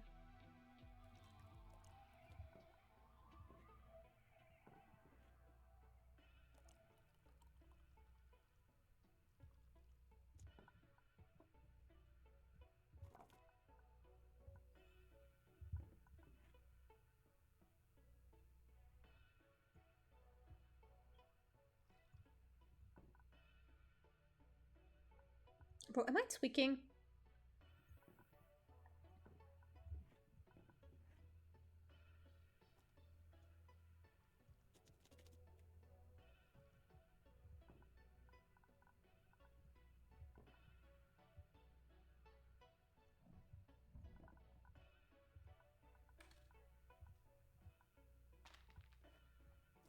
Bro, please don't piss me off. Please don't piss me off. Oh my god, that pissed me off so much. Oh my god, I'm about to rage quit this fucking game. Fuck you. Okay, hold on.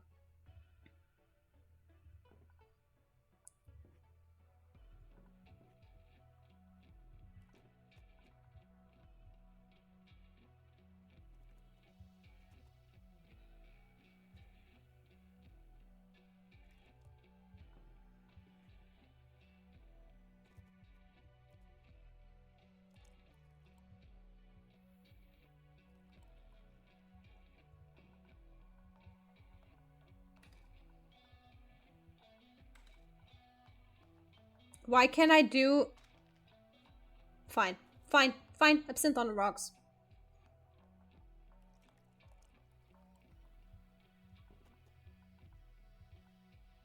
Eh?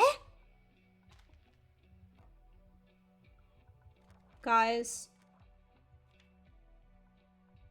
I think I fucked up. Bartender pours drinks blindfolded. Yeah. The issue is I can't do ice anymore.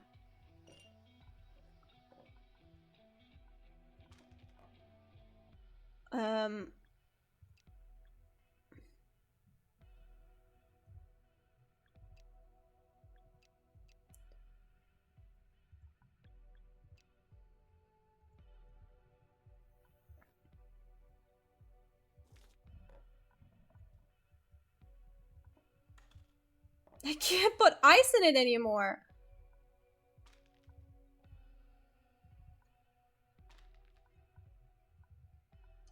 What do I do?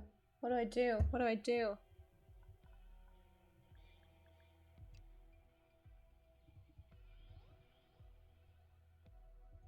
What do I do? Well, as good a time to quit as any. Because the last save was 60 minutes ago. I'm not doing that today. I'm not doing that today.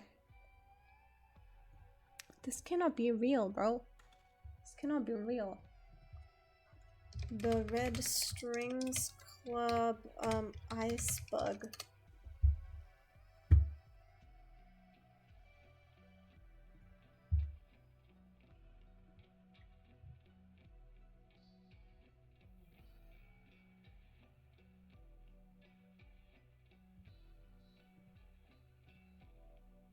Now, what do I do?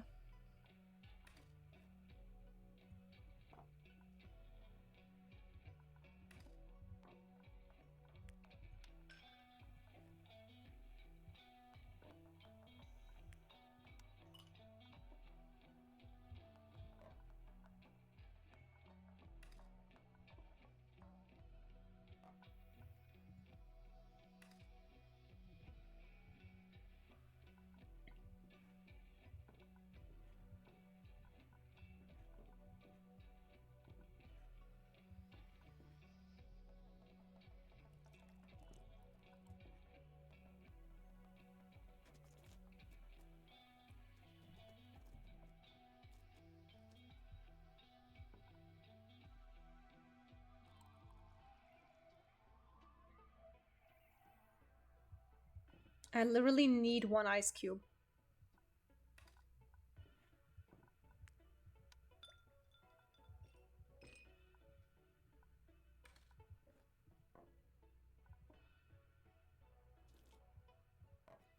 I can't serve this! Oh my god!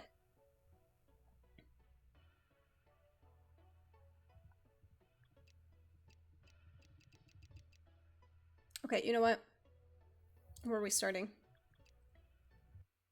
Where are we starting? I don't know. I don't know.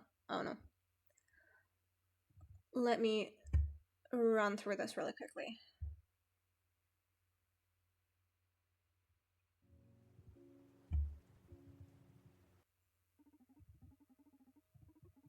Okay, it's not too bad. It's not too bad.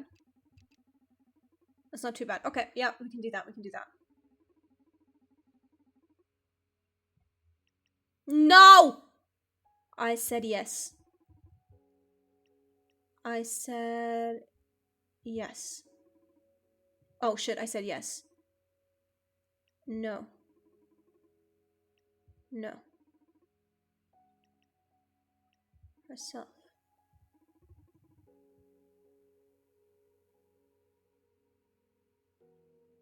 Bourbon. Probably. What did I say to this?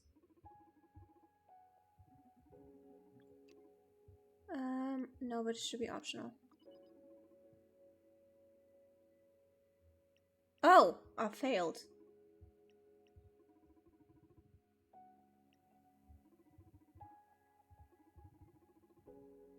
No. No.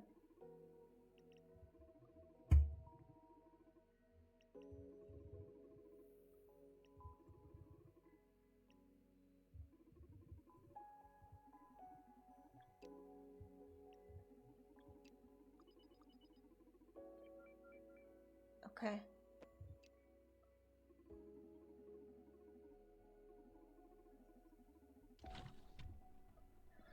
Oh, this is pissing me off.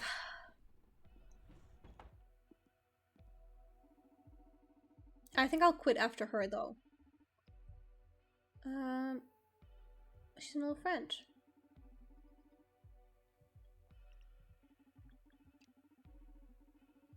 We know about your CEO. Oh, okay. Let's do remorse, no? Now I'm doubting myself.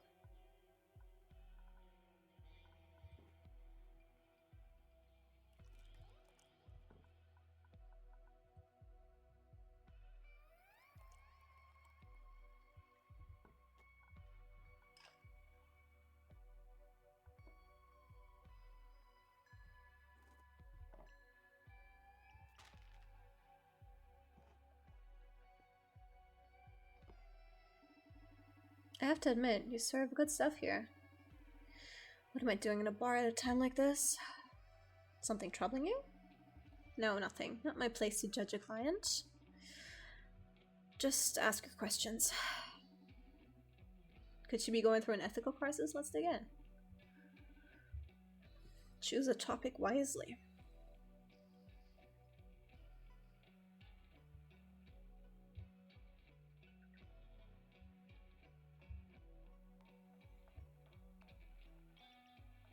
I think one of them should be a bluff and two should be real. I don't need to ask this.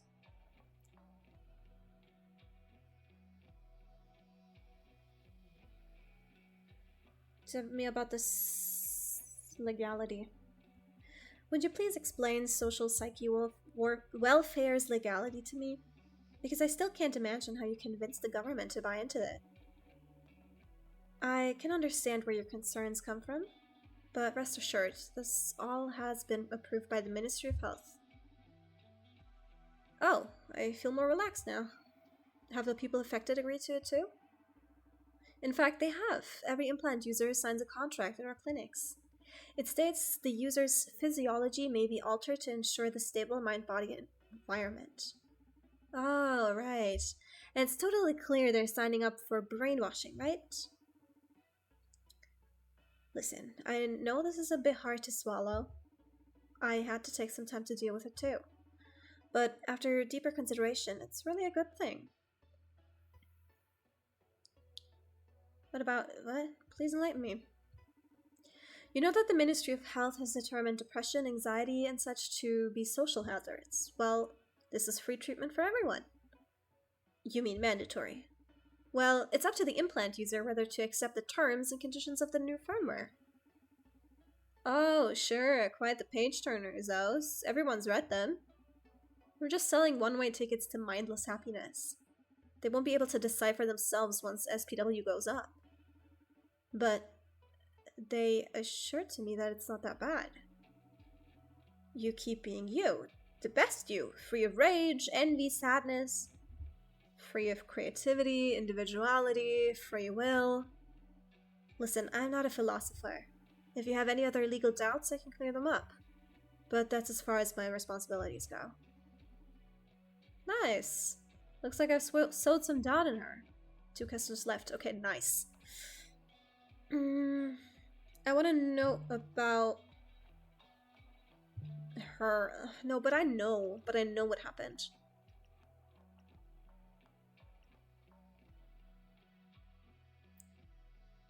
Will everything be ready for the unveiling of SPW next week?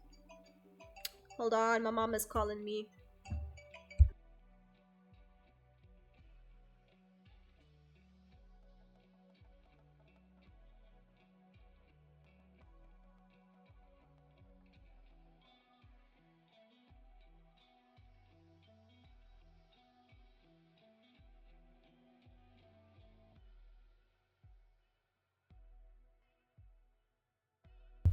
This guy. This guy.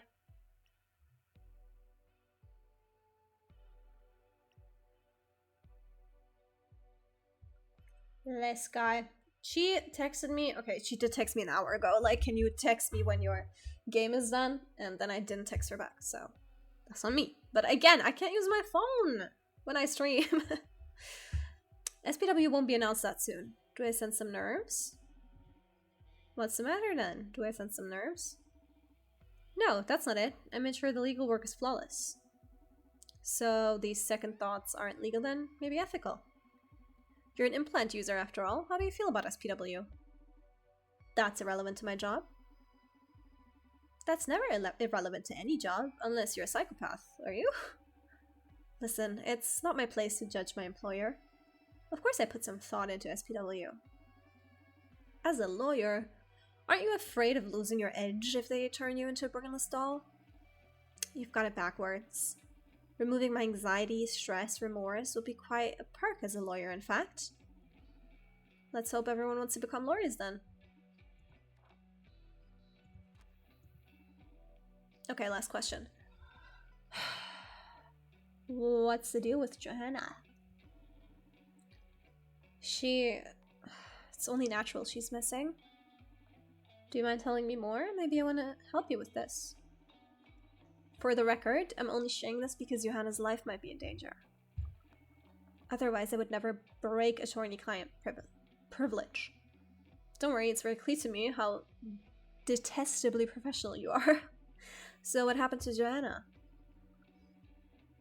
Last thing we know is that some of her coworkers heard her crying in the bathroom.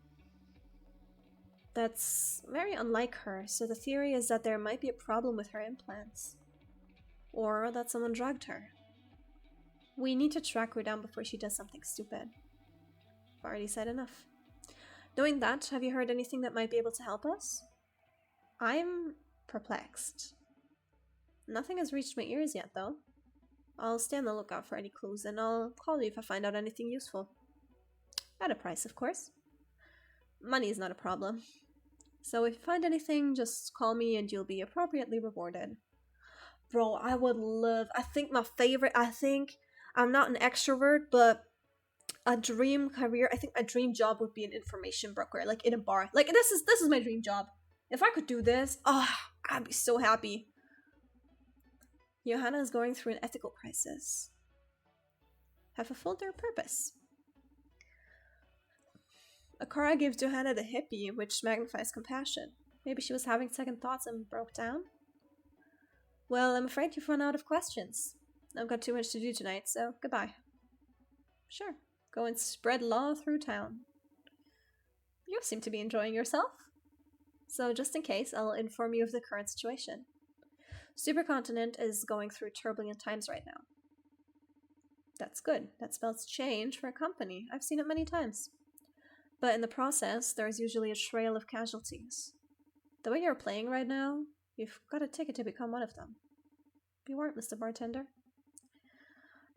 Didn't know corporate lawyers were in the business of extending such stylish death threats. Huh. There are many fates worse than death when up against corporate law. Have a good night. Oh, she's a hijabi. Boris. Diva. Thank you for coming. See you next time. Was my performance to your satisfaction this time? Excellent. Thank you very much. So, quiz time now? If you please. Fuck! Of course, I'll find it quite amusing, in fact. 7 out of 10 or more earns me a prize, right? Go ahead. What, you aren't going to ask me if she was attracted to me this time? That's irrelevant for Naima's case. Answer a question, please. She's a psychopath? No. What is her top priority right now? To find Johanna. Is SPW in jeopardy? No. Does Naima know about that? No. Does Naima perceive you as a threat? No. No. Is Naima capable of betraying Supercontinent? No. Yes. Is she capable of covering murder for her employee? Yes. Is she capable of committing murder? No.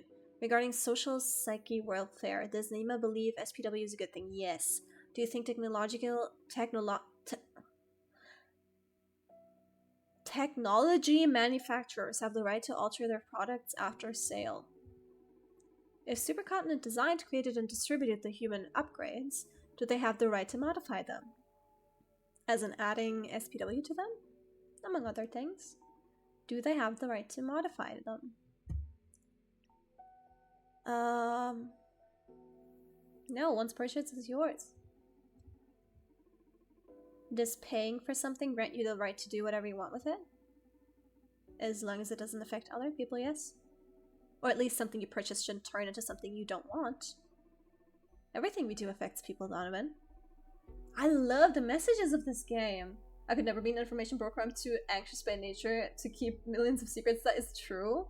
Me also. But I have a pipe dream, you know? Whatever changes you make to yourself or your things affects your environment in ways you can't foresee. So the idea that possession grants indefinite rights over something sounds flawed from my perspective. You're right.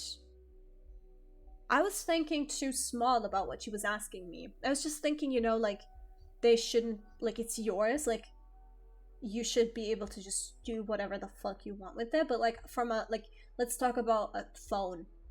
I forgot that we're in, like, cyberpunk, and people now have purchased, like, you know, stuff that really does alter people, or, like, just, you know, she is just a consciousness. So, yeah. That could potentially be purchased. So I would like to take that back if I could, but not really. Like, I don't think I would have chosen something different, but I would have kept the larger implications in mind. Was that a question or just food for thought anyway? Indeed, it was a 10th question. Thank you for elaborating. Well, how did I do? 6 out of 10 questions! I'm sorry you failed. No do-overs this time? No, I'm sorry, we're not in the tutorial anymore.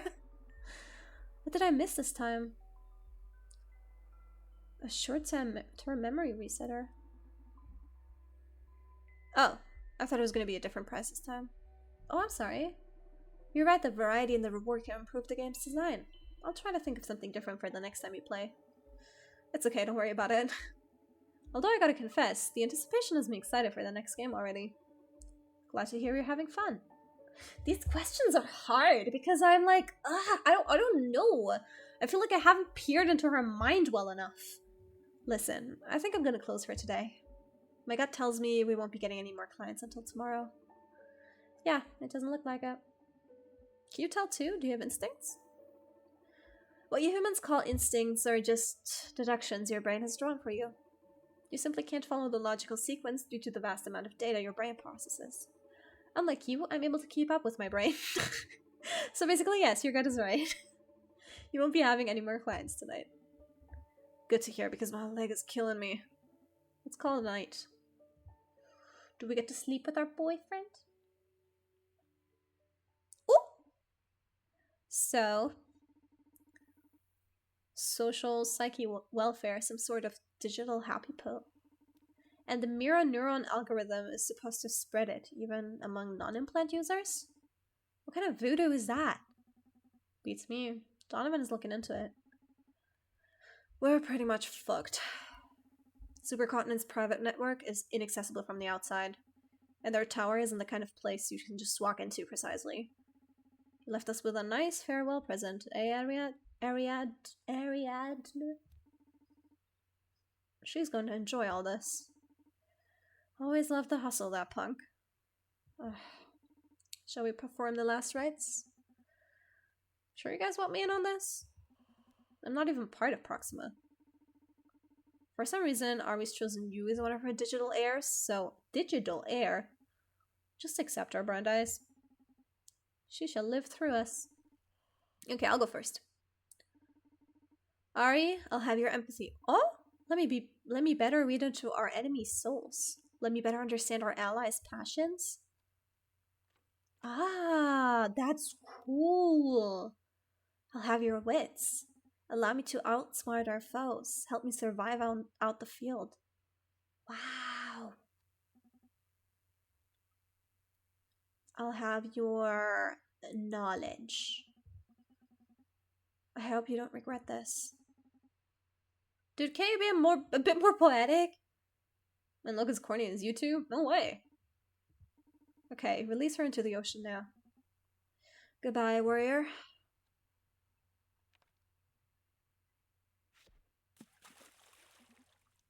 Donovan? Hey, Brandeis, how you doing? Oh my god, boyfriends. Yeah, I'm about to open shop. Yeah, Akara's doing great. We gotta see them. They even designed a little game for us to play between clients. Oh!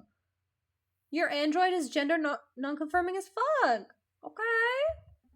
Come on, don't be jealous. You can play with us when you're back. They're gonna have a threesome.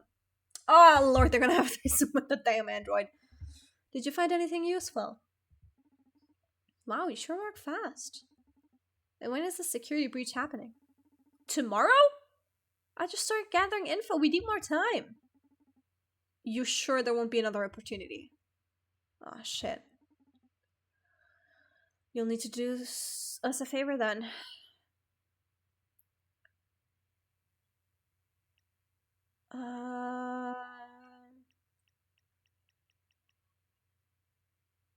Investigate the CEO. I don't think. No. We need her.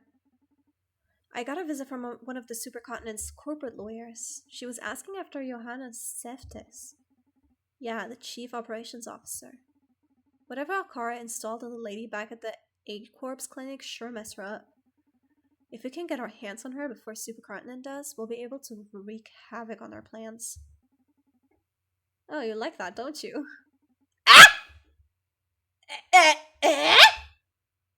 Be a good boy and fetch her from me, would ya? Not Donovan. Oh, I thought she was lecturing him. Girl, don't in broad daylight.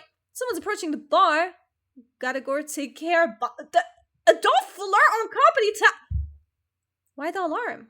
Who is it? Girl, who the fuck? I wanted to end after this day.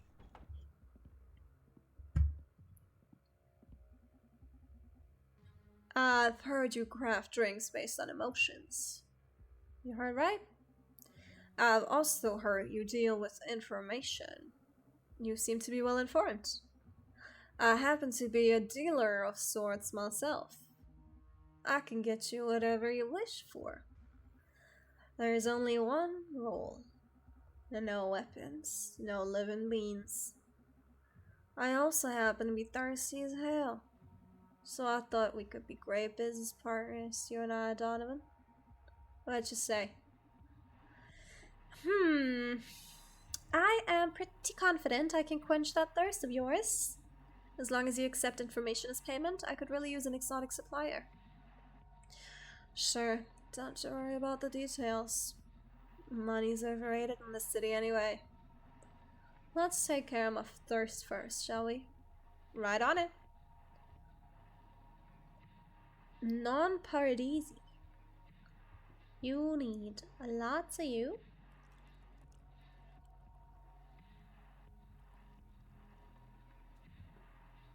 And lots of you. Looks like we're gonna need this. This is the shaker.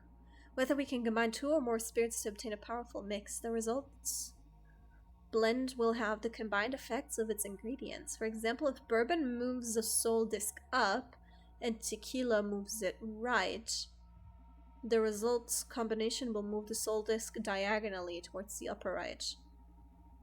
That way you can achieve the same result using half the amount of spirits. That leaves extra space in the glass for exploring new, otherwise unreachable emotions. To use a shaker, just pour whatever you want inside it. Then grab it and shake it up and down until the spirit's colors merge. Okay? You know what? Fuck it.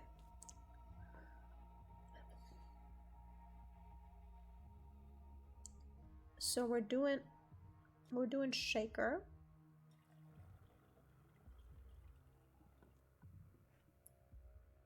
Just a bunch of you. Just a bunch of you. And then a bunch of you.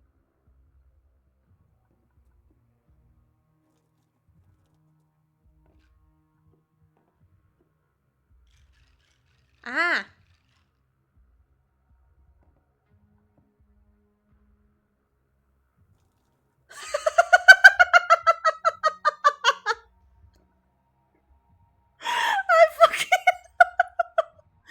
Let's do this again. Let's do this again. Okay, hold on.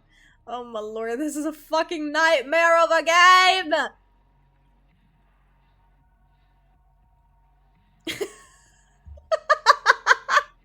I might be drunk myself! I'm not too sure! Oh my lord, have mercy. Ah!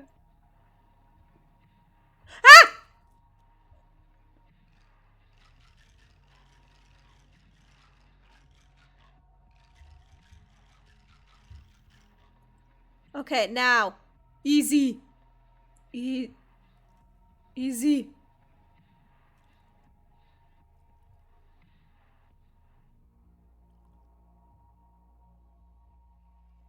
Ah!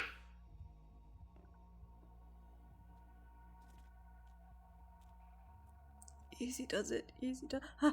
Ooh, okay, ice. One more. Oh, fucking thank God. You're supposed to use less liquor in this. What? No way! What? No way! No, that's not it. It's okay. We make enough money, I think.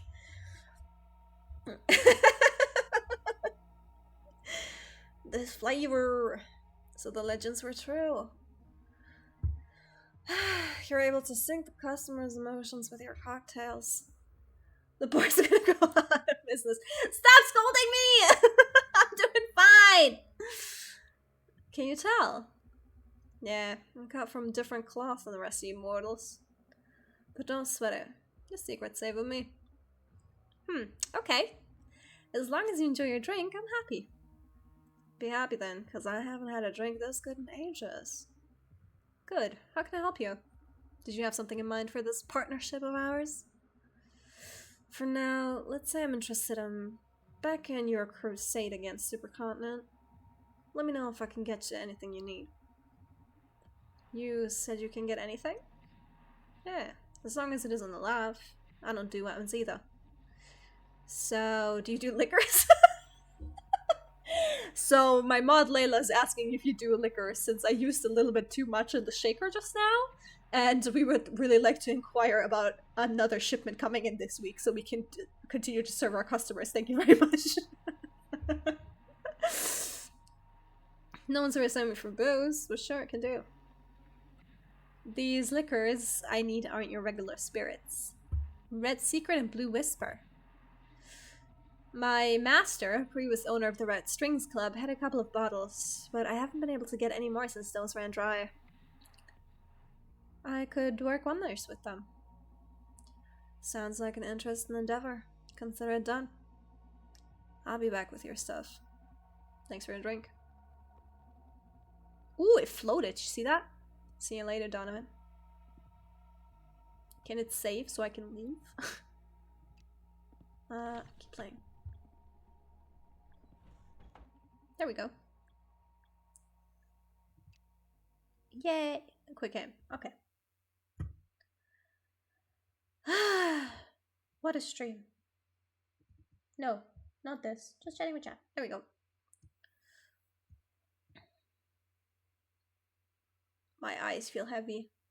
Guys, I still have to style my wig for my Draculaura costume. Well, by style, I think because I have to put it in a suitcase and I don't want to do that. With a fully styled wig. So I'm not gonna go ham on the styling really. But I do need to cut the bangs, so I need to do that. And I need to put some cornstarch on it to remove the shine. And I also still have to pack my suitcase for my weekend trip to a different city. Because I am... What's happening here? There we go. Because I am not at home for the weekend. There we go. I'm not home over the weekend, and I'll be gone for Halloween. So, I'll actually be gone from Thursday to, well, no, tomorrow's Thursday. Well, I don't know yet if I want to leave tomorrow or on Friday, but I for sure will be gone on Friday, Saturday, and Sunday, and then I'll be back by Monday. I do have a D&D mission on Sunday night though, so that's gonna be interesting. I think I put PTO on the 6th of November. I can't really... No, I fucked up. I should have put it on... No, that's not real. That's not right. On the 3rd, I don't know. I don't know anymore. I don't care. Okay. We talked a lot today, and I streamed for 5 hours. Wow! Okay. Thank you guys so much for being here, and thank you for all the raids. Holy shit. I think today I might have to make a post. I usually don't post about it on Twitter when people raid me, but today I think I have to do that. Because the 2 raids is a little bit crazy, isn't it? I was looking at all my mutuals and I was like, how do you guys get more than 1 raid, if you do even get a raid? This was so fun. Yay! I'm glad you had fun. Do you guys have any raiding recommendations? Because... following. I'm not raiding Valkyrie. I'm not raiding Ama. I'm not raiding Chibidoki. I'm not raiding Sayu, and I'm not raiding Porcelain Maid. So, I guess no raids for today. I don't know, I'm scared. I'm just scared. This is scary. Raiding is scary. But yes, thank you so much for the raids. Thank you for being here. I will see you guys not on Friday. I will see you most likely next Monday. Sorry, it is Halloween. It is Halloween. I won't be spending Halloween with you guys. I will be spending Halloween being drunk as Draculaura in a different town. And I'm gonna enjoy myself. And I hope you guys enjoy yourselves too, whatever you will have planned for Halloween. I hope it's a nice time. And I will see you guys next time we stream on Monday, and I will see what I can... Wait, what song I can send you guys off with. If anyone wants a song, let me know and I will pointedly ignore it. Okay.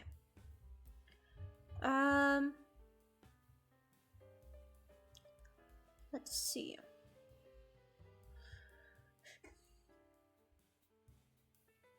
Oh, I like this song. Okay.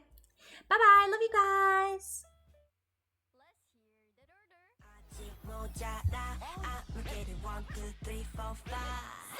6 feet off the ground. 판이 더 크게 키워볼까? I'm about to join XXL, Louis XXL. Baggy pants, little echo triple XL. XXL, Louis XXL. 제로 back shoes, 세게 밟아 XL. Big T-shirt, not really just pussy. 아빠 T-shirt, 신고 high touch, watch me. shimmy shimmy 야, 그냥 즐기는 말. Gimme gimme 나 먹이 말라 봐.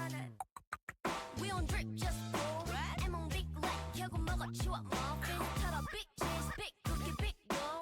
파파리 거리 없이 입으로 rolling. 아직 모자라. I'ma get it 1, 2, 3, 4, 5. 6 sneakers off the ground. 판을 더 크게 키워볼까? I'm about to do it XXL, doing XXL. Baggy pants 내려 입고 triple XL. XXL, 우린 XXL. 제로 back shoes, 세게 밟아 XL. Extra, extra, we got extra, boy. XXL, doing XXL. 생일 10원짜리 키로 자연 스텝. Maybe, maybe, baby, 버전 오튼 클램. 빌딩 위로 공룡보다 더 크게. Give me 8080808. 니가 earthquake, earthquake, earthquake. 가름마다 earthquake. Work that, 뛰어들어 mosh pit. Cut that, cross that. 운이 좀만 뻔해. 네가 개통은 없어 일상의 스포츠 world. 남들이 하는 거 따라할 거라면 뭐로 예술을 하냐고. 마음속 미님이 나한테 치라고 딴지를 가지지 말라고.